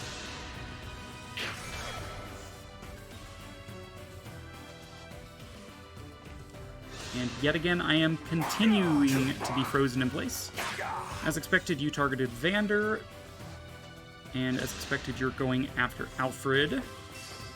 Penetration, 16 damage. There's nothing we can do really about that unless we had chain guarded. But alas. Hold steady. Okay. You can get as far as over here with Alfred, which is only in range of the Javelin. So we could start his march now. Or we could heal him before he goes. We could have him start on a frost tile next turn to get even further. The possibilities are not endless, but there exist possibilities. Yeah, how am I going to kill this dragon with this team without a Claire up there? Like, holy shit. Maybe if we don't need a House of Unite. Maybe if we used a Fail Not hit here, Fallen Star. That is a kill if we hit. My Louis has 0 supports. Okay. I'm like, what can I do to buff my my hit chance? I'm like, oh, excellent. I can do nothing. You'll love to see it. I think I would like Alfred to be healthy before I do anything. Vander should also be healthy, but we don't need to. He could just use Jean to chain guard some stuff. You could get to this tile, chain guard. It's really not good. Alright, I think we go for the Fail Not Strike here because of the Edelgard ring. And just getting this dragon 16 penetration. Wait, is it 16 penetration or is it 21? Oh, he used Ice Ball for 16 penetration damage. Yeah, okay. Used Ice Ball, 16. I don't want to take 21 penetration damage, my goodness. If I didn't want to take 16, I definitely don't want to take 21. So, we have a 14% chance of this going horribly wrong and probably dying. But, Victory is mine. alas, we're good. And, Fallen Star? I forget what the name is. It grants me a guaranteed dodge on Louis for whatever that's worth. He's got nothing to be like scared of. He would take no damage, therefore, from you because he dodged. Ooh. I would like to keep him the only one in range of the javelin, though, because he's got a javelin equipped, so he can counter it. And this guy can't actually do any damage through the armor, so we would be saving ourselves 4 health by having that if he's targeted here. So Citron, if we used Thunder here, it is not going to be enough. An attack, Fire, also not going to be enough. I'm kind of not surprised, but at the same time, I'm kind of disappointed. Alright, Alfred. I am willing to start sending you now. Because I don't want to be caught off guard when reinforcements start showing up from the bottom of the map and you still haven't left. Like, that'll just be too late at that point. We'll keep the spear. This guy could target us. He would attack twice. We'd take 14 damage. We would at least do 31 minus 12. We do 31 minus 12. We do 19.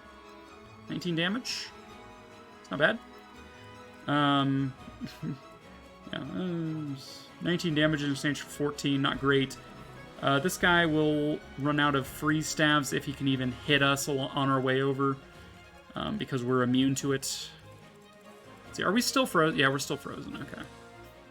Got one more use left, though. Maybe we'll dodge the last one. Okay. Well, with no one really able to like get around this side of him besides Vander, and my desire to move up being quite strong. Actually, I don't want this guy to also attack Vander is the thing. We're going to leave Vander where he is then. You know what that means? It means we're leaving Vander where he is. We are going to do a heal action, a short rest, you might say. I fight another day. I fight another day. All right, do we have any supports here? Yeah, not on the tile I want it to be on, but yes, technically. So we have a better chance to hit this way. We would leave you at 10. And Citron could finish the job with Thunder, and if that fails, we could then have Lapis follow up at close range. If it came to that. This just avoids the chance of me missing and like taking a bunch of counter damage by doing things this way. Brrr. Okay, that hit Citron now. 13% chance to miss is not a lot, but it's been known to happen. We hit anyway. Fantastic. All right, so the only one left is you and you. You can't get Lapis to that tile, right? To bait the hand axe or the axe boy. Nope. All right. End turn. I should hydrate. My throat's getting scratchy. Wow, 5 consecutive turns. I mean, 76% chance. You can't really be mad at the game. You're just like, yeah, it's just annoying. They chose not to attack because they know I would dodge it. We'll get through this. We will get through this, maybe. Alright, we could finish you off, but I honestly think we just stop here to heal on our way. We'll get targeted for freeze and nothing will happen. Because of momentum. Claire's still frozen. It does mean the Javelin guy is a little further back. Now, ideally, I start on ice next turn.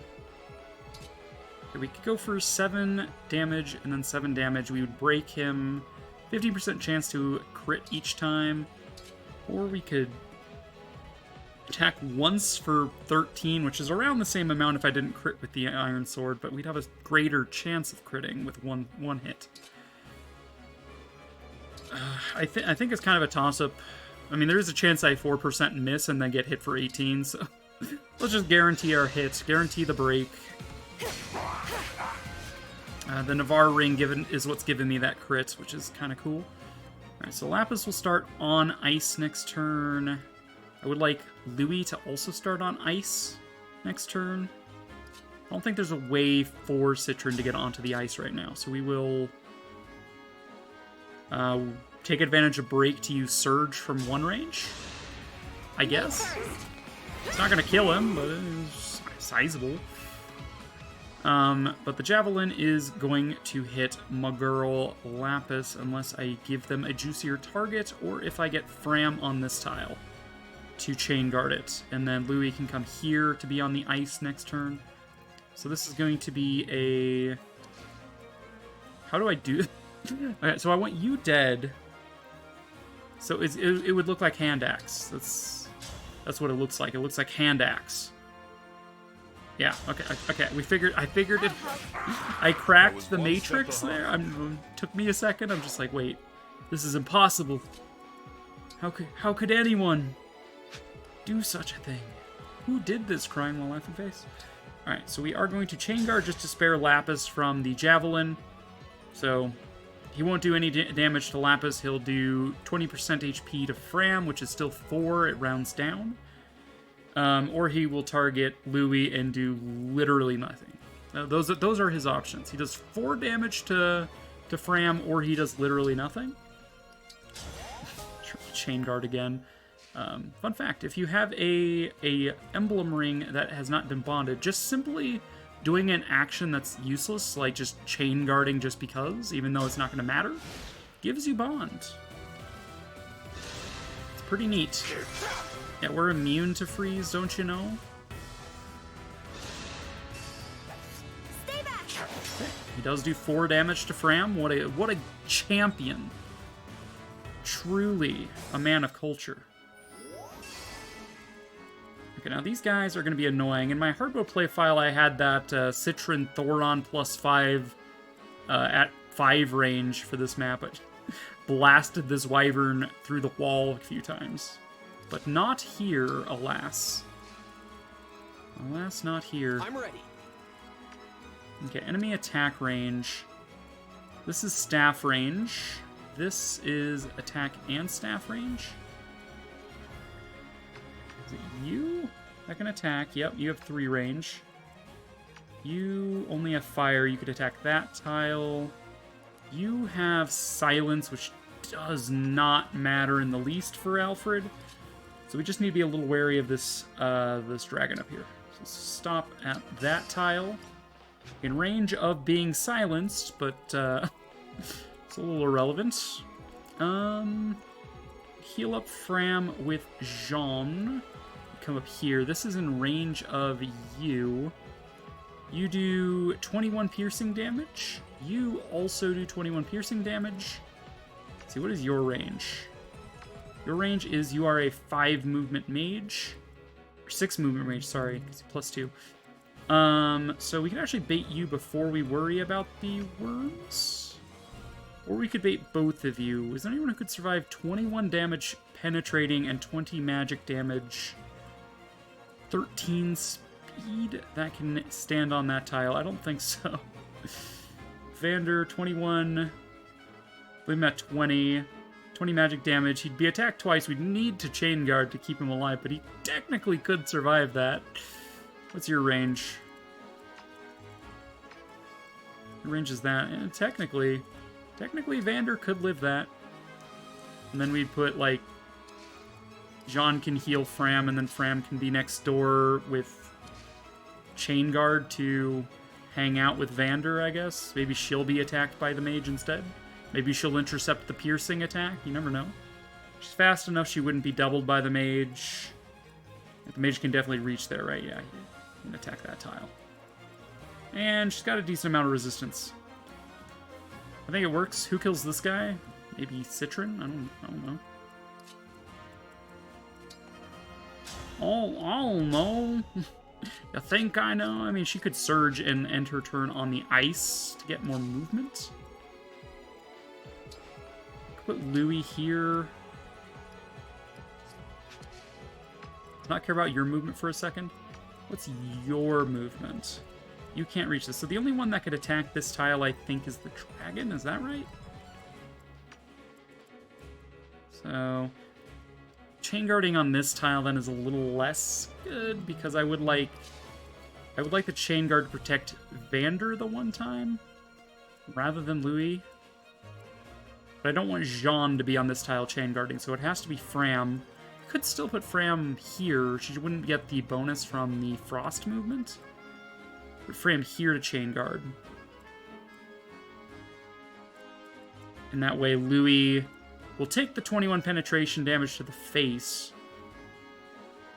But at least Vander will be a little better off. There's not a chance he just dies because of weird order things. Alright, so we'll put you there. You here. You'll both have Javelin, Hand Axe, respectively. Jean comes here and heals.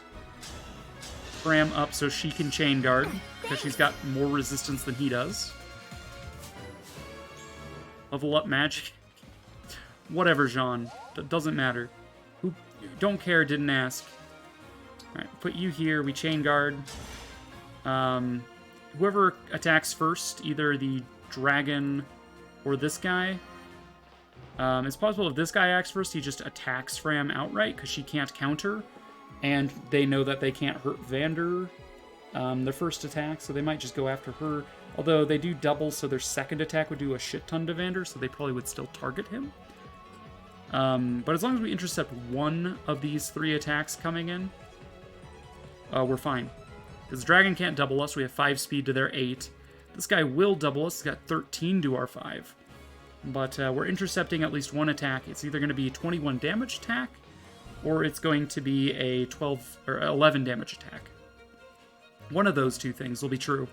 And as long as one of those is intercepted, I don't die. Now, the downside is that it could potentially pull more than I can handle right now. That is the downside here. God, I'm missing having Lucina already. Because I didn't start doing the DLC on my hard file until after I'd gotten a lot of the regular emblems. Okay, we did take 11 damage there. We're going to take 21 penetrating.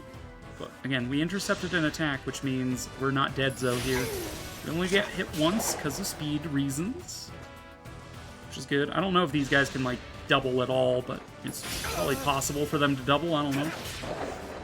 Louis lives. I should probably just read the tooltip on their attack. Be like, Alright. The dragons do freeze us in place, which is the downside here. So we either need to chain guard both of these boys every turn, or heal them up or something. We can do thunder damage. And maybe I bit off more than I could chew by also getting Louis in on this mess. Let's see, we could heal you. Who deals with this mage, though? Okay, I think I bit off more than I could chew here. I was a little impatient. Because I can't move my boys. You just remove poison, right? Yeah. Alright. Freezes foe, ignores defense and res. Yeah. Okay, let's be a little more patient. I'll be a little more patient, I promise. Alright. Leave you there. You on your journey. Don't get frozen, ideally. Although you got Sigurd, so you can't be frozen anyway. Alright, so we want to just bait the mages before we worry about baiting the dragons, I think. So just sticking someone here just to bait is fine. Could put Citron there. We could put Louis there and chain guard. We could put literally anyone we want right here. Just intercept the first magic, do a little bit of damage on enemy phase rather. We could do 21 magic damage at 2 range. You take 6 from that. Neither of us would double. I would take, like, some. Hand axe is not great. You could do 23 damage attacking defense, which would be worth 16 of your life? 16 of your life force.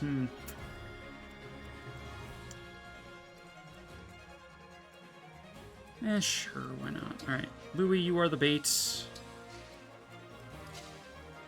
Jean, this time, is actually out of range, so I can have him be the one to chain guard. Although, maybe I'll heal instead. I don't know, I like Fram as a chain guarder more than Jean right now. I don't know why. I don't know why. They both take 4 damage because it's 20% of their HP. It's not like we're taking less damage because of that. Maybe I should prefer Louis or John here because he gets damaged, Louis gets damaged by the follow-up, and then he can heal and heal himself. Maybe that's more worthwhile, but... You know... I didn't think of it that way, alright? Cut me some slack. Alright, we're only going to go up one side of this corridor. We're going to kind of ignore this dragon for as long as we can. It's possible that that dragon gets aggro and just, like, comes up here and comes around at some point. We'll deal with that when it comes to it. He stayed back before going in. It's just, I am aware that there's going to be reinforcements from down here relatively soon, like around turn... It's currently turn 7, around, like, turn 12-ish, I think. Like just getting a Claire indoors before that happens feels like it's going to be a bit of a problem. I don't actually remember which turn those reinforcements show up on, but... It seemed relatively quick. And it's also possible that those reinforcements only trigger after you've released the first door. That is also a possibility. Let's pick that up now. It's money. Short knife. Cool. Chain guard.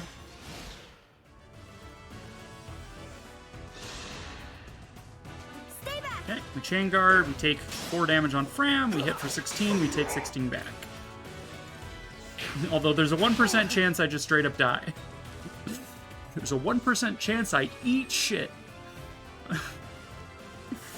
Alright. So now we have you.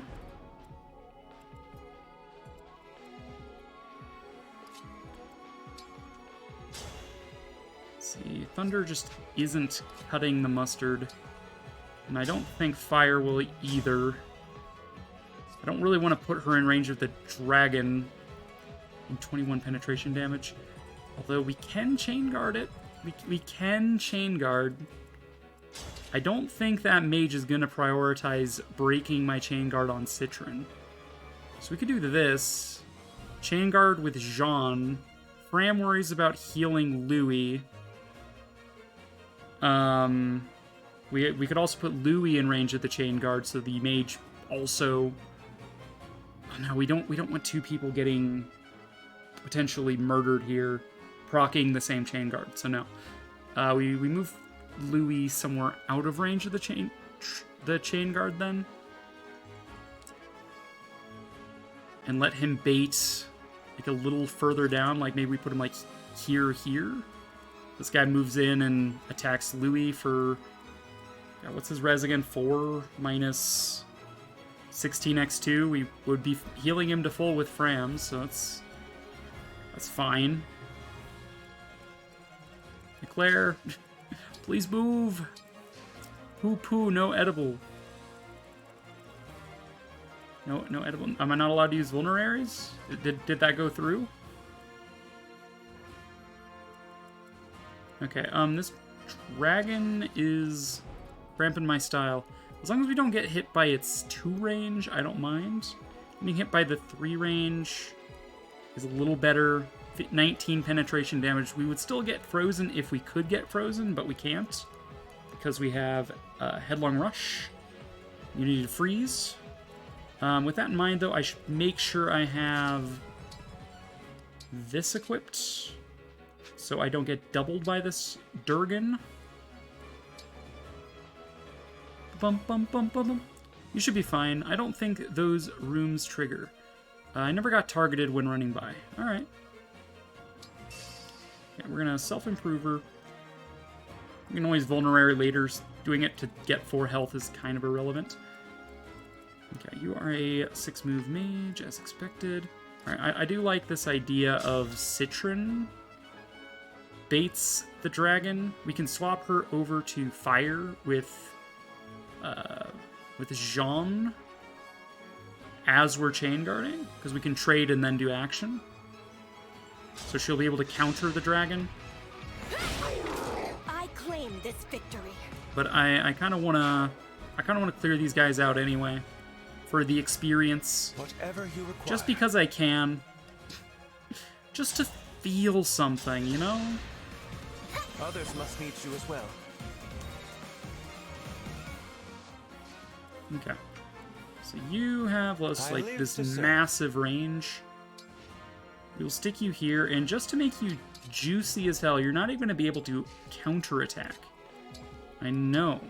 That's insanity. It does mean that Fram is in range of the chain guard, but we know that Citron can survive the hit from the dragon anyway, even without the chain guard. This is just a way to minimize the damage. Vander, I'll just keep you on the ice. You're on thin ice, buddy.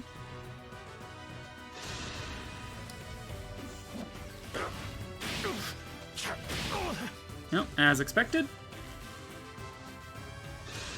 We do this.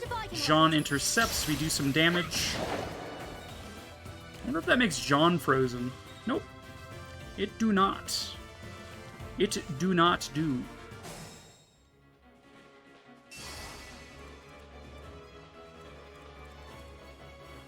What is your range again? As expected. Yeah, if I had put Citron here, it would have been the same deal. I would have baited a dragon closer anyway. I'd rather be a little bit more distanced from that if I can. These guys are coming in to harass me as well. Jean can heal himself by healing Louis with Mend. He can full heal Louis, in fact. I feel wonderful. No, not quite full heal, but like mostly full heal. We can now start targeting with Thunder at no risk to ourselves. Zip, Zap, and Zorpin. Just for some chip experience, as you do. Yeah, one dragon at a time is a solid plan. Yeah, it's kind of my thoughts exactly. Like we could put someone here and start doing like javelin damage as well, but I don't think that's necessary. Fram can break this mage if I want. Let's see, Eclair is finally caught up. We're going to refresh Marth rather than Edelgard because Edelgard is already close to being refreshed. Doing a break would make this attack a little bit more lucrative, I guess, for Louis. It means if he misses, he's not going to just straight up get murdered. And I do want to attack with him because it does recharge Edelgard that much faster. I believe the Iron Lance and Steel Lance currently have the same hit rate because of forging, engraving, and refining stuff. Okay. Get Louis a little closer to that level 11 mark I'm shooting for. Okay, so like we could enemy phase for another 7 damage on you, but like why would I? Why would I when I don't have to? Who asked? All right. Looks like we're safe. We're home free with Alfred. Okay, that dragon wasn't happy that I. Oh, and it looks like this guy's gonna physic him. All right. All right. What's your staff range? 1, 2, 3, 4, 5. Yeah, if I had actually just put someone here, I could have kept him away from the physic. Oh well. Alright. Archer this time is the one we need to bait out. We are in a position to do chain guard shenanigans regarding this dragon again. With Jean at least. Fram is still low. We don't want to attack with Eclair because she's going to be going here to refill. And this is the part where break defenses would actually be lethal here if I had it. This is where I would put my break defenses if I had one. We could also attack you. Yeah. Break you with Lapis. Again, the dragon is the real issue here, isn't it? All right, I think this is a fallback. I think this is fallback. We get too close to try to deal with these guys. We end up baiting this dragon and this archer, and possibly this dragon comes back. I think this is a fallback plan. Or stay here plan. One of the two. Just set up a defense line. We could put Eclair here still. With, like, Louis on this tile. Vander on this tile. I can't... how do I do this? I move you. Lapis is going here. I move you. Lapis, go here. Wait. Claire, go here. Wait. I want Louis here because him intercepting more attacks doesn't matter much to me, whereas Vander would die. So, in that, I would like to move Fram back and have her heal herself, so she's able to chain guard soon. Lapis is also quite exposed, so I think Jean is going to chain guard. Louis moves up. It really doesn't matter what he gets. Just hang out. Daddy Vander goes here. Really doesn't matter what we equip him with. He's getting doubled. But as long as he doesn't kill what he's getting doubled by is ideal. So whatever does the least damage. Hand axe. Because if he kills it, then he's just dead. So...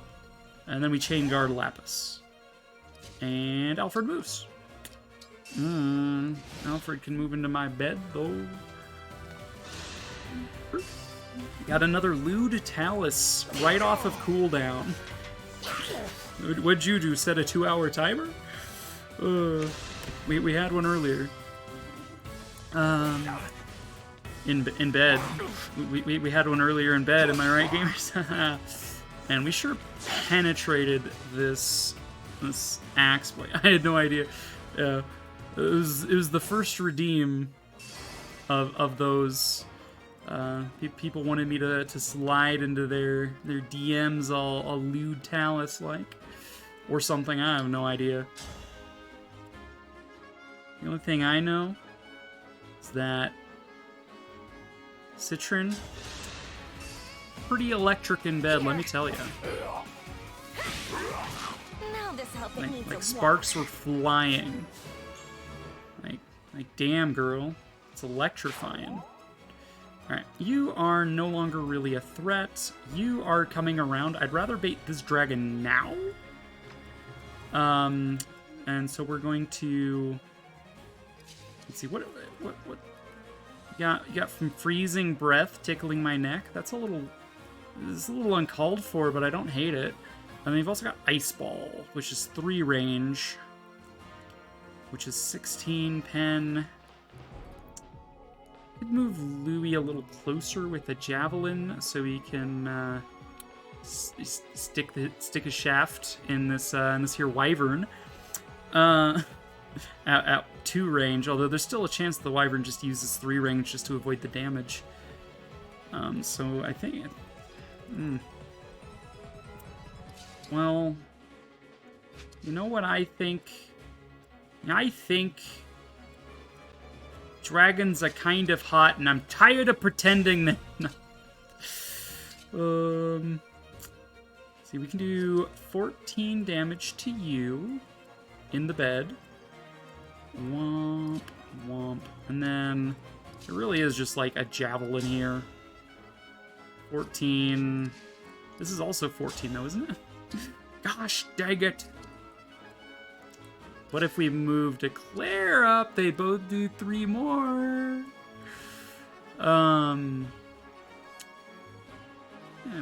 Eclair could be all like, yo, show me how girthy a damage number is, and, you know, it would work, probably.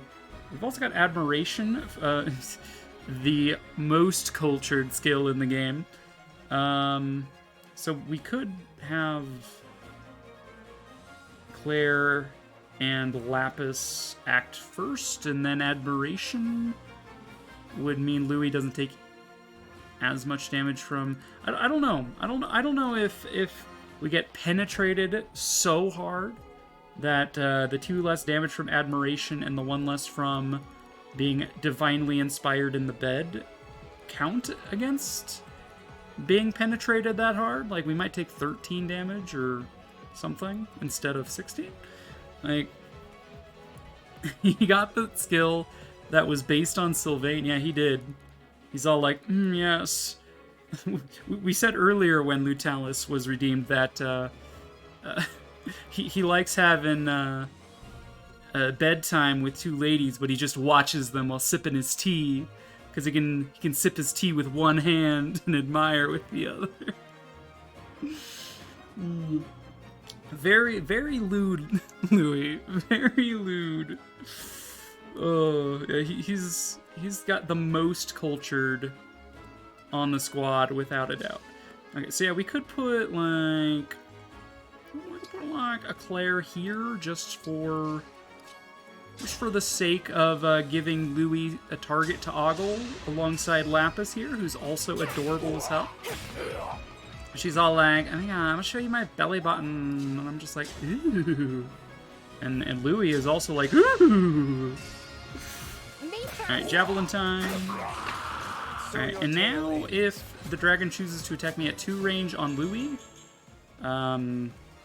Louis will counter.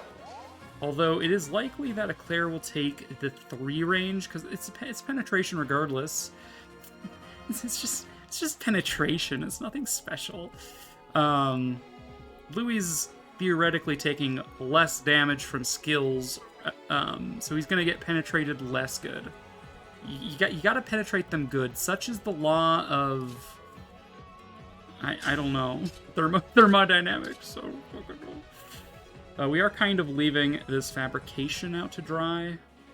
Do 19 with you. Can we actually like finish you off? Do 6 with you. 7 with you. 7 plus 19 is 26. That's not enough. Oh no. Honestly, I'm not too worried about it, because I am going to Chain Guard Fram next to Eclair for that additional avoid, so she can avoid this predator from like coming after her, you know? And then I'm also going to Chain Guard here with Jean. So if he wants to go for Fram, he's actually attacking Jean. And if he decides to go for Vander, he's attacking Jean. He's probably not targeting Louis or Eclair, I'll tell you that much. And if Eclair tries to get penetrated by a dragon, don't recommend it, but if she tries, she gets Chain Guarded. Is a good plan. Double Chain Guard, kind of sick with it. I should be moving Alfred, shouldn't I? Hang in there. Oh, Alfred is running away, alright? Alright, so they did go after Vander yet again. We Chain Guarded expertly. You are going to 2-range Louis, and you do get the benefit of divinely inspired admiration for ladies in the bed. Especially in the bed. Okay, now you, ma'am, we can also get you the admiration thing. We just need to heal you, really, which will be Jean's job. Jean will go here, maybe. Skirt. No, this is fine. No, it's not as fine. It's not as fine. I didn't mean to do that. It's not as fine as the ladies that Louis was admiring last night. Am I right, gamers? We could kill this dragon over here in one shot, which would open up the right-hand side to a little bit more maneuverability. What? We've been penetrated by this dragon. It's time to penetrate it back, you know? It's just like, it's only fair. We're gonna shove the shaft, Sorry, but or we're victory gonna is shove our mine. arrowhead's tip into that dragon. What's another way to say that I boned that dragon?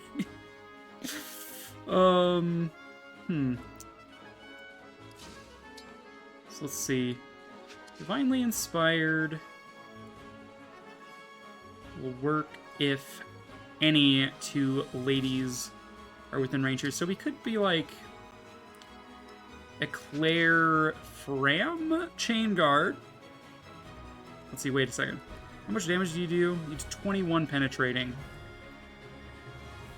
Fram might not survive that. Okay, so we would do Lapis and Eclair. How are we dealing with you, though? Citron? Citron is gonna... He has the hots for you, maybe. Maybe, baby. Gonna set your world afire with all that, I don't know where I'm going with this, to be honest. I can still fight. Vander, what are your hit chances so trashed here? Not clickbait. This is not good. Let's see. You have 2 range only. I could just fight you. No, never mind. You can't kill. Like, I don't want to waste my engages. Like, it's very simple to just be like, we'll just engage. And I engage in a lot of things. At night, got him. Don't forget about that. All right, Alfred. Can you move one more? No? Okay, that's your movement. Oh yeah. And I'm a little wary of the reinforcements. I want to have these dragons dealt with. Absolutely. We will be able to Fallen Star Arrow Storm on this guy next turn still, because we'll have 1 turn left. And we can attack 3 range, even if we get frozen.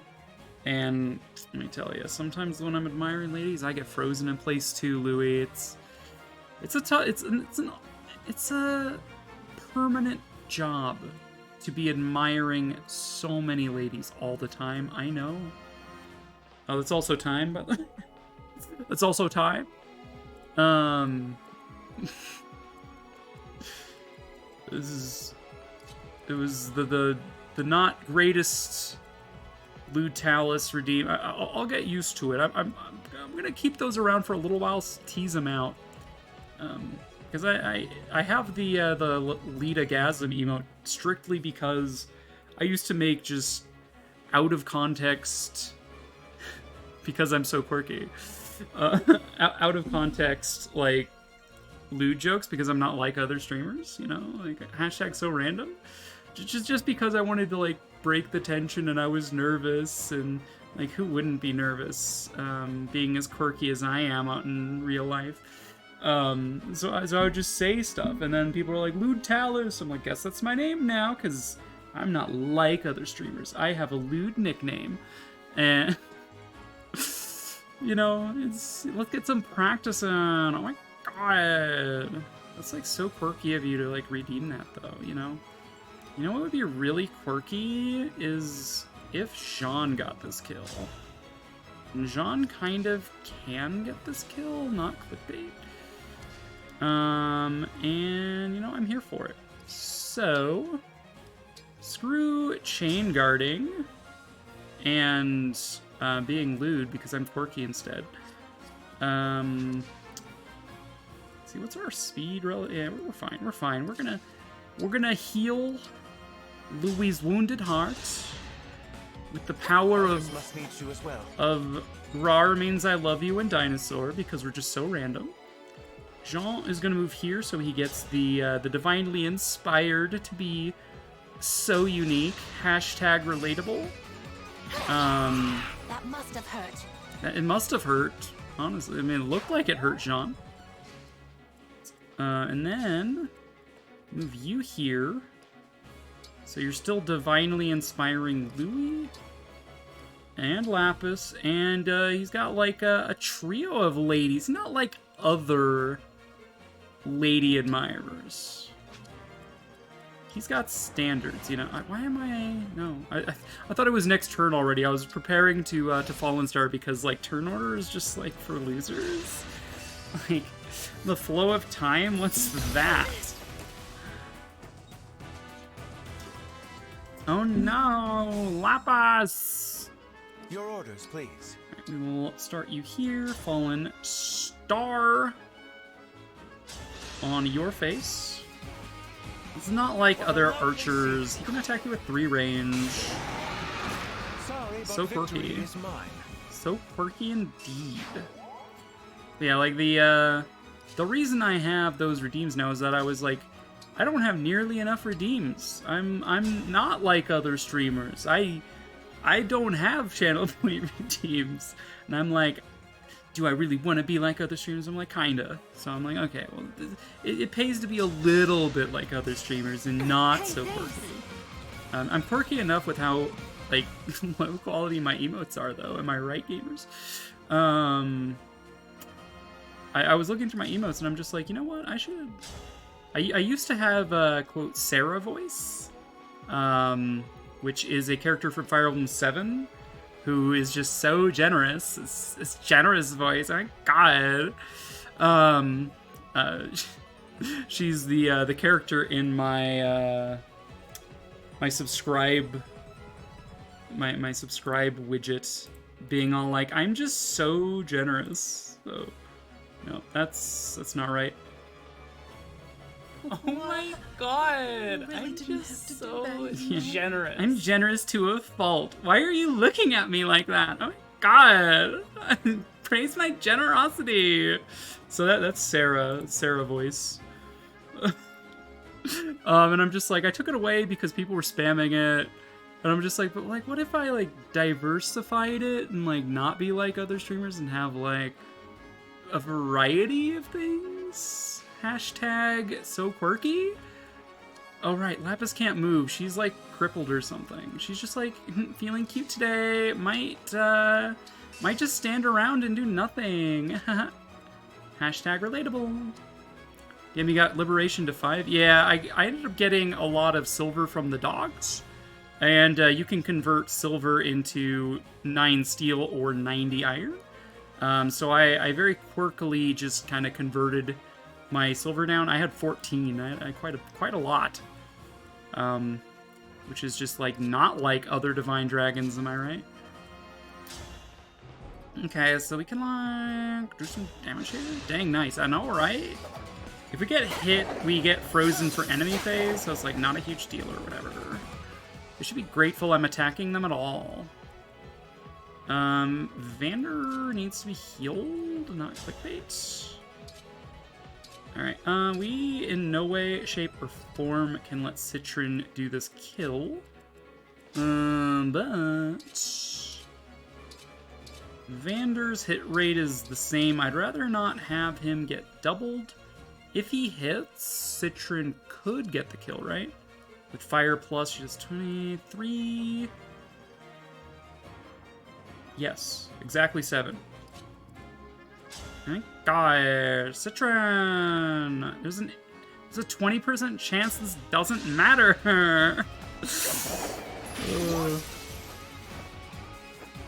I'm not like other streamers. I don't go for guaranteed plays. I like to roll the dice about it. Like, where's the fun when you already know what's gonna happen? You gotta leave a little bit of, like...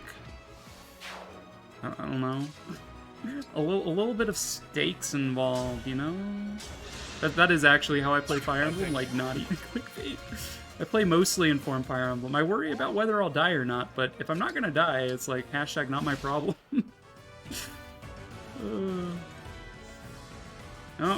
Oh no. Oh no, they're just like, oh yeah, neighbor, I heard you liked fighting one ice dragon at a time. Let's throw 2 at you. Why don't we? Oh hell. I'm not even halfway to this yet. like 20% of the way to the chapter. Oh no. Oh, alright.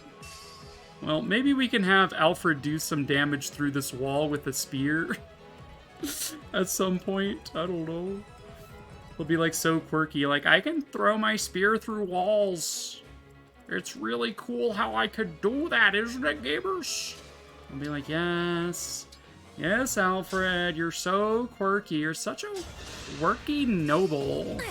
Being able to, like, warp the fabric of space-time and, like, physical matter. Alright, well, we could try to outrun you guys, but that's probably not going to happen with the ice. Because ice is also quite quirky in how it's designed that it makes you go slip sliding. Alright,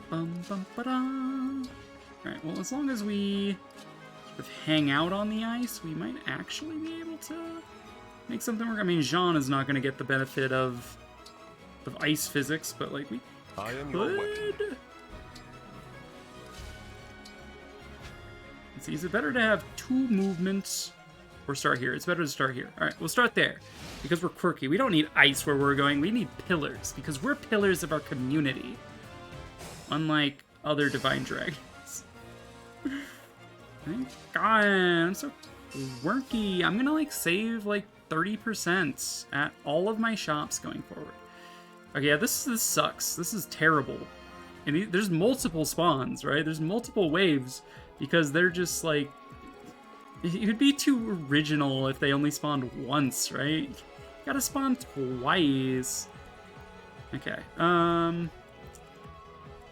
so you have 5 move. 1, 2, 3, 4, 5.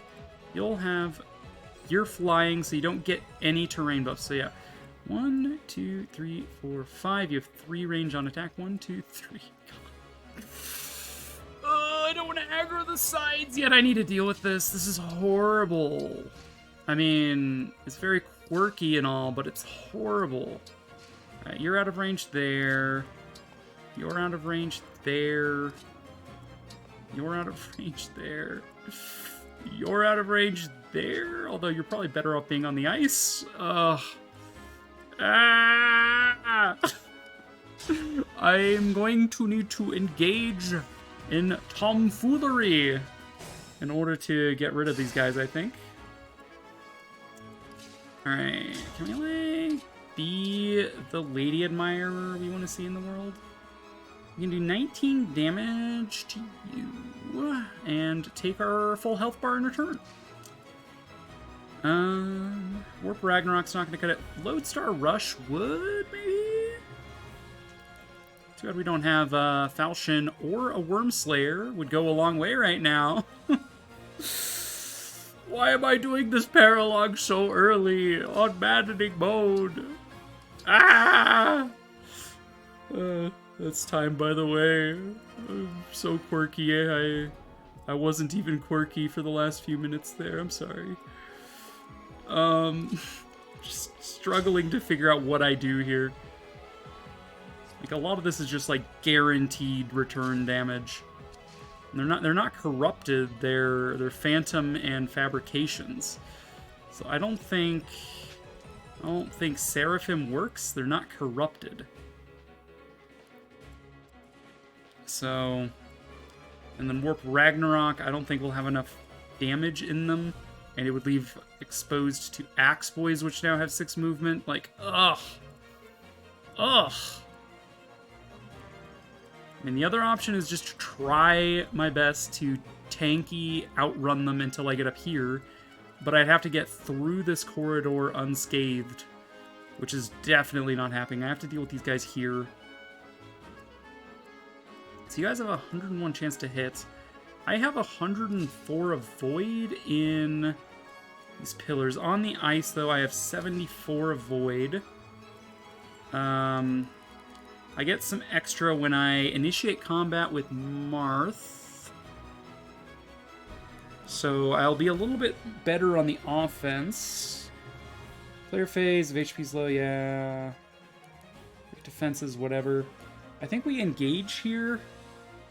Probably Lodestar Rush the first dragon. This guy will attack. This guy will attack. So we probably stand here and do the attack. Both of these guys will face plant themselves into Eclair. Again, we'll have 74 avoid. There's a non-zero chance we just die, but I honestly don't see another way out of this. God, and Lodestar Rush isn't even going to be enough. Oh my god. Okay. Okay, it's fine. We Lodestar Rush. My prayers are with you. We then probably Javelin, attack at range with a unit that can withstand an Axe Boy. Because the first Axe Boy is definitely going to go for, like, you, for example. As is this guy. We could be cheeky about some things, but no, I don't think it's possible. Alright, we can Javelin here. It's not guaranteed, but it is basically a guaranteed here. I think we leave Fram behind to be Chain Guard material. So either you attack and break the Chain Guard and we take no damage from you, and then you will follow up 26. Actually, you might be more likely to attack Eclair. Actually, both might be more likely to attack Eclair. In that case, we will hide Fram in the corner. That's Fram in the corner. She gets the benefit of the terrain. She has the benefit of the engraving of Micaiah, giving her 40 avoid. She gets another 10 from this. And then there's her innate avoid value from her speed. So yeah, she would get 66 base, 30 from terrain, 5 from the support with Eclair, another 10 from the effect of her skill, and then she has just 2 raw from the activity we did on Insomnia. So she's going to Chain Guard you. Jean is going to have to Chain Guard you, otherwise you're dead. So we're double Chain Guarding. It's possible you just attack Jean and like bring him down to like nothing, but hey. We can't all be winners when it comes to winning. You don't have the Armor Slayer, so no! Not like this. Alright, you will be baiting. You can't do anything without the Steel Sword, right? Even with it, you can't do anything. Alright, although you're going to be reaching me with a Hand Axe. Okay, that's probably not a huge deal then. We'll bait you with the Hand Axe. We'll deal with this armor next turn using probably Citron with a Surge, or Vander has a hammer, I guess, that could make things go burr. Alright, you're breaking my Chain Guard. We take 3 damage here. We'll take 21 from penetration damage. Double penetration. We're not doing Lutalis anymore, so stop it. I live to All fight right, again. as expected, that guy face planted. We're level 10 now, which is good. I decided that we're promoting at level 12 with everyone if possible. Did not consider the backup attack, but I'm glad I had enough HP for that. Oh no! Alright. Alright, it's fine because Claude is charged again. We can do Fallen Star on both Wyverns this time. God, these guys are armored this time, though. Like, how actually dare they? Alright, alright. Let's attack you.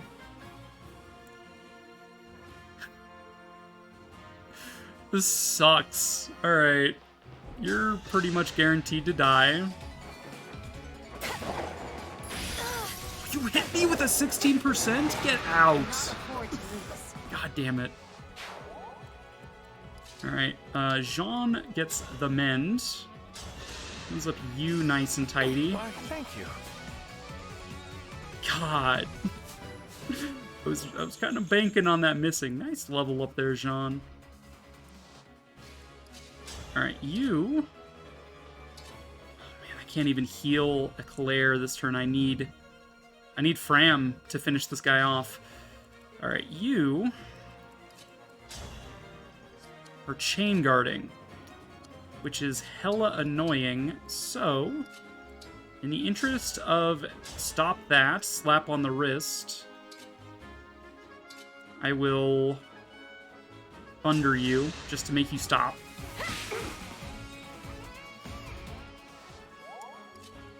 Come here, we're gonna need to trade around your stuff to make sure you have enough speed to not get doubled, although the Armor Knight probably can't double you anyway. Hammer. 1% crit chance means I'm gonna wait until next turn for when I can do a fire attack and a hammer attack.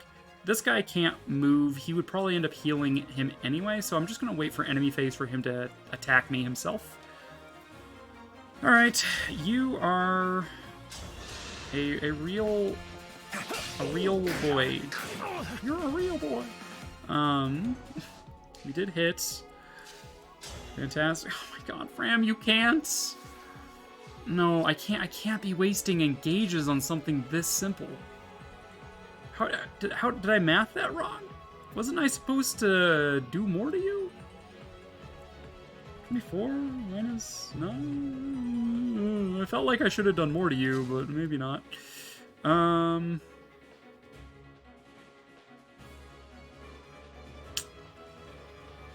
I really don't want to have to waste engage right here when the dragons aren't even close.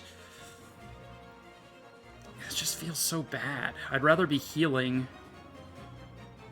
But if I leave him alone, he's going to be like target Jean.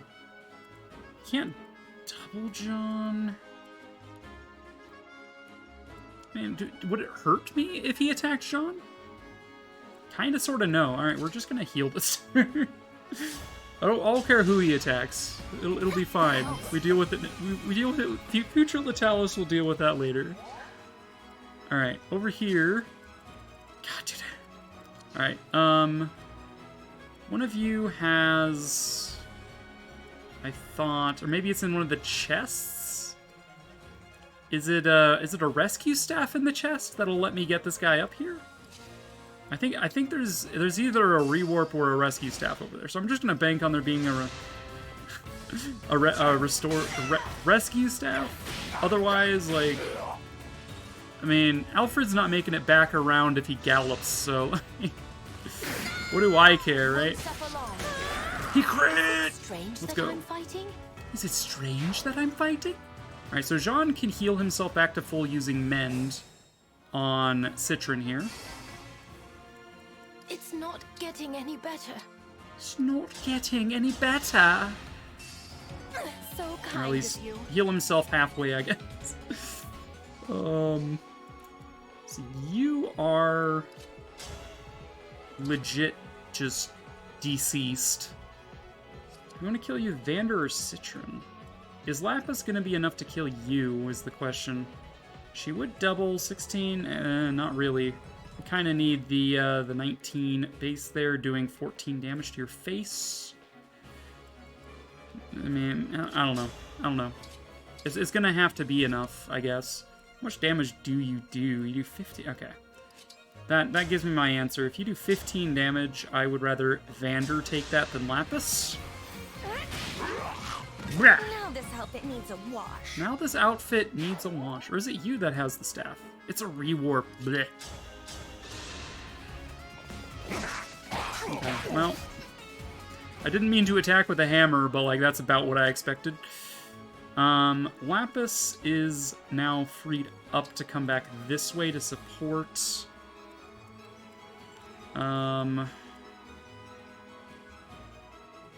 There's no reason to leave you in range.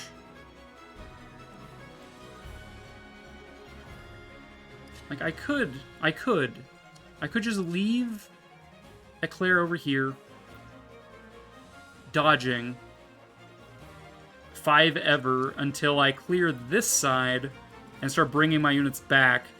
But I don't know how many waves are going to spawn. I need to deal with these now, otherwise it's going to be, like, impossible. You know what I'm saying, gamers? Alright, we'll start with this. Start with a pull on you. From this tile, so we can heal you, I guess.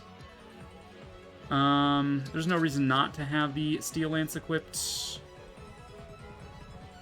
No, actually. You... 1, 2, 3, 4, 5, 2 range. We have Dimitri right now. Which means we just shield Gambit, which means we block the first attack. That's a ranged attack. And when we have the Javelin, they can't double us. So we'd actually be immune to damage here, and they might not attack me, but that's fine. If they're not attacking me, that's whatever, but it's the thought that counts. Like, I might be able to swing something there, and then I would rather have you be the one to bait these guys out then. So you have 23 defense. Really wouldn't do a whole lot with you. We could switch to the Rapier, which, let's do the calculation then. So we are doing 13 damage with Liberation with 14 Strength. Yeah. So base 13, we're losing 6 coming here. Yikes. So that would be base 7. But against the Armor Knight, at least we're doing 3 times that as the base might. So we'd be 21 plus 14. We do 24 damage, or we could just equip this. It might be better. I don't think it really matters. I think as long as I'm just pulling you guys... Do I want to pull them when the enemy's so close, though? I'll pull the one. The Armor Knight's probably going to follow anyway, but... I don't know, I guess I will... Come this way, there's a obstruct pillar. Oh, you should attack that.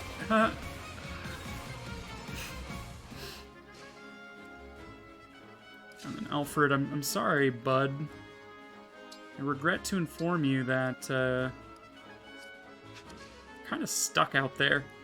Let's see, your attack speed is always going to be 4. I better avoid with the Iron Lance for now. We'll bait you in. You'll be forced to move to 3 range, which will be right up against the wall. We'll chip you with the spear through the wall if necessary, just to have Alfred do something besides gather that silver card. He's going to do 16 damage to me. We don't get frozen because we're Sigurd. This is going to charge his engage meter up as well, which will maybe be nice. I don't fucking know. Right, as expected, you guys are attacking, but because of Shield Gambit, I actually don't take damage, and I can counter, which was what I was going for. Yeah, this is... That was expected. I can't believe he actually hit back, though. Okay, and as expected... Oh, I didn't expect this whole lane to be baited. Oh, God. Alright, so you should be able to kill this dragon. You can't! You're 1 damage short! No! Alright, but I was going to put you here and just have you do the Fallen Star again.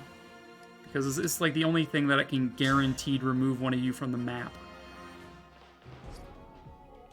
And then, like, high key, if we're going to be baiting these armors into maybe attacking us... Maybe we equip our Steel Lance just to have it equipped. We could Flame Gambit. That would slow him down. Flame Terrain slows enemies.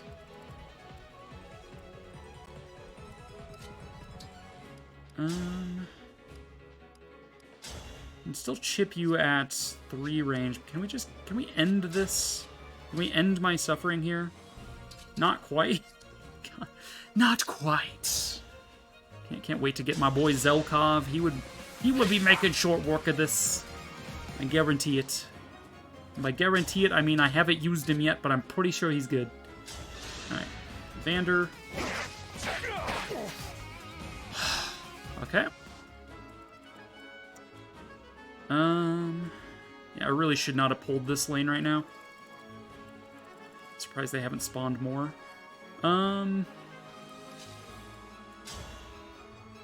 You can't do shit here.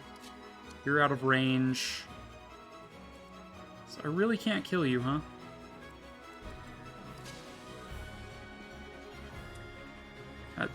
That just seems wrong to me, you know? There's just doesn't seem fair. Alright, let's start by healing up Jean. His health is useful. Level up Fram, not ideal. And she gains strength, or HP, which is terrible. I mean, she cannot chain guard next turn because she's not at full health. I wish they would give, if nothing else, give martial monks, like, if they gain HP, they heal for that HP, so they can at least keep chain guarding. But I digress. I should probably go back and unpull this side. It would be horrible for me. Yeah, I think I need to undo that.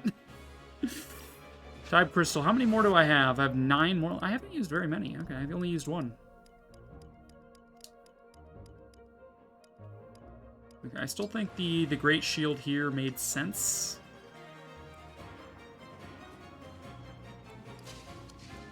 And then... Oh no, I guess... I'll know. If I'm not pulling them, and I'm not really doing a whole lot with Eclair, but I guess it's gonna have to be fine. Staff. No reason to use Obstruct, so just Chain Guard in place, I guess. And we do the thing where Alfred is now just a guy. He's just a guy enjoying his life. He's on vacay or something. I don't know. Good dodges. Of course, he dodged last time too. But I think he did. I don't know. Shield Gambit. Protecting Louis from certain destruction.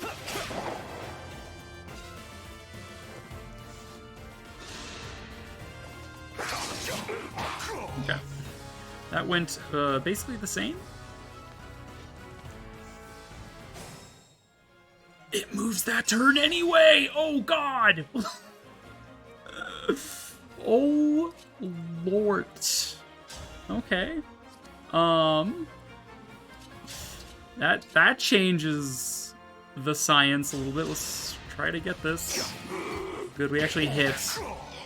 Different RNG because we attacked with Citron first last time. This is not good. Straight up. Like, I am straight up not having a good time, my dudes. Like, less ironically, right? Alright, we can switch to this. Like, Louis 48 avoid in a pillar does not strike me as a good plan.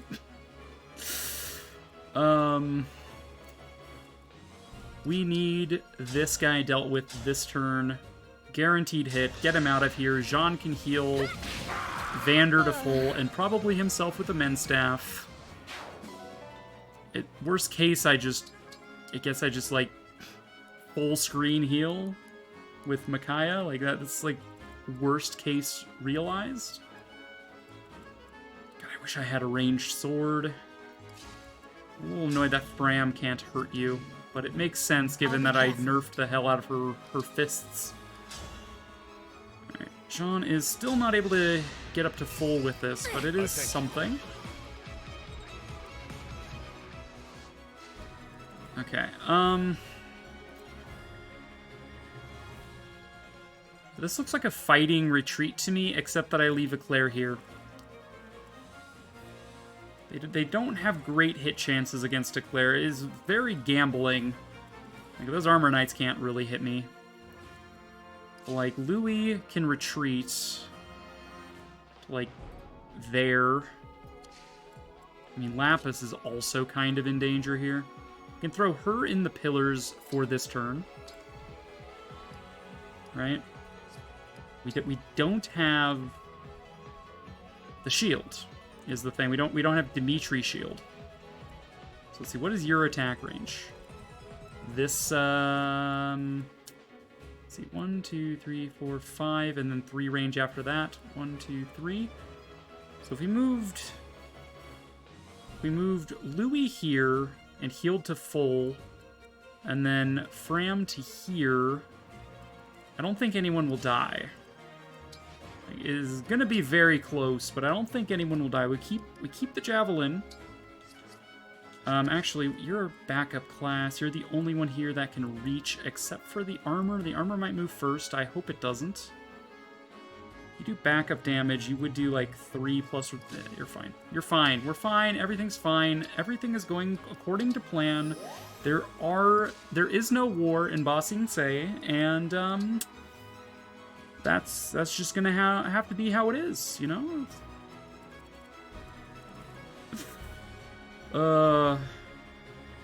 I am going to obstruct Killer here just to ensure that that point doesn't get choked. I don't think any enemy can move into that alcove, but if they can, oh lord, we're in danger if they can. Also, it looks like Citron is in range of this guy too. You might go for her instead. Let's see. How much would we do? I can't. What do you mean they can attack me through the wall, but I can't attack them? Fuck off. Okay. Alfred, start walking back. Okay. These armors can reach me. That's fine. This is just straight up not a great spot to be in. We'll heal to full even if it's not for very much. You are going after Lapis. I'm not too surprised. That does mean that whenever the dragon comes around, he can't hit someone that can get follow-up hit as well. Hit you for, like, no damage at all, like, as you do. I'm gonna hit you for, like, no damage at all. I mean, we're getting some experience. It's gonna go down eventually because I'm pretty sure it's based on awakening systems. I'm mad. Shouldn't have been able to hit me. I'm less mad about that because that was like to be expected. Although what I didn't consider was the fact that now Louis is frozen. Didn't think about that one. I should have chain guarded, huh?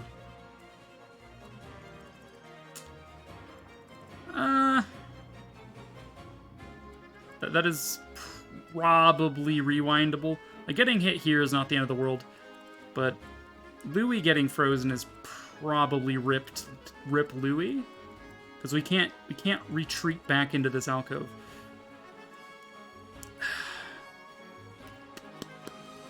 Like, the hope was that Louis would like retreat back. I don't know what the hope was, but I don't think we're getting very far, especially not with this latest assortment. And these guys are gonna start moving at some point too. And Alfred is useless.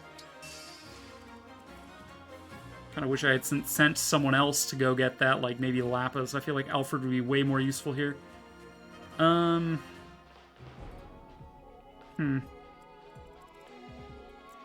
It would be easier if I came back with more emblems, even if this chapter scales to, like, how far I am. Getting more emblems would help. We're not too far away from Leaf Roy. We should just come back with that, I think.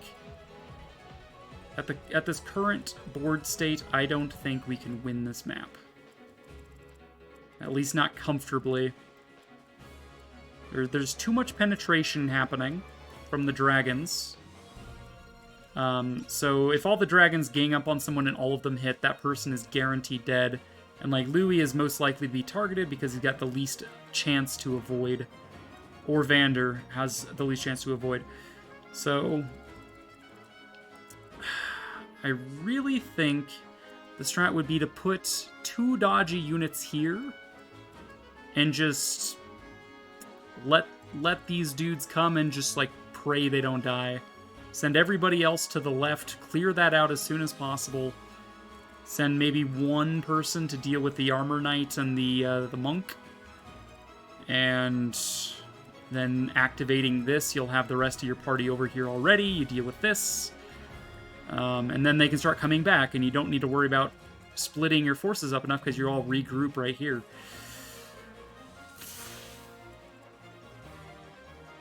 This might be like a rewind 3 turns situation.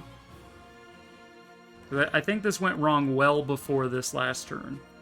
So yeah, I'm going to rewind again. So 1 turn back is here. 2 turns back is here. 3 turns back was this. Yes. 4 turns back was this.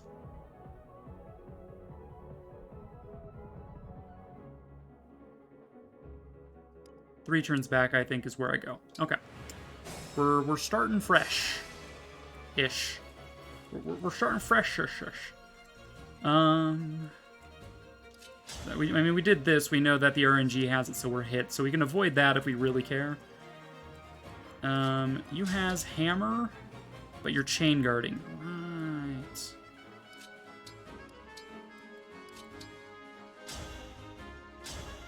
I think if we do fire, the chain guard procs, he hits us for 18.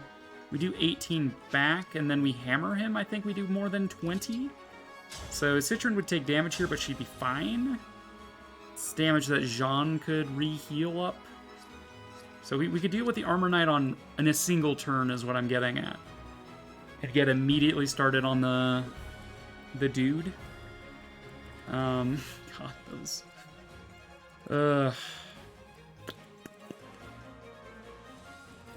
I wonder if having, like, a unit here on, like, the protection tile would, like, bait these guys because it's the closest unit. You think having, like, 2 units on these protection tiles would actually make a difference here?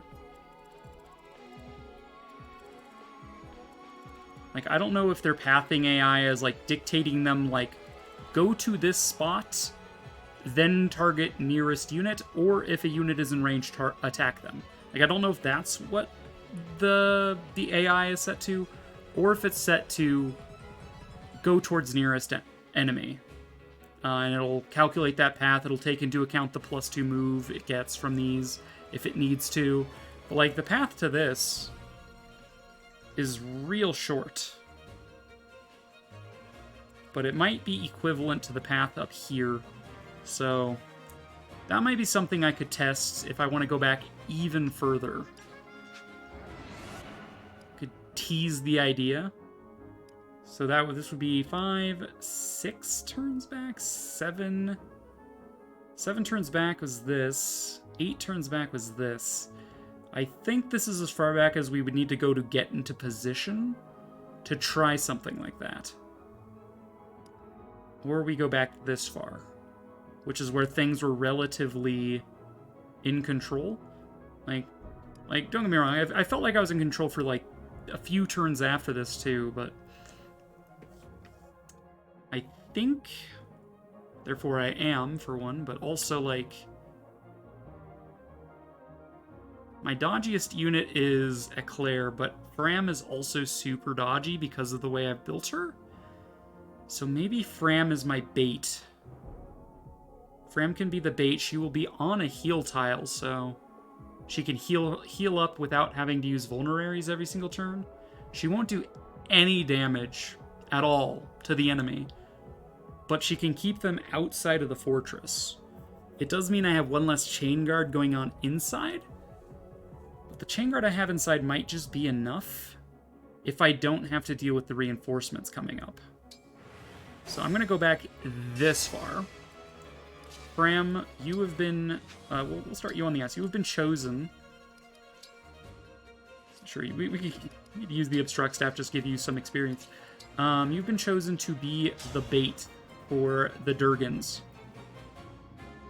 Yes, I think this is correct. I'll help.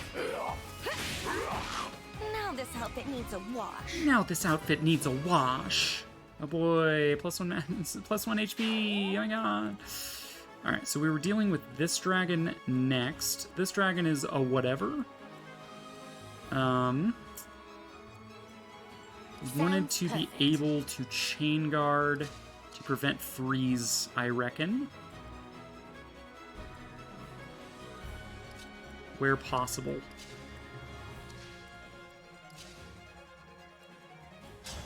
Let's see, I don't know. Are we able to kill you this turn? I think we had trouble killing you because we had Louis go after this guy or something. So let's prioritize dealing with this guy first, just because he's in a, or she, I guess it's a she fabrication. She's in a more annoying position than this archer is. Vander could focus on hitting this guy. I don't know that we'd be able to swap to Silver Axe, but doing that and then chain guarding would definitely draw the aggro of the dragon. And then Lapis could finish this off. Or Eclair could. Lapis could finish this guy off. Like who's getting this kill, right? That's not guaranteed, that's not guaranteed, that's not guaranteed. Alright, so it's probably going to be an Eclair kill where Vander is standing to avoid drawing the dragon that's on the other side of the wall. And that is a guaranteed kill.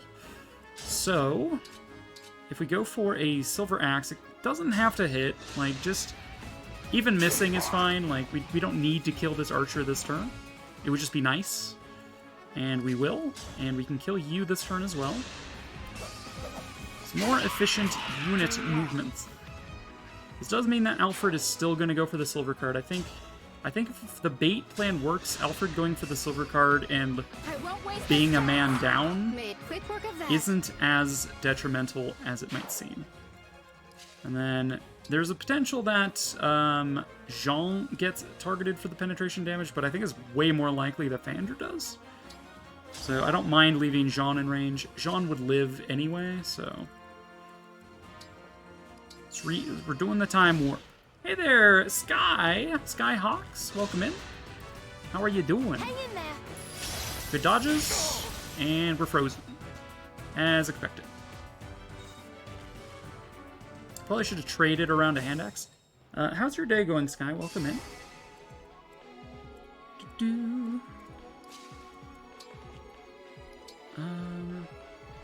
I'm really hoping this bait plan works. Let's see, your attack range. We want to pay attention to that. So you're only a problem on these 3 tiles, this dragon is, so we can kind of ignore him for a bit.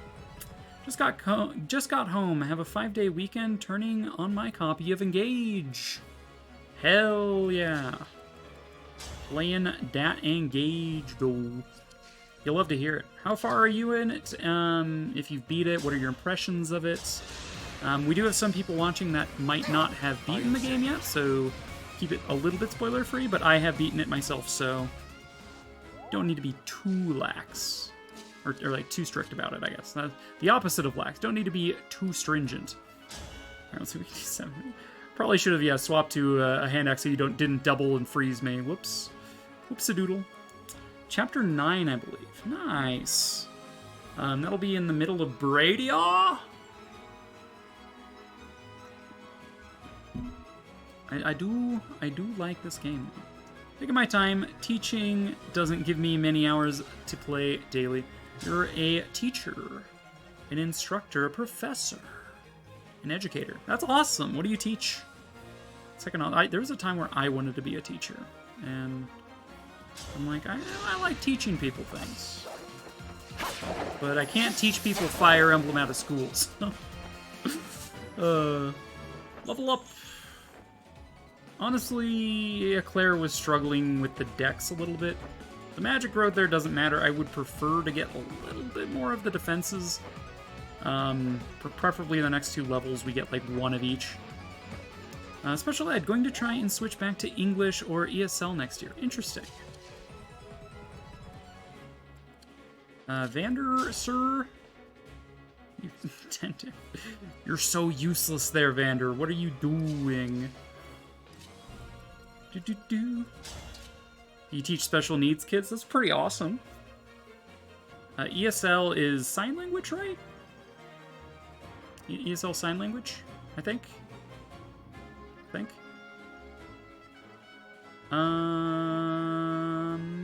Doing this attack would kill me on enemy phase when the next dragon acts, and I don't have a healer ready, so I think this is gonna have to be a Louis, unless we want to. We have full engagement here. We could Fallen Star this dragon out of here. It will kill it in one hit. They don't get avoid bonuses from the terrain because they're flyers. That would open us up to be able to do this kill. And then, I don't know, maybe we just have Jean do healing next turn. Consider the following. Combat Art, Fallen Star. I mean, it's not a guaranteed kill. ESL Language is as a second language to students from different countries. That's awesome. Talk about being cool. Like, as far as teachers go, in my opinion, that is cool. What you're doing and what you'd like to do. It's pretty cool. Cool. I can only say cool so many times before it loses all meaning, but just saying. Bam. You're home, you're unwinding. Waste my time. Playing some engaging Fire Emblem. Lol. Vander can't move. We are rat stratting Alfred out here because we don't have warp or rewarp yet. Show Ripperoonie. Although to be fair, this dude up here drops rewarp, right? We could just wait to kill him and then just rewarp a healer out here. Pick this up, but why would I do something that would, like, keep my units together? Like, come on. I'd already sent him out this far. I'd already committed. Alright. Bait strats on you. Jean. Lapis move there. Jean can probably get a full heal on you with Mend. Hell, even heal is enough to get a full heal on you. It's not bad. Not bad. But I guess I should get you up to speed with what we're doing here. This is a Maddening Classic Mode. I did not decide my team playthrough. I let a spinny wheel decide my team. I was not allowed to use any units from my previous playthrough. And this is what we're kind of stuck with. It's not great. Is pretty bad. We have Vander for one. Yeah, let's see. We have Alear, Vander, Fram, Alfred, Louis, Jean, Citron, Lapis, Amber, Zelkov, Pondreo, Seadall, and yeah, that's kind of it. And this is kind of as good as it can with our units, regrettably. But I have a document, !planning, if you'd like to see what I'm up to. But keep note that there could be potential spoilers in the planning document, as I had beaten the game and you were taking your time with it. So be mindful that that is a potentiality. You're also doing Maddening. I'm taking advantage of Tower of Relay item farming. If I wasn't a streamer, I'd be doing that. It is just kind of really boring content to watch. So I am not doing that. But if I did, I would be hog gamer. So we're probably not going to farm the tower at all. We might do, like at some point, it could be theoretical that I would do some relay maps with chats, if enough people in chat had the game and wanted to play, for example. Let's see. We have access to Dimitri this turn. We can do a what's his thing called? Shield Gambit. We can do Shield Gambit. We have 5 AS with the Javelin, so this guy won't double us. We nullify the first distance damage, so we just ignore the dragon. You guys do 21 and 17 respectively. That does not get through my shield, with the exception of backup attacks, which we might face. If you attack first and then you attack, we get a single backup, and then you'll attack, and then we get 2 more backups. So we take like 9 damage from that interaction. With Louis, we would see your attack range, though, is, at least on that tile, is 3. We'd go there. It would guaranteed attack us at 2 range, because the 2 range thing does more damage. And the AI doesn't really understand Shield Gambit, even on Maddening Mode. So it would attack me at 2 range, and I'd just counter it for like 24 minus its defenses. 11. We do 11 damage to the dragon on enemy. I mean, something. I just want to get as far away from these units as possible, because I'm really hoping that Fram over here with her 98 avoid is capable of baiting stuff over. Hell, we'll even put an obstruct pillar. Be like, hey guys, this way, everyone. Because that resets arena training every relay. Say again?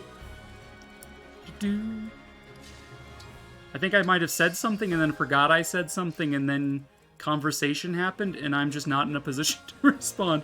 What was your previous statement in regards to, if I may ask? We could just like ignore the fact that there is a dragon and just like not utilize Dimitri's shield gambit. We'd be able to equip our steel lance instead. And we'd be able to attack these guys for a sizable amount of damage, at least, by doing this. I think Vander is in charge of dealing with that by himself, in the interest of dealing with the left-hand side as quickly as possible. Let's see, Claire here, or even here, only gets attacked by the sword dude if she gets attacked at all. She provides a divinely inspired buff to Louis. I'm prepared. He's not going to be in range of a Chadmiration, but you know, you take like a little less damage, I guess. I don't know. I don't know if divinely inspired reduces the damage of chain attacks as well. That seems like it would be odd to me. So I don't think we need to be in range. We'll just do this.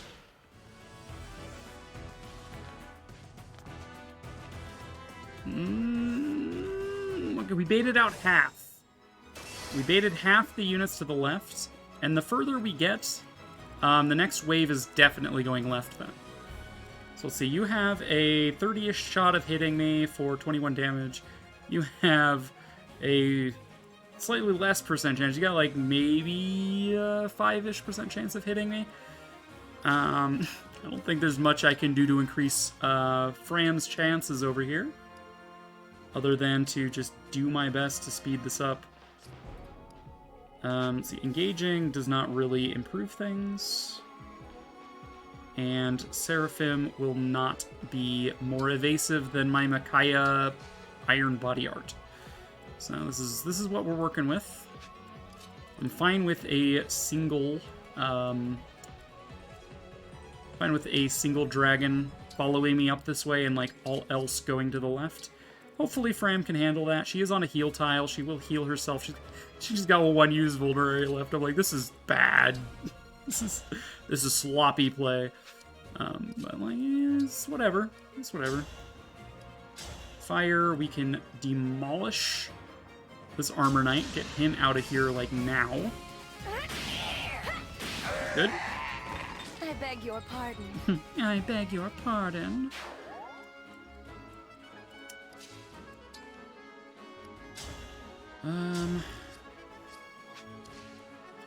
Fortunately, this dragon is going to be able to get a penetrate off on someone. Not going to be able to stop this dude from reaching Citron at this rate. So I think I just... we can chain guard Citron.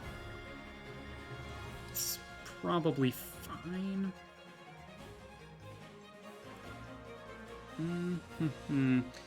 I think dealing with the dude that's here is the #1 priority. I don't really want to Lodestar rush him. Like, if we move the Lapis here, we could do some shit. We go down to 19 HP.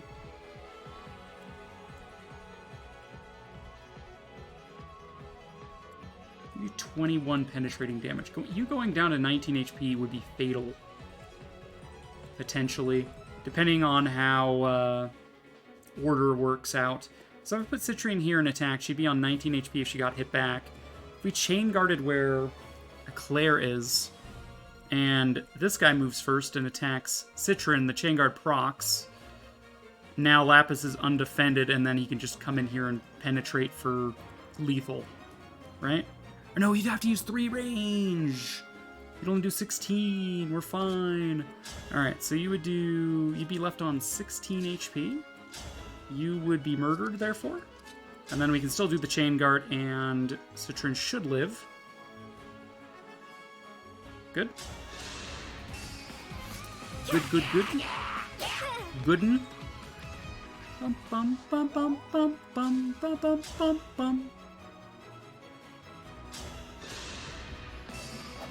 Me first. Clear you out. We will be Chain a Garden.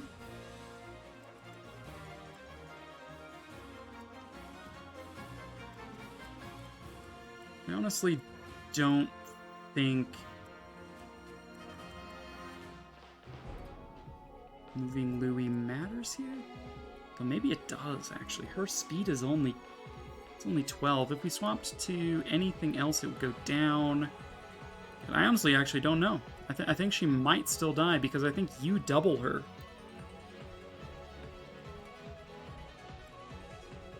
You would double because, yeah, you're 5 or greater on the speed front. So, yeah, I think Citrin would get doubled. Only the first would be blocked. She'd probably live the second. She'd get 12 damage. She'd be on 12, and then the penetrate goes off. So, how do I make her a less attractive target?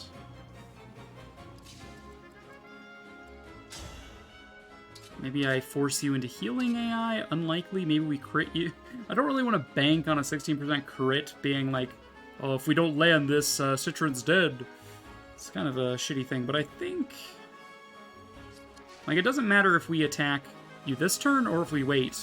It's just tiles that Louis is traversing, and you can still go around this way because of the ice you're on. Man. Alright.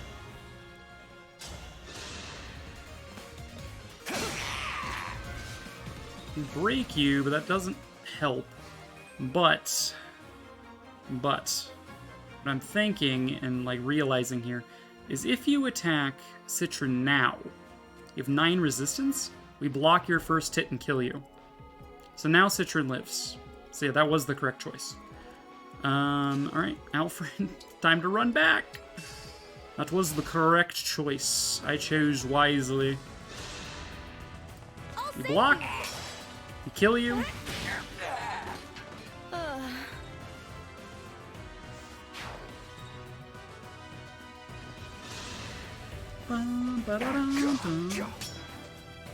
I can't just view enemy doubling me in a vacuum. I need to consider my own counterattack a little bit more. Oh shit, now you have Steel Lance, you die! Okay, I didn't consider that. Would we still kill that dude if we had used our Javelin to prevent ourselves from being doubled? That is now the question. Well, Time Crystal, this is going to be our 5th use. Right, let's go back to the start of last player phase. I liked... Alright, we could rework Citrin attacking here a little bit. We could worry about killing the sword fighter below her current position in this frame. Like move Louis down, have Lapis do the follow-up. Eclair moves to where Louis currently is, trade Louis his Javelin around. And then the tile left of Louis is where the Armor Knight was. So Citrin could then occupy that spot in Thunder, which would give Alear moving to the spot next to Louis meaning, I guess? I don't know. Let's do this. Let's go here before Citrin attacks. Citrin on this tile with Louis here will not be in range of you. So we can do this, I think, quite safely. It's not a guaranteed hit, but so what?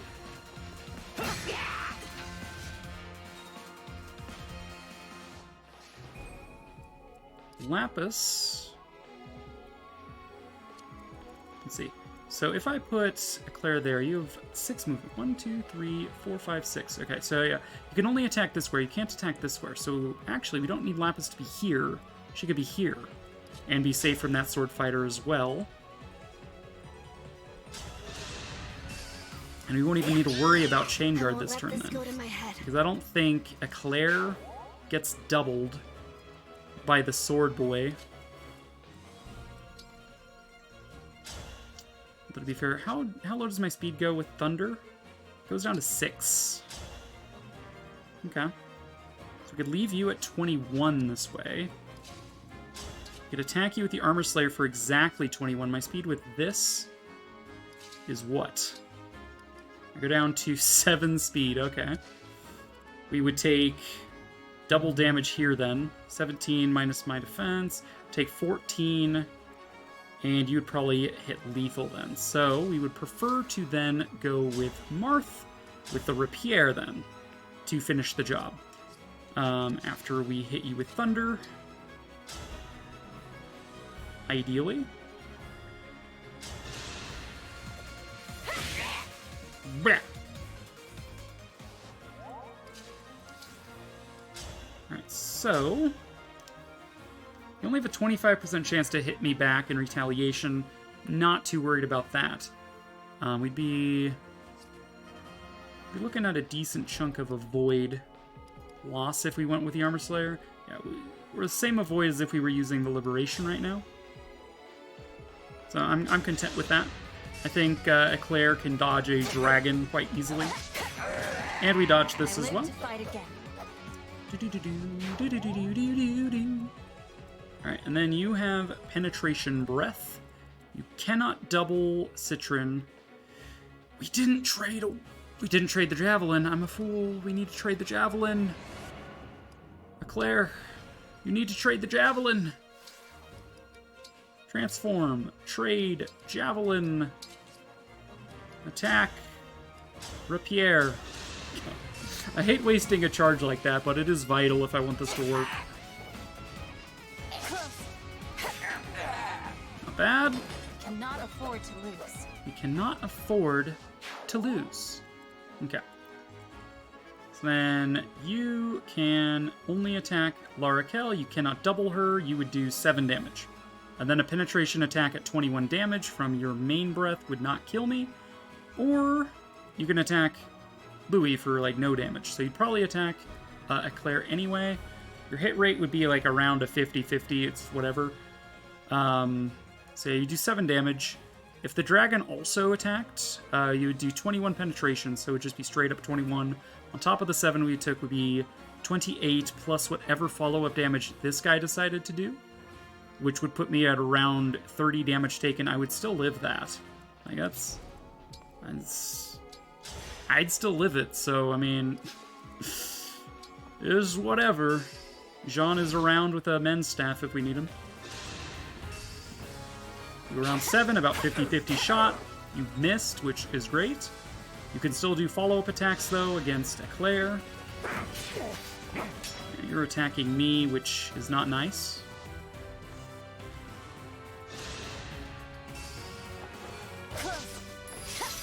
Good dodges. Means we're not frozen in place, which is also quite ideal. Especially given that we've done the engage already. Dodge God, I know, right? Yeah. Fram over here too, dodge godding it up with the Micaiah Iron Body art. I mostly did that because she gets good avoid and even more avoid when she's next to Alear thanks to supports and stuff, but I needed someone to bait out these reinforcements from going up. So, Godspeed, Fram. But also, yeah, Eclair's doing a good job. Right, this is more annoying than I expected. We're baiting these guys out, though, which will help. You are a professional problem. If we get, like, everyone out over here, we can deal with you, like, next turn with a Lodestar Rush. We can deal with you this turn with just a regular attack, I think, from my Liberation. We'll get you down to 5 HP, and then, like, literally anyone can do that. Ideally, we don't get countered, because then I'd be frozen in place. We do that attack from here, so we get the +2 movement to take you down next turn. You are literally irrelevant. Lapis could probably do just fine with you, and then these guys coming out, chasing after Vander would be ideal. So that way I can deal with them and then send Vander to proc this door to open. By then we'll have dealt with this and sent the army through. We probably will have dealt with you, but maybe, maybe not. Claude, Edelgard, Dimitri could potentially be refilled by then, I think. There's a non-zero chance of that happening. If we do, we can just Fallen Star the Dragon into Oblivion. Is entirely possible before he has a chance to cause issues. Dimitri, you're coming this way, so you can act as a second not as good dodge god, like on one of these. Basically so I can let you die for no reason and then turn back time like 4 turns.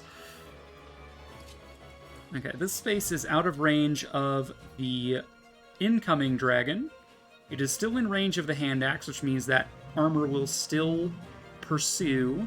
I can do some chip damage to the sword fighter for whatever that's worth.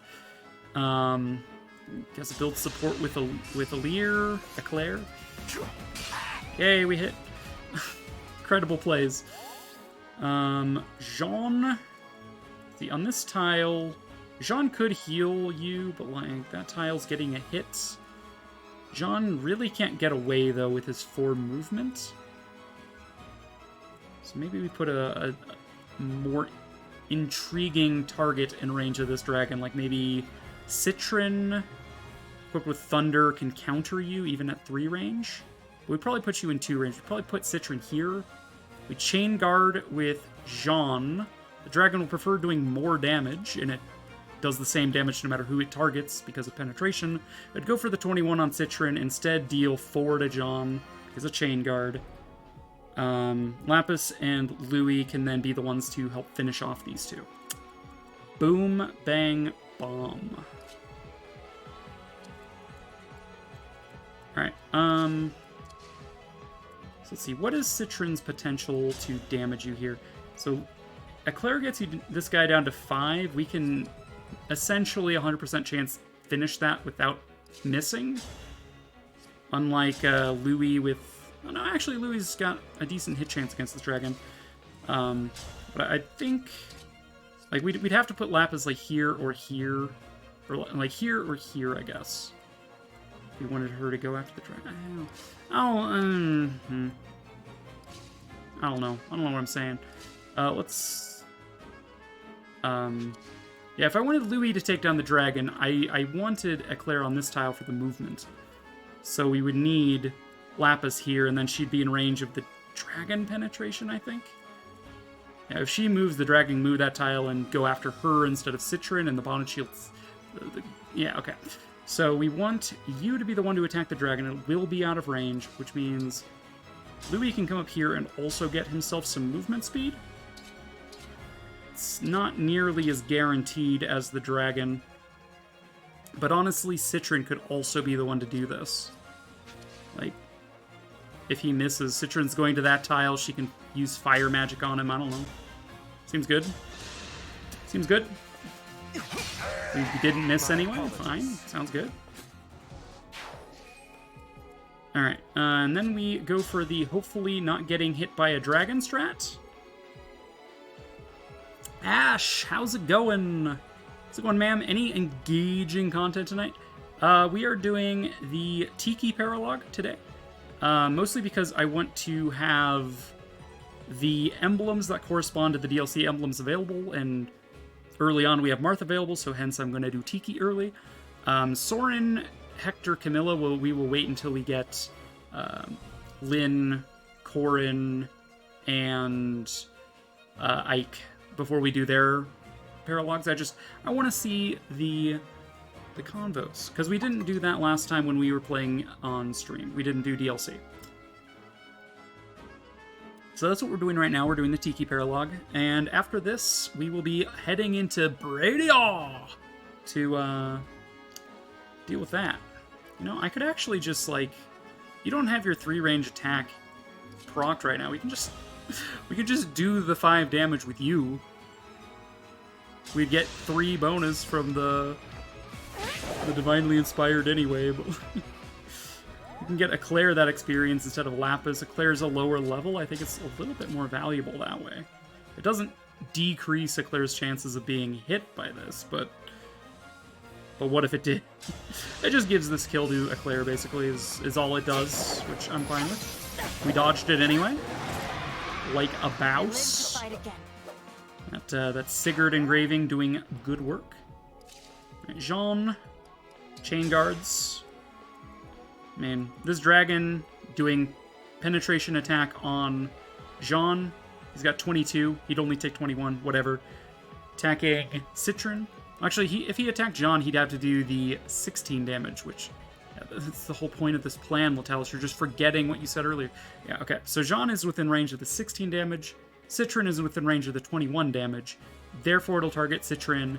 Proc my shield, and Jean will take 4. At least I'm assuming the dragon acts before this Armor Knight. If it doesn't, then... Oh no, Vander intercepted, but Citron still lives anyway. It's a little less ideal if Vander intercepts that. Sure, might as well just bond a shield, why not? Penetrating Jean, call the FBI, I know. Alright, the Armor Knight did move first. It did proc Jean's guard. A suggestion to keep talking so I can fall asleep. Thank you in advance. I know you are going to take it under advisement. I will absolutely take that under advisement. Oh my god, we did 1 damage with Fram? Even with the Micaiah brand? Okay, so yeah, the follow-up attacks from backup units are... Okay, as expected, Citron takes that to the face, but she still lives. Are going to be what tickles Fram to death here, but she is on a heal tile, and they can only fit so many backup units around her, so... She's probably fine. I don't know. We're going to Lodestar Rush to get this dragon out of here. Eclair will be protecting Citron with her body against the Axe Boyo, I think. What is up with the Ice Drago's chonky-ass necks? Ice Dragos go bird. By the way, as always, exclamation point planning. If we move Jean, Citron will be in danger again, actually. Actually? Okay, we can take a moment to try to deal with this guy, I guess. Unfortunately, Citron being frozen is just kind of bad. You being able to hand axe Citron is also quite bad, but we can heal her with Mend. I'm interested to know whether using a hand axe to break this and then using Louis to strike with the Steel Lance. 32. No, it's probably better to just break the guard with Louis' Javelin and then go for a hammer, I think. I think that's better. So let's just charge up Edelgard a little bit more.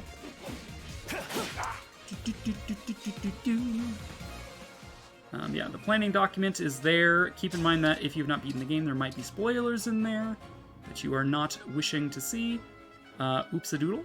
But that is kind of what the plan is. Anything in that light red color on page 1 is perspective / what we're working towards. The light yellow is like a maybe. Anything in the temporary is temporary. A couple tabs for what we've got for engraved weapons. Eventually we'll work on what we might want to reassign them to, which is why we have 2 tabs for that. And then I decided to test and see if the experience gain and like cumulative level, internal level sort of logic is the same as Awakenings. I don't think it is. I think it's much more rude than Awakenings. At least Awakenings Lunatic is a little bit kinder if it is the same system. Okay, so you... Like, yeah, you could theoretically attack Vander. You can attack Vander, do 11 damage. Big whoop. Because no one else would be able to attack him then. Citron is the one that is in most need. You would double if you attack Vander. You do 26 base. Oh, wow, yeah, he'd actually kill Vander, huh? Okay, well, we're putting you here then, just to keep Citron safe when we're healing Vander. We get 50 some avoid. That's probably enough. Right, let's heal up Vander just in case. Is the background music Together We Ride? No, the background music is from FE1, I think. Or at least the remake of it. Alright, and she can heal herself this turn. Might be a waste. She is a walking AoE heal. We could wait until next turn to pop a Voln. Heal everybody around her for 15. Could be neat. I should wear headphones. Marsh, am now home. How was work, dear? Hope you had a good time.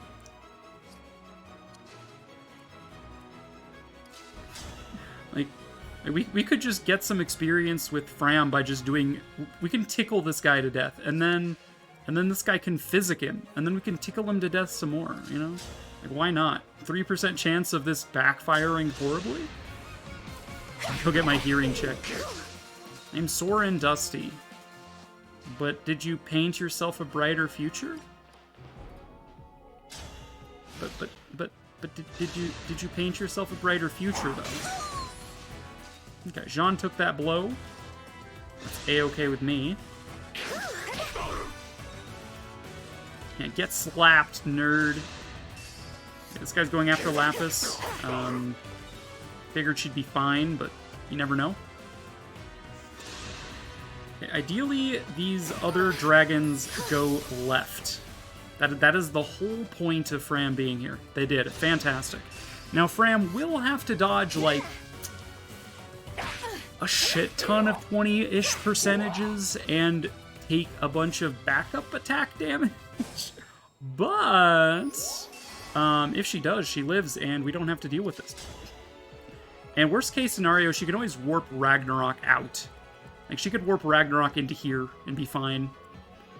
I think. I don't know. These guys do have 3 range right now. This isn't safe. It's not safe. Well, maybe she could warp Ragnarok into, like, this dragon's alcove and just... I don't know.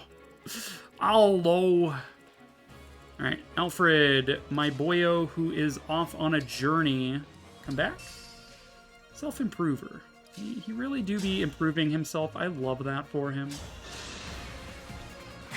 My life gives you a hard time. Listen, when? He said, my life gives you a hard time. I'm like, no, it doesn't, Relo. What the fuck? Listen to the Latalis. She makes things better. Confirmed by Relo. I feel good now that after a hard day. Thank you, Latalis. Thank you, Relo. You're so sweet. Thank you. Come on. Alright. So you attacked Jean with your hand axe, which was like hashtag not cool, bro. We have the Armor Slayer on you. Honestly, Lapis should have that, but can't all be winners when it comes to winning. And unfortunately, this hand axe is going to cause issues if I try to do this, which would be what I ideally do. Although Jean with Micaiah will heal himself, there's really no need to do an AoE heal with Citron by using a Voln. We can do that some other turn. Like, she'll take a counterattack from this hand axe, and the next turn she can just pop the Voln to heal up Lapis and Jean. I wish someone would warp Ragnarok into my room. Show me the way. Womp womp. Okay. Yeah, we can't quite get the kill with Citron, but we can definitely do the damage. Unless we put Citron here. She gets the Divinely Inspired buff and gets the kill. But do we want her to get the kill?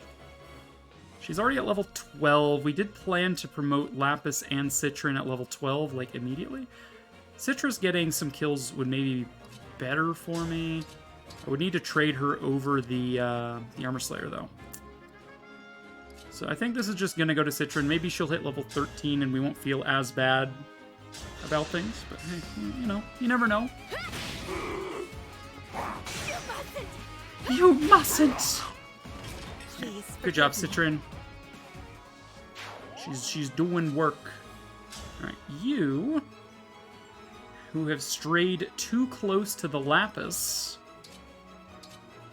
should get ready to be murked by the Merc. Sorry about that.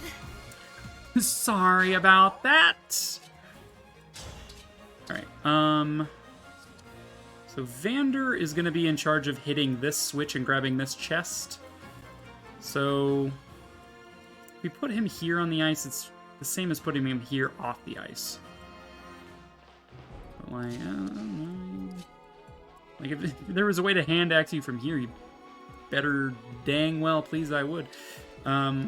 Let's just plan on that going my way. Well, we'll use this chance to get a little bit more of a meter charge, I guess, on my boy Dimitri and Edelgard and Claude. Here. So your tale ends. So your tale ends.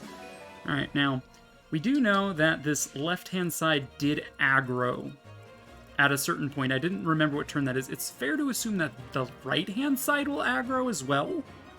So I'm a little iffy about leaving Vander up here alone until this is cleaned out. We can basically take our time if all of the reinforcements continue to go after Fram and not kill her. Which might be a little wishy-washy with that, but like we could bait these guys over now. Like we could put Eclair there with her boots movement. She could move here, have her Armor Slayer ready. She would only hit him once, but like, and then we could just deal with the rest of you piecemeal. We could do a fighting retreat, as I call it. We'll just go here, do some damage, back off, let Citron do her like AoE heal thing, do some chain guards. You know, just let them come piecemeal. I like that. I'd rather aggro these guys now than wait. But I'd rather have a liberation and just avoid getting hit, really. Well, not like completely avoid, but like we can overcome his defense, right? By like a little bit. We can do 4x2, or we could do like 20. But if we do 20, we're guaranteed getting hit, and it's just going to be like annoying. Sure, we'll do the x2, I think. They should patch in different sound effects for the fabrications. I don't think they should sound like the Corrupt. I agree. Speaking of things going according to plan, we dodged, and then we also crit, so we didn't do that much less than if we had an Armor Slayer. Oh, hell yeah. Yeah, Fram, get it, girl. Look at her doing. She's doing so good. As expected, that hits. That is a nice dodge. Yeah, if she gets hit by a backup attack and then hit by the 21 damage penetration, she's screwed because she's only got 22 health. Let's hope her luck stat is high enough.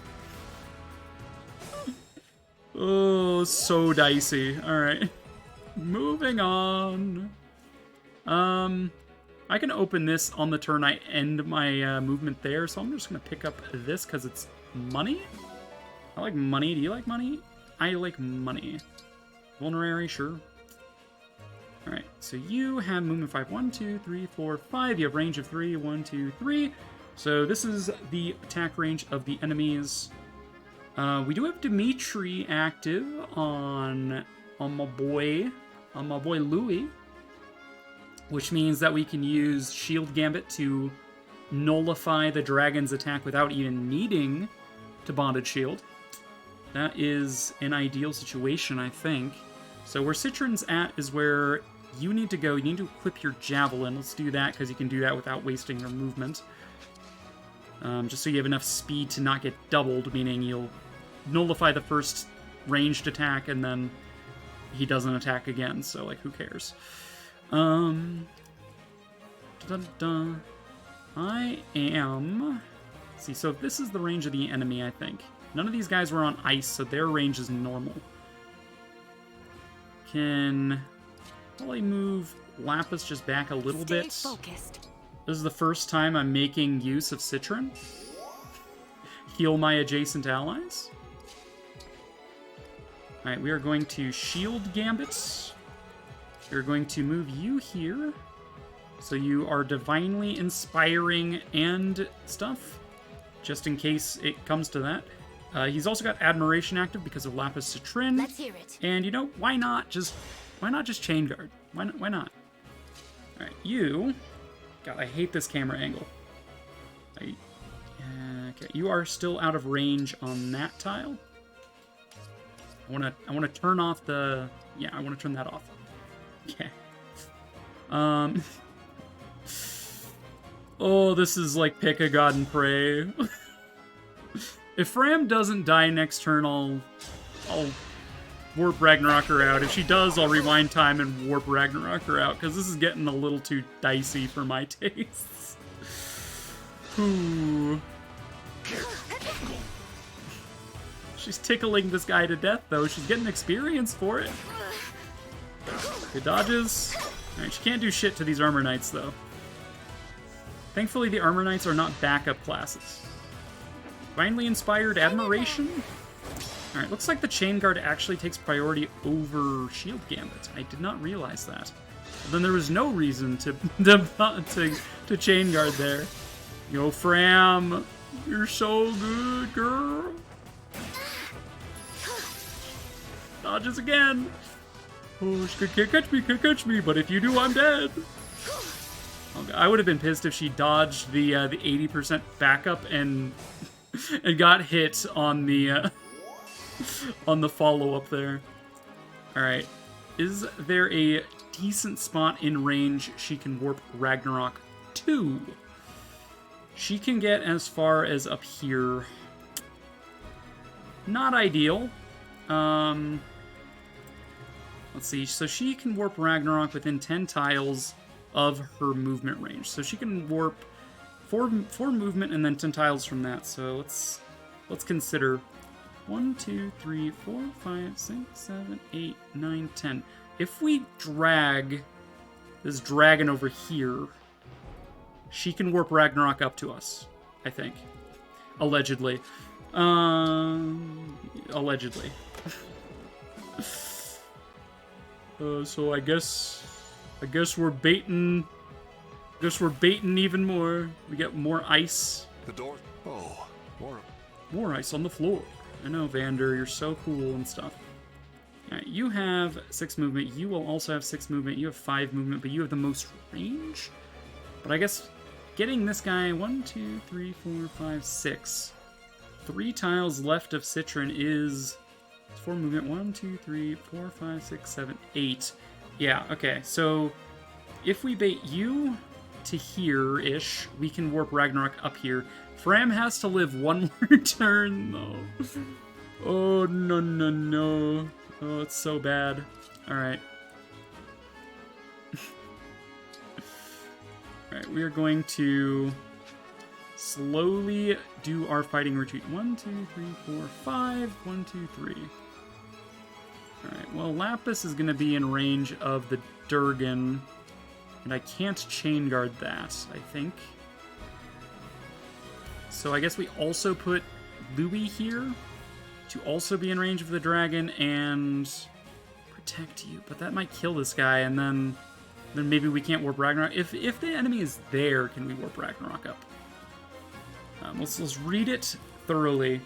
Warp up to 10 spaces and make a powerful magic attack. 1, 2, 3, 4 is my movement. 1, 2, 3, 4, 5, 6, 7, 8, 9, 10. We can attack that tile, ergo we can warp Ragnarok there. Okay, we need to make sure that this space is open. So Citron, move along. Louis can Chadmiration about it over here. Javelin equipped, Shield Gambit just for good measure. Allow me. Citron, move this way. She will be safe. Lapis should be safe. We have Admiration active. Louis and Claire have so much movement. Movement. Let's see. Citron is missing a little bit of HP. And Jean, healing others, heals himself. Oh, the 1. I am 1. I feel like Pro Litalis is here. Well, 1, I got my Adderall finally. The national shortage is alleviated temporarily, probably, but alleviated. Let's put her here. So I'm a little bit more focused, a little bit able to keep track of numbers, positions, and enemy stuff a little bit easier. Let's see. Alfred will take a 3-range penetrate from this dragon. That's fine. He won't get doubled. We have vulneraries on hand if we need them. Alfred making his way downtown, walking fast, faces pass, and he's homebound. Alright. I mean, there's no reason for me not to attack you, is kind of the thing.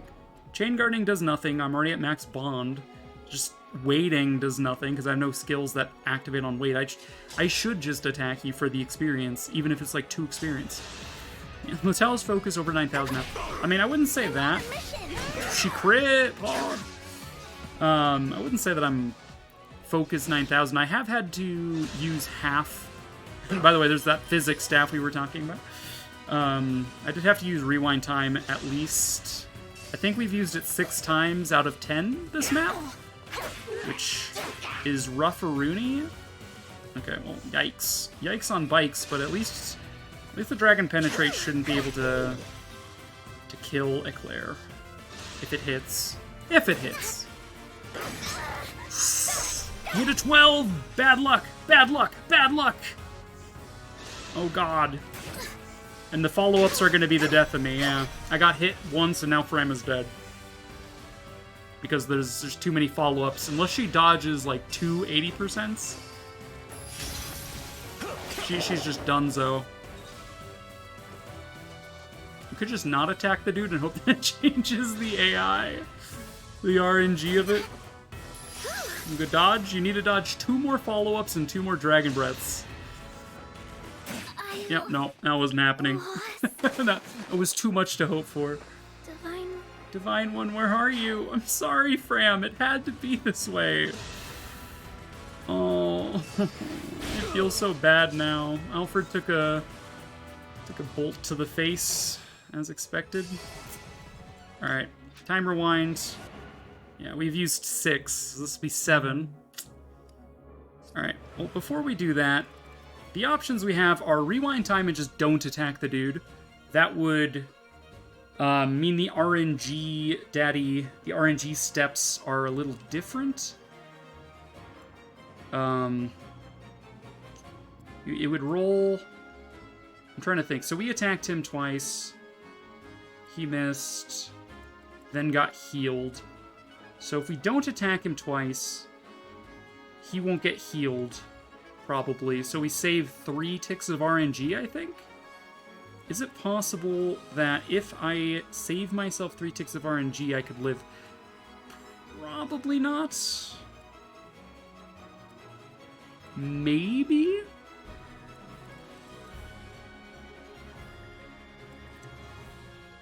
It's not impossible. It would help if I, like, data mined the game and knew what the RNG was about.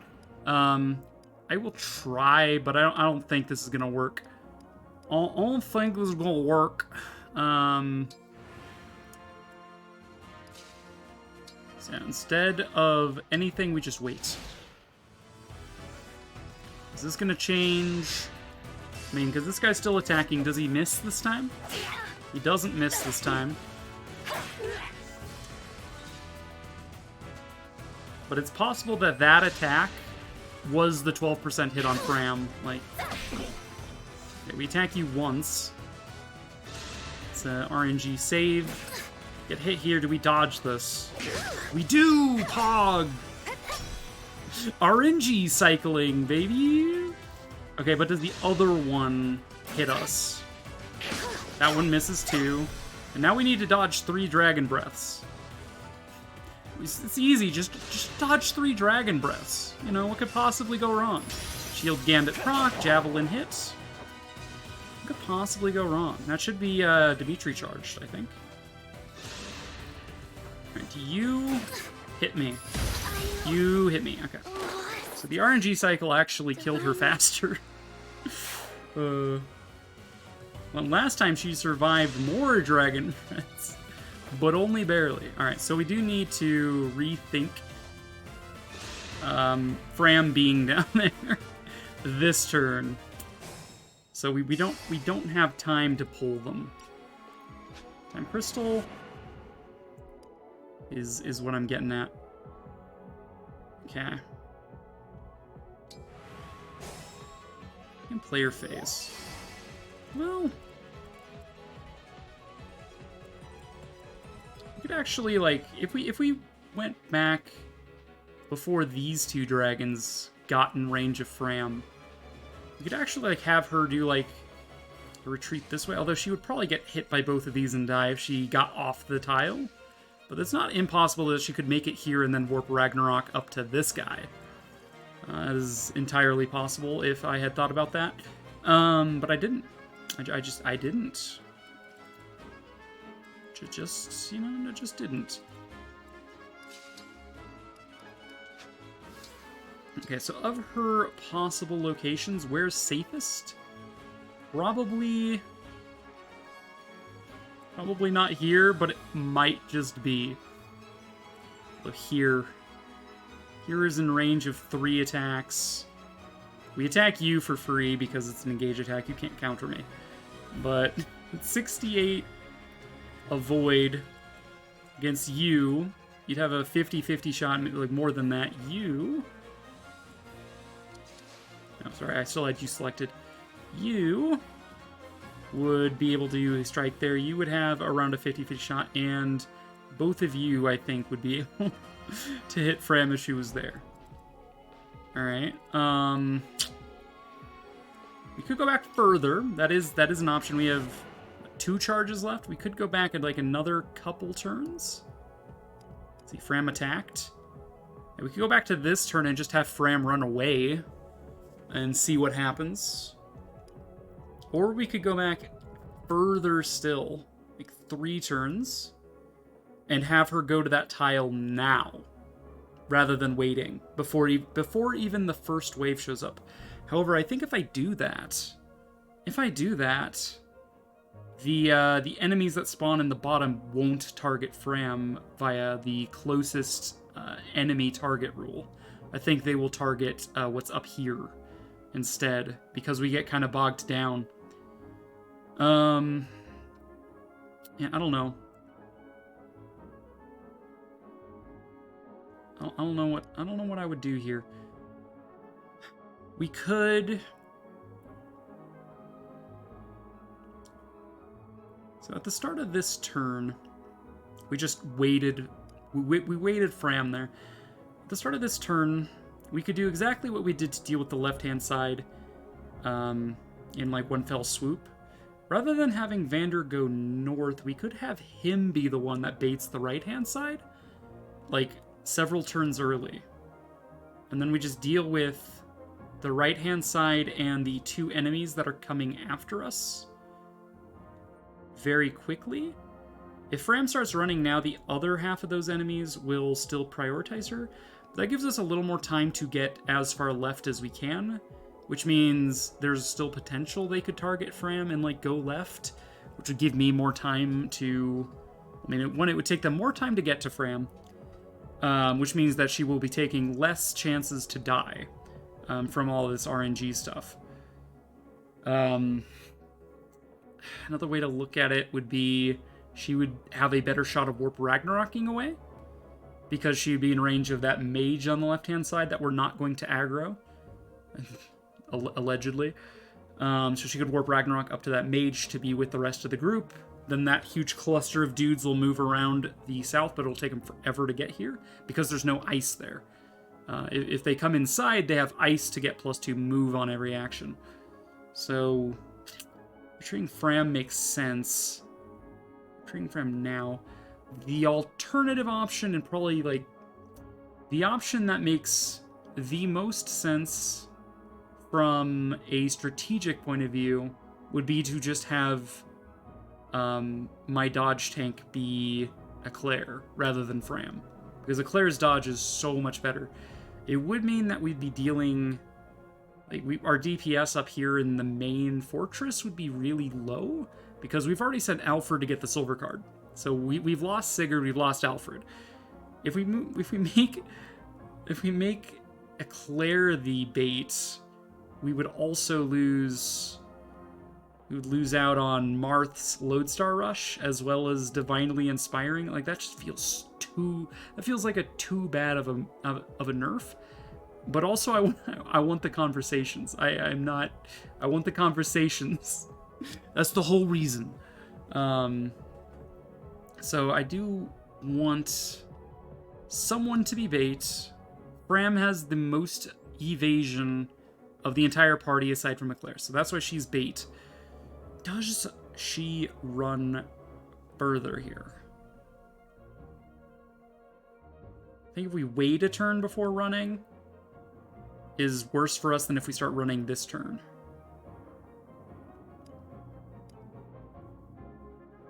So let's see, how many turns back is that?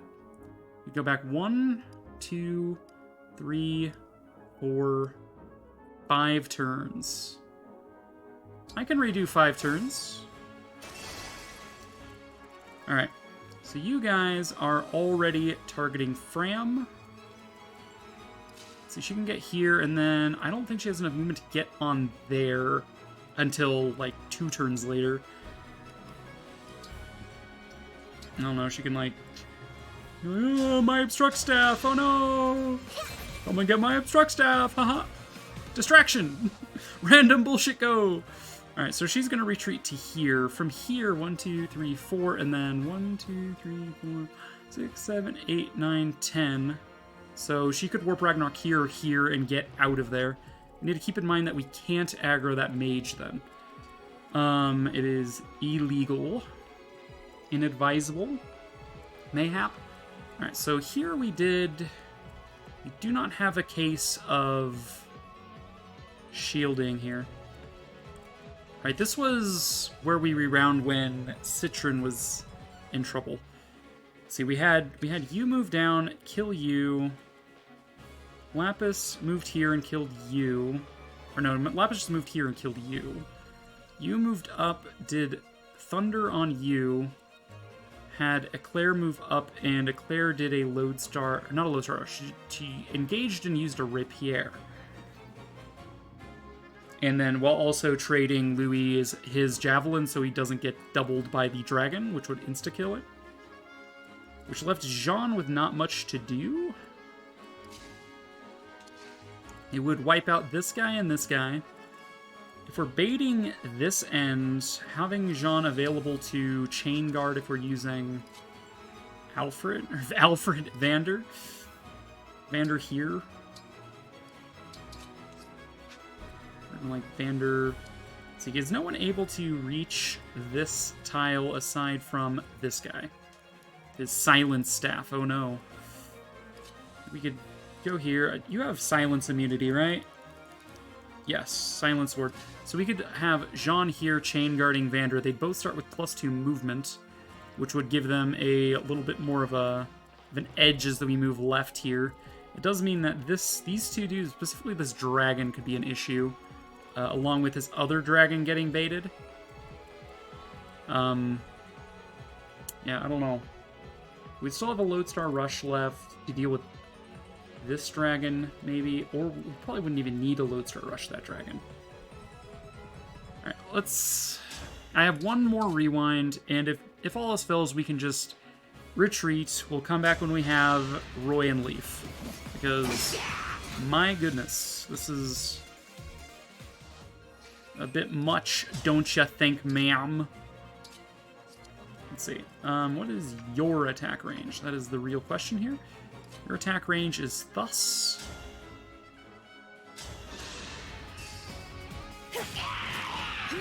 Bah, bah. So as you can see, not really on the on the 9,000 focus. And mistakes have been made many turns in the past that I need to try to figure out what I'm doing. Alright, so we could Armor Slayer you, but we lose all of our dodge, so it's better for us to use the Rapier. We do 30 damage, 25% chance we take 11. I think we'll be fine. Yep, we did dodge it last time as well. The RNG, so that's good. Then Vander, instead of baiting these two losers, because like this guy's chain guard was annoying as hell, we're gonna have you bait this guy. Iron Sword. How much speed does he have? He's got 6 speed. We could get away with this, but I think I'd rather get away with Hammer. Get away with Hammer and Chain Guard. So these two, you'll start with 8 move, you'll start with 6. You'll be able to get all the way over here. Last time we put Jean here, he was just like, I can't get anywhere. So this should be okay. It should be better, maybe. And again, you attack here, which is good. We dodged it anyway. You get aggroed. We're going to Chain Guard this. You're going to do effective hammer damage, which is ideal to dealing with that guy later. We will have to deal with him later because we do need to retreat Jean and Vander away. Good dodges. Good dodges. Alright. Is a turn off of... Oh, we can't actually get on here this turn. Okay. So if on this tile, did we want to warp Ragnarok? Can we? Yes, we can escape. That is all I need. And now I just need the guys that spawn here to go left, which means we need to run. We need to run for the hills to the left here in order to make Fram the nearest target to them, which is unlikely to happen because I think the AI will use these +2 movement tiles in their calculation, but it is the only thing I have going for me right now, maybe. Okay, so we could Lodestar Rush here. I don't think it's going to work if we do it that way. Let's see. How far can you reach? You can reach like there. I would like to refresh this now. The use of Fallen Star to get rid of these wyverns in a single hit is vital, I would say. So even though Louis is going to take a penetration hit from the dragon below us for doing this, one, he's got a javelin, so he'll counter. And it would really, you know, it would really oil my engine if Dimitri was active instead of Claude, but you can't always get what you want. So unfortunately, that's just going to have to be how it is. And then you can do eat. Jean can do some stuff here. Citron, how likely are you to ruin this guy's whole career? 100% likely? Oh my lord. Is it my birthday?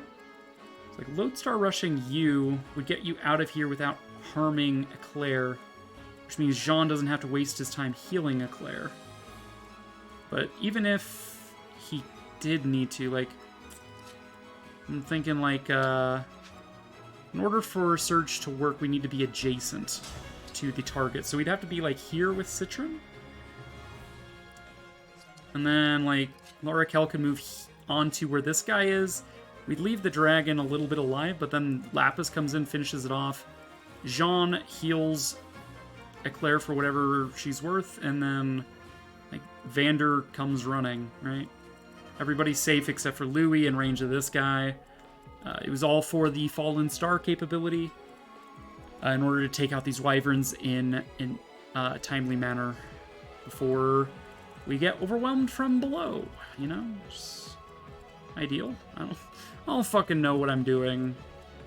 If things get so bad, we'll rewind until before I sent Alfred away. And we will send... I really don't want to send Eclair to the scapegoat, but she really would be a better scapegoat. I don't know.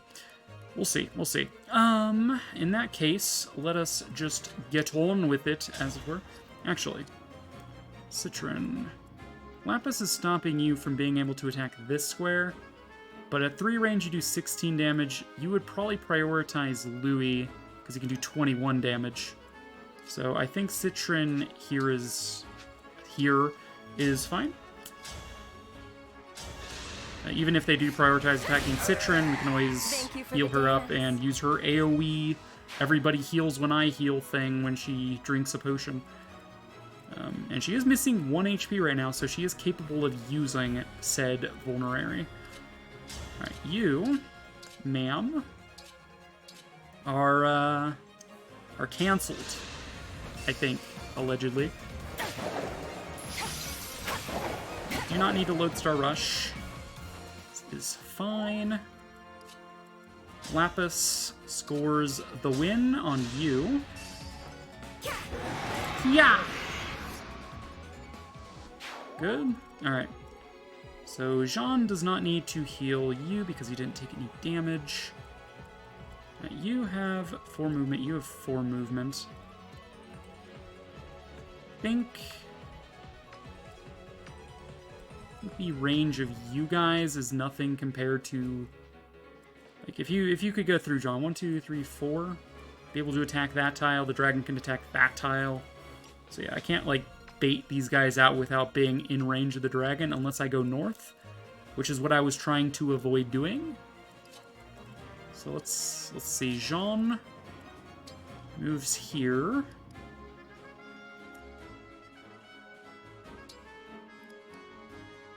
He could vulnerary himself so he can chain guard next turn.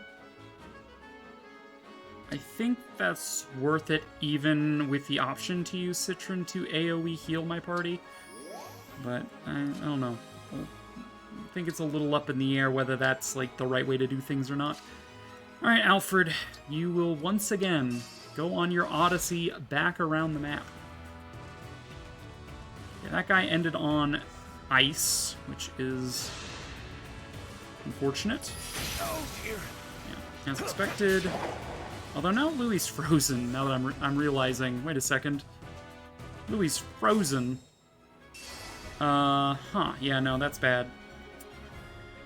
Didn't think about that one. Whatever you require. But we can one-shot dragons. Did you ever think about that? I mean, we could. We could just bite the fact that these guys will come north if I take on this group. Auto kill you. We could Lodestar Rush you. Citron can probably kill you. You're an Armor Knight. Lapis can back her up. I don't know. It's not possible, right? I mean, since I already made the mistake, why not commit? I have 1 rewind left, so like. Bah. We cannot afford to lose. This is true. Alright, we will combat arts. This will give Louis the ability to avoid the next attack he would take, but I think only so long as he's engaged. Sorry, but so we can be a little gung-ho with him. I did not mean to open that up. If like we need to, but like I don't think we'll need to.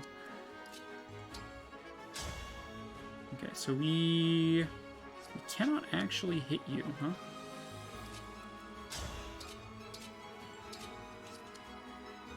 Okay, so this guy, we can block with Vander here.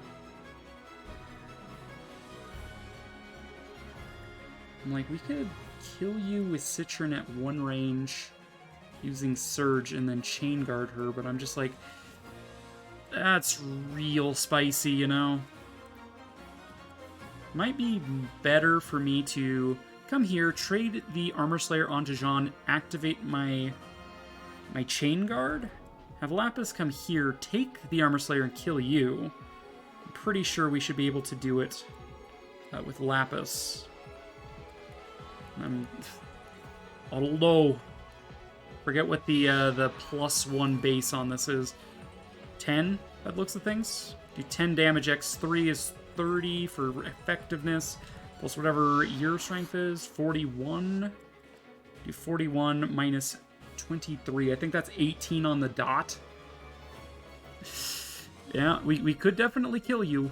And then that would leave Citrine available to attack you with, like, thunder or something. Or fire, for that matter. which would get you down to like 17 HP, and then we could have like Vander might actually be able to swing it. And if all else fails, at least Chain Guard is active. This is so scuffed at this point. Committing way too hard to a run, I think, is dead. 18 on the dot, 18 on the dot. Get wrecked. Don't waste my time. Yeah, don't waste Lapis's time, dude. She got places to be. Alright, Lapis's speed is now 10. She will not get doubled by you. She would get doubled by you, though. Kind of surprising. Okay, what you gonna do? So we fire you. We fire your emblem. Okay, it would help if more of my units could support each other. We're capable of having supports. And we hit the 60%. Alright, so all that's left over here is the axe guy. Okay, you are in range of just the dragon. If he hits you, you will live, and you will heal, and then I have a vulnerary. So I have 2 turns with you. Why are you engaged? Excuse me? Did I leave her engaged with when I acted last? That's so funny. Alright, well, we're gonna have to warp Ragnarok you away next turn then before you unengage. That's unfortunate. God, so unfocused. Alright, if you're gonna attack me anyway, you might as well counterattack the dragon if it doesn't matter whether or not we avoid it this turn. Sure, why not?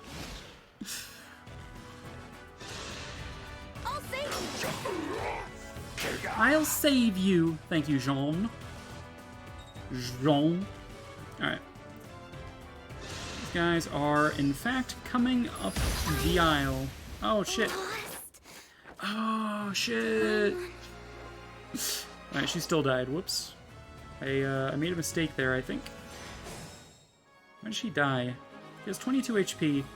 Did I lose an HP because I had... because Resonance procced, I think, taking me to 0? That's a thing that can happen. Alright, well, if these guys are going to come at me anyway, we could maybe stand to Armor Slayer them.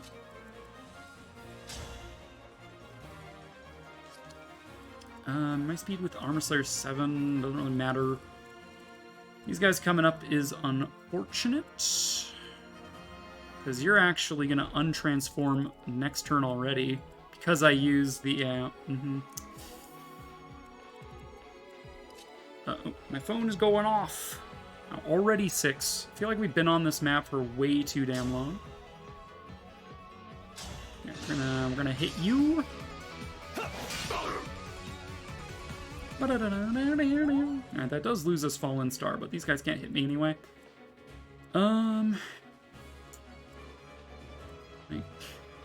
Like, what do you do, right? What you gonna do? Let's see, we could do 22 damage to you via Thunder. We could do 17. If I equipped the Armor Slayer, I couldn't actually attack you twice. Onward. But we can break the Chain Guard by doing this and hitting, which would allow me to Armor Slayer, then Thunder your ass into the dirt. And then Lapis could come in here, finish you off, and then Jean just heals Louis next turn, I guess. What's Fram do, right? Right, Fram's dead. I completely forgot that Fram just died. This is my last rewind. I think I will come back once I have Roy and Leaf. Did I just end turn like a dumbass little? This is the mission of the stewards. I meant to not do that. I meant to retreat. Or like undo. Lol. Watch me end turn real quick while I try to go to my system and retry. I guess I could use quit. I think quit takes me out to...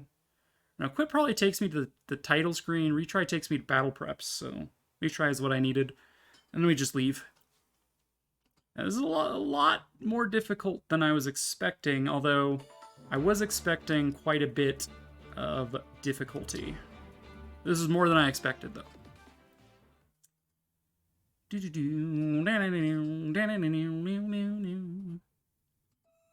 Or I could be stubborn and be all like, I'm gonna beat this map right now. And like, oh, low.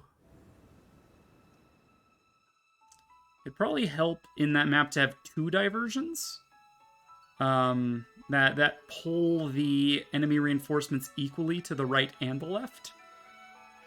But, Alright, we'll just go get Roy, you know?